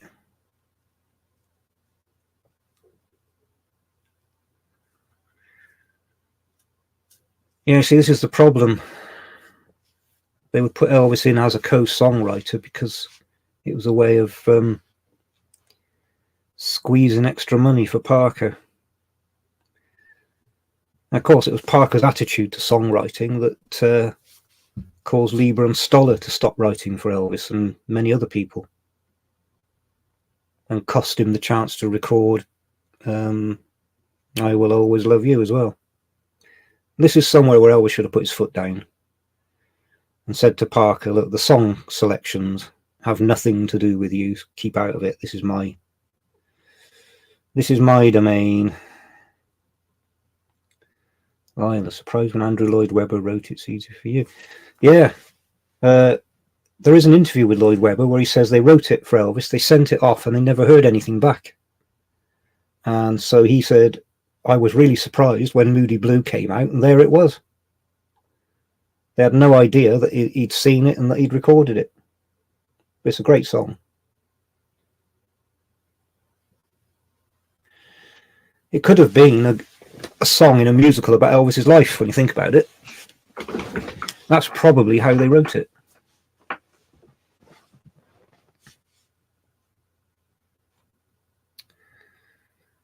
Oh dear. Ruiner, yeah. Morrissey does You'll Be Gone. Morrissey's an Elvis fan, as you probably know, and he performs You'll Be Gone in concert. I was really surprised when I heard that. I had to track it down and have a listen. Not a song I would have associated with him. Mal's cutting down on Elvis spending, a bit like Ed. It doesn't seem to work, does it?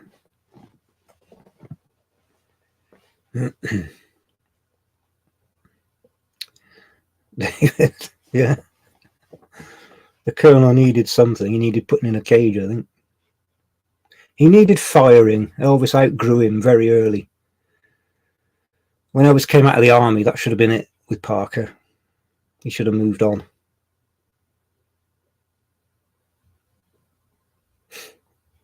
Hugh, Tim Rice and Lloyd Webber wrote the second song for Elvis. All right.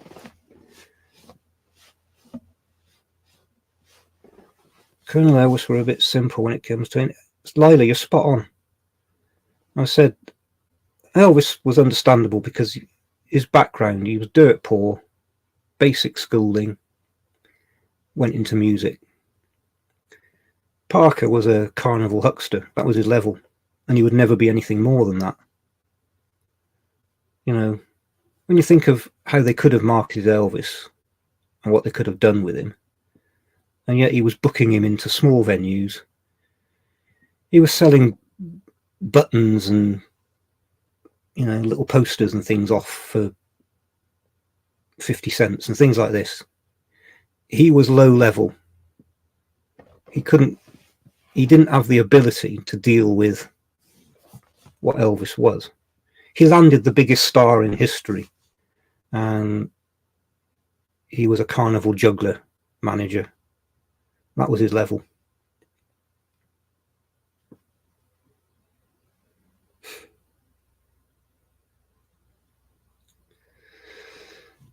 Now, what did you think of the sound quality of Blue Hawaii? Fantastic. I haven't listened to it all yet, but I do enjoy the Blue Hawaii sessions. I really like it. It's really intimate. I had a lot of the sessions on cassettes I bought back in the 80s. And it's one of the sessions that I just like. I could sit and listen to. I really enjoyed them. So it's bringing a lot of that back. But yeah, the quality is really good.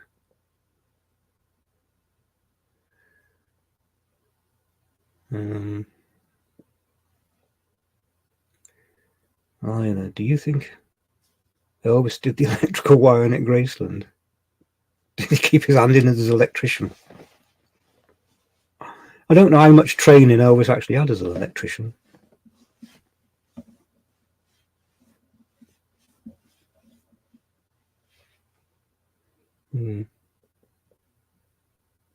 I always find it funny. They say that the waterfall in what we now always call the jungle room, but of course Elvis never called it that. So when they say, you know, the jungle room sessions, that wouldn't have meant anything to Elvis because it was the den. And it was only in the 80s somebody came up with the name jungle room. I wonder who it was who first called it the jungle room. And it had a waterfall. And there are lots of stories that it never worked properly. And there were always floods and things, and it never worked. Few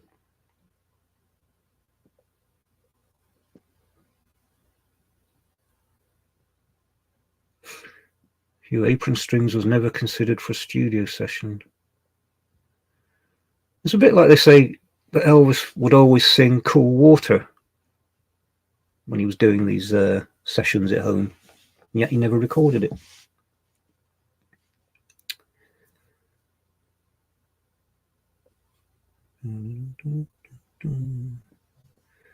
It's Midnight. I always loved It's Midnight. I just love Promised Land. I think the album's fantastic. And you say it's autobiographical. Blah, blah, blah, blah. Of course, there is the recording of him singing that in concert. And when he starts it, Priscilla's in the audience and he says, "Listen, Scylla," and he sings It's Midnight.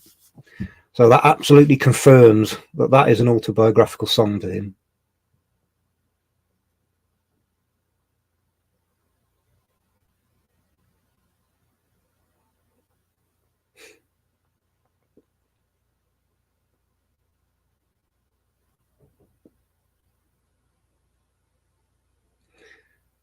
What is the story behind his swimming pool was hidden behind a door in his living room?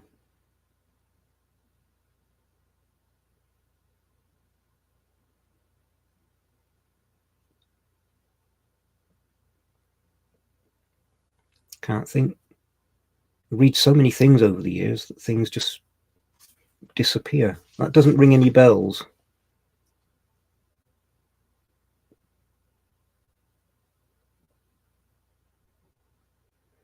Hugh, yeah, Good Times, Today. Even love letters, a lot of love letters from Elvis. Some people look down on that a bit. I don't think that's fair. All right, it's following Elvis Country. How do you follow Elvis Country? Well, I think Love Letters is a fine album. Lila, Elvis, loved by millions, but the loneliest man on earth. Yeah, absolutely. Only recently I was, what was it?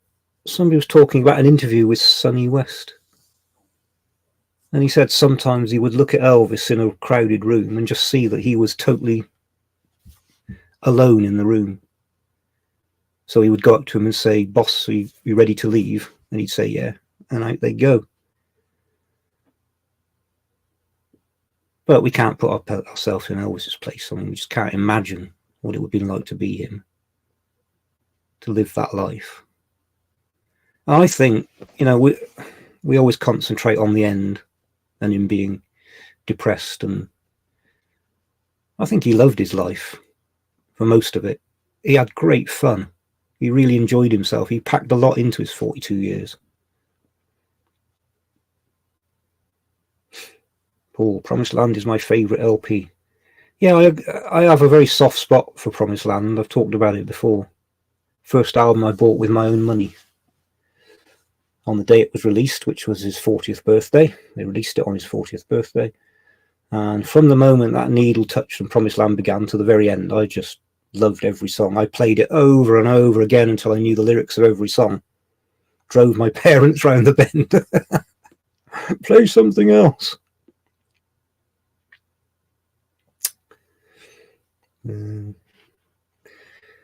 David, I agree. Elvis Country, the later remixes without I Was Born 10,000 Years Ago in between, just makes the album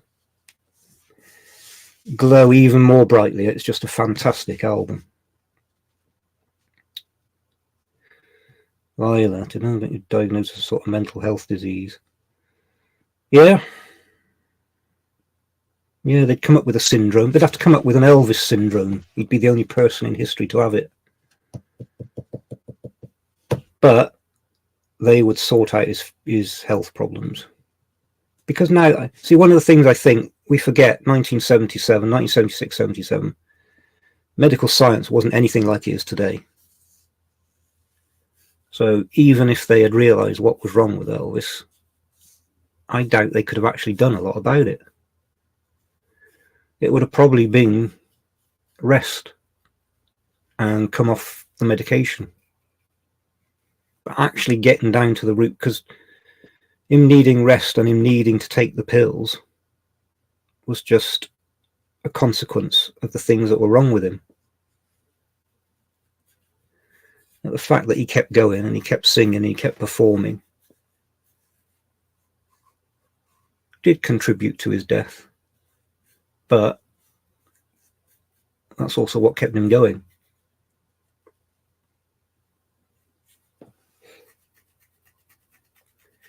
Oh yeah, the FTD Promised Land I didn't get, and I actually, most of the covers I like, I actually don't like that cover.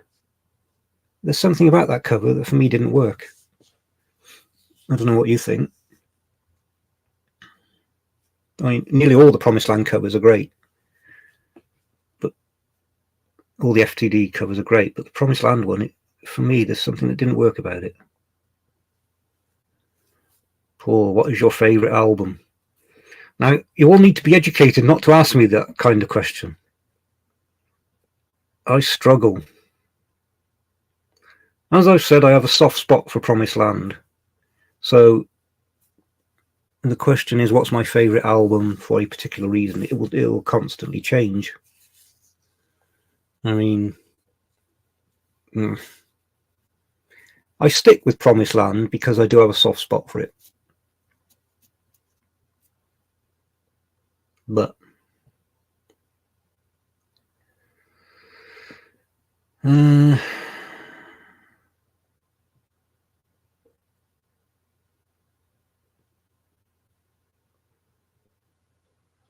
Promised Land CD is great.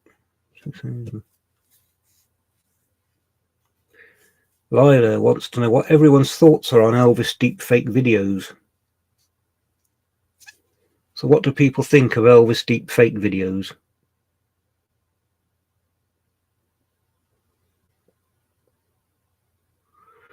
For me personally, the first time I saw one, and I think it was after Loving You, my initial reaction was I was blown away by it. It was almost like actually seeing Elvis perform after Loving You. And then the more I thought about it, the more I went off the idea. But whoever's doing them are doing a really good job. It is as close to seeing Elvis perform some of these songs as you're going to see. I mean, but at the end of the day, the physical person sat there doing the mannerisms, and that isn't Elvis. So they can be quite surprisingly well done. But I'm not sure how far down that road they should go.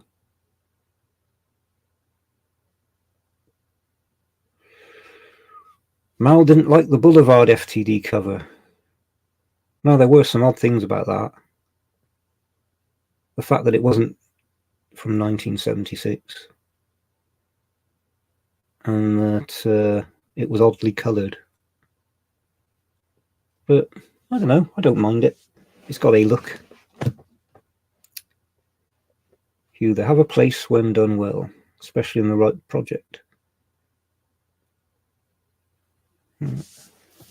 Yeah, it could have a use, but you have to be very careful with it. See, the problem we've got with deepfake videos is a bit like my granddad's First World War medals went missing many, many years ago. So I got a set of medals that weren't his, and I framed them with a nice photograph of him in uniform and his cap badge and a plaque and that, and gave it to my mum for Christmas. And when she opened it, she burst into tears. So that was good. Not that she cried, but it had a good effect. And that went up on her wall, and it was there in her bedroom till the day she died. And now I have it on the wall outside my door. Very quickly in the family, they became my granddad's medals. Now, they weren't. They were exactly as he would have had, but they weren't my granddad's. That's the problem I have with these deepfake videos, that the average person watching it doesn't see a deepfake video. They see Elvis. And that isn't Elvis. That's Elvis's face put on somebody else. So, and there is a difference, as with the medals. That's the problem I have. Now I've mentioned my granddad's medals, I shall show you them. I'm sure you're all dying to see them.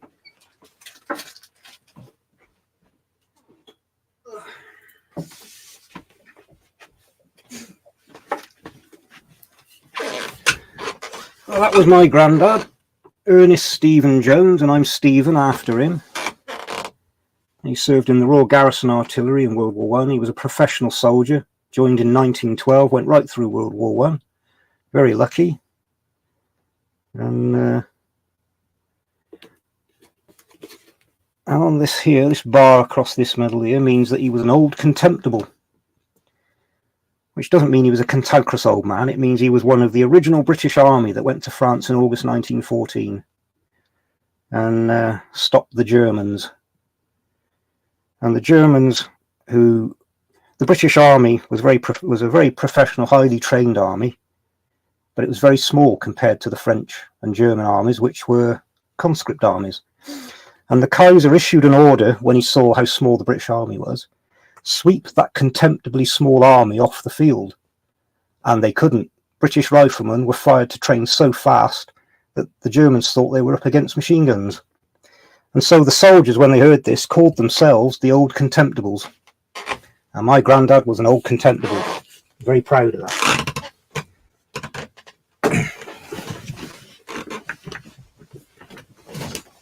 Well, there you go.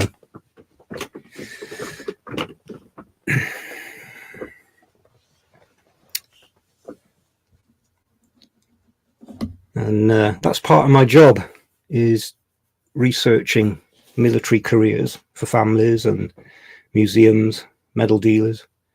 And I get such great enjoyment out of it. And presenting things to the families and seeing them stood there in floods of tears. Very affecting sometimes. So I love my job.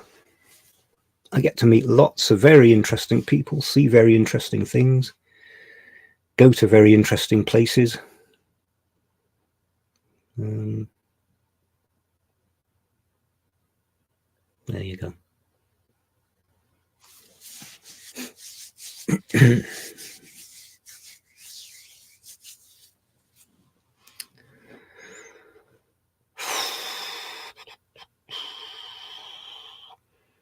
It's 10 to 10. I think I better call it a day at 10. 4.5 hours. I'm not sure if my wife's actually gone up to bed. And I'm very, very thirsty. So I think a cup of tea. Marla is a great job. I'll say people pay me to do what was my hobby. And I discover such fantastic stories. Oops.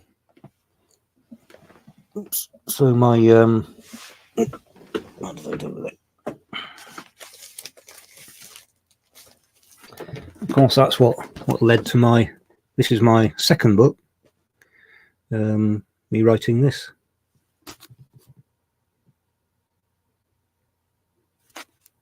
Which I'm very pleased with the reception this has got. If you weren't here for the beginning, I've actually received an invitation from the Finnish ambassador to attend a reception on the 1st of June, which is they're holding a reception to celebrate Finnish Army Flag Day, and I've been invited to attend. So that will be an interesting day.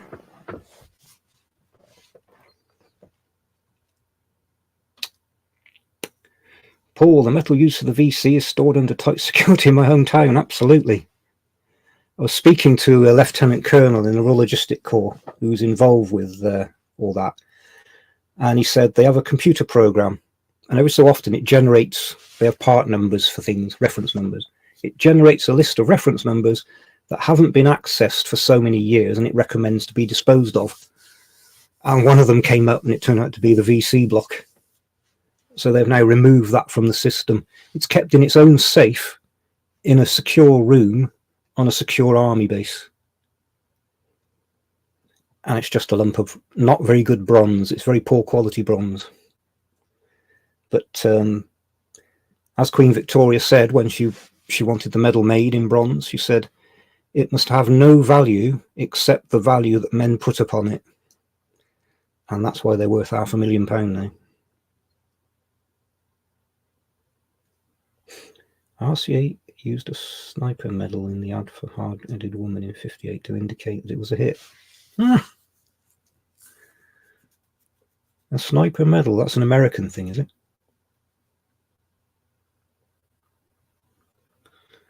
David, 12 years in the Royal Marines. Wow. God, that's something that will be with you for life. Even to just get into the Royal Marines is an astonishing achievement. God.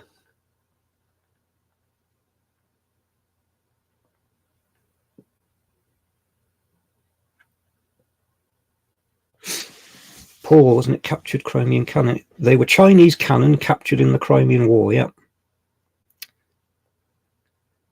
Yeah.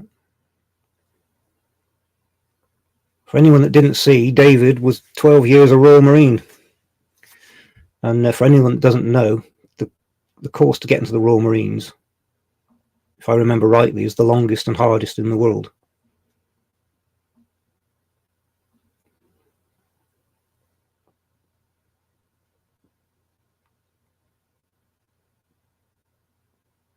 What can you say? One of the recent groups of medals that I did research on was First World War medals to a chap in the Royal Marine Artillery. Because back then, the Royal Marines were split into light infantry and artillery. And he served at Zeebrugge in 1914 in Belgium. He went right through the war. And 3 weeks before the war ended, him and his crew were doing gunnery practice, and a shell exploded in the gun.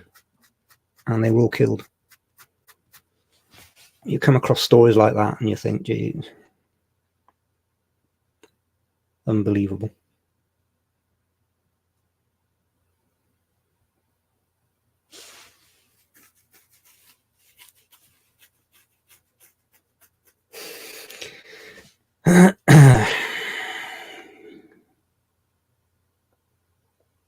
Oh dear.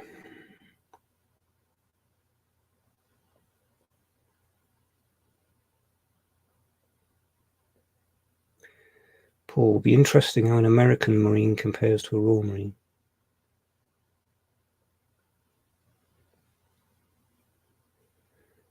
I don't know a lot about the American Marines, but from what I've seen, it's a branch that you choose to join, and you can get into, whereas the Royal Marines really is an elite force, even just qualifying to get into the Royal Marines.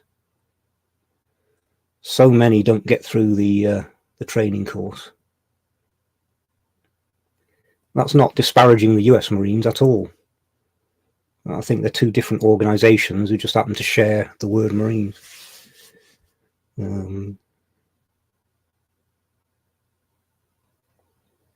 David, I can't climb the stairs now. That's the problem. I was talking to a chap quite recently. He's not very old, but he was a para, and he said his knees are just completely shot. Now, again, being in the parachute regiment in the British Army, you have the American paras, tough guys. You have the British paras, who are mental cases. And that's the whole point of them. You just point them and push them, and then off they go.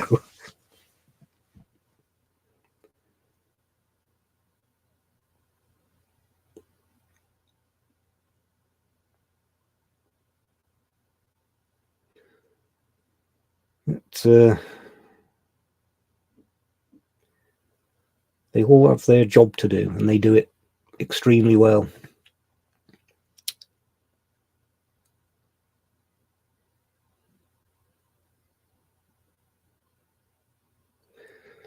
And we need more of them. The world's becoming a more unstable and dangerous place. And we all seem to have politicians that haven't got a clue what they're doing.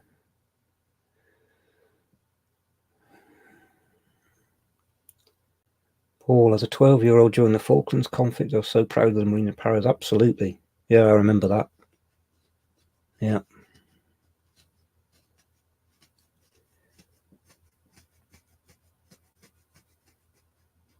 I always remember talking to a Swedish girl once, and she said the lion is a very good symbol for Britain. And I said, why'd you say that for then? She said, lions, you see them lying around, they look very lazy and uninterested. But if you poke it with a stick, you soon regret it. And I thought, yeah, that's us. We do tend to be pretty laid back and disinterested and apathetic a lot of the time. But if you push us into a corner, we fight.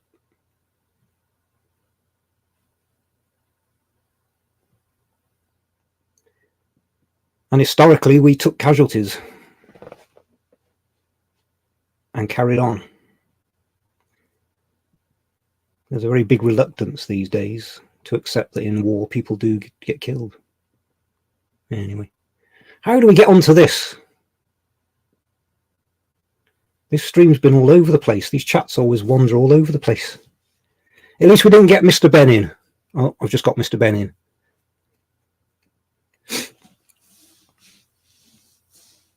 Alan, the UK isn't broken. Our politicians are broken.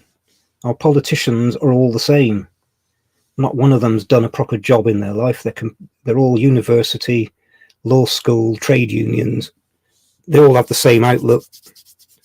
They all seem to care more about other nations than their own. There you go. Well, absolutely.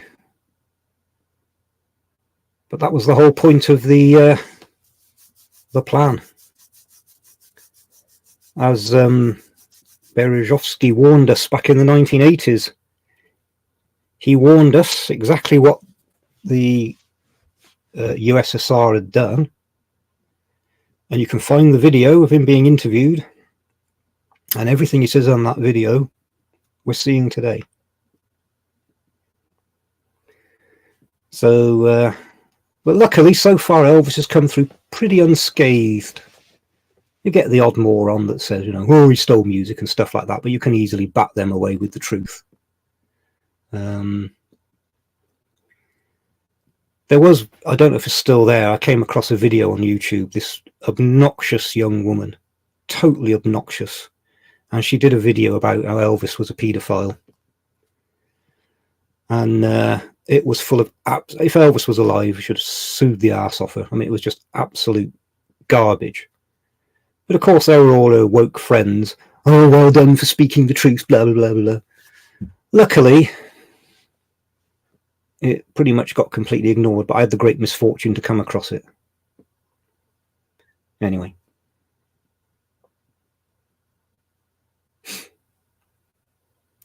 David, I would say the youth's respect. Their mantra is flood the area with thousands. The British don't have that luxury. No, we ain't got the numbers. I spoke once to an Air Vice Marshal who was head of the RAF legal team, and he was in Iraq. And of course, all targets had to go through legal processing to be approved. And he said, we would have the RAF come to us and say, there's this shepherd's hut in the middle of nowhere. We want to send a tornado and drop a bomb on it because we think it's being used by the baddies. And he said, and then the Americans would come in and say, there's a little shepherd's hut in the middle of nowhere. We've got 3 B-52s and we're going to carpet bomb a 20 square mile radius around the hut. It's just completely different level and different way of thinking about it. So, Paul, how do we celebrate St. Patrick's Day more than St. George? You tell me. I do find the St. Patrick's totally over the top. Most of the people celebrating St. Patrick's Day have never been anywhere near Ireland and have nothing to do with Ireland. I do find it a bit much when you get all these Americans dyeing their hair green and claiming they're Irish because great uncle so and so came from Ireland.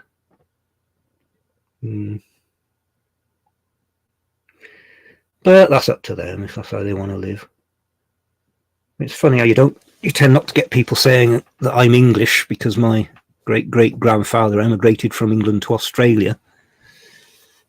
They say they're Australian with English ancestry. There was a great piece of video I saw recently of something that happened in an American, I don't know, political arena, court, something like that. And a young black guy got up to speak. And then this older black woman got up and she said, "How do you identify?" And he said, "I don't understand, what do you mean?" And she said, "How do you identify?" He said, "I identify as an American." And she said, "Oh, you don't identify as an African American?" I thought, what an obnoxious person. He's an American. Why does he have to be an African American? Just be an American. It's like, here, be British. Don't be black British, be British. Anyway. Man, absolutely, Elvis is the shining star in our lives. Keeps us sane. Paul, yep, you've called it. 3 minutes past 10. Time to be off. So, thank you to everyone for coming and listening to the waffle. So, as I say, Sunday evenings is the most likely time that I'll appear. If I ever do get the chance to let people know in advance, I will. But if you want to sit through all this again, keep an eye out. Thanks to everyone for watching the videos and leaving comments.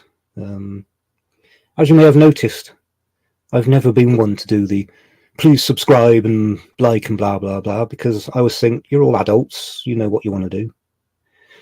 So thank you for everyone who's contributed, or if you just sat there listening, shaking your head at the screen and going, what the hell's he talking about?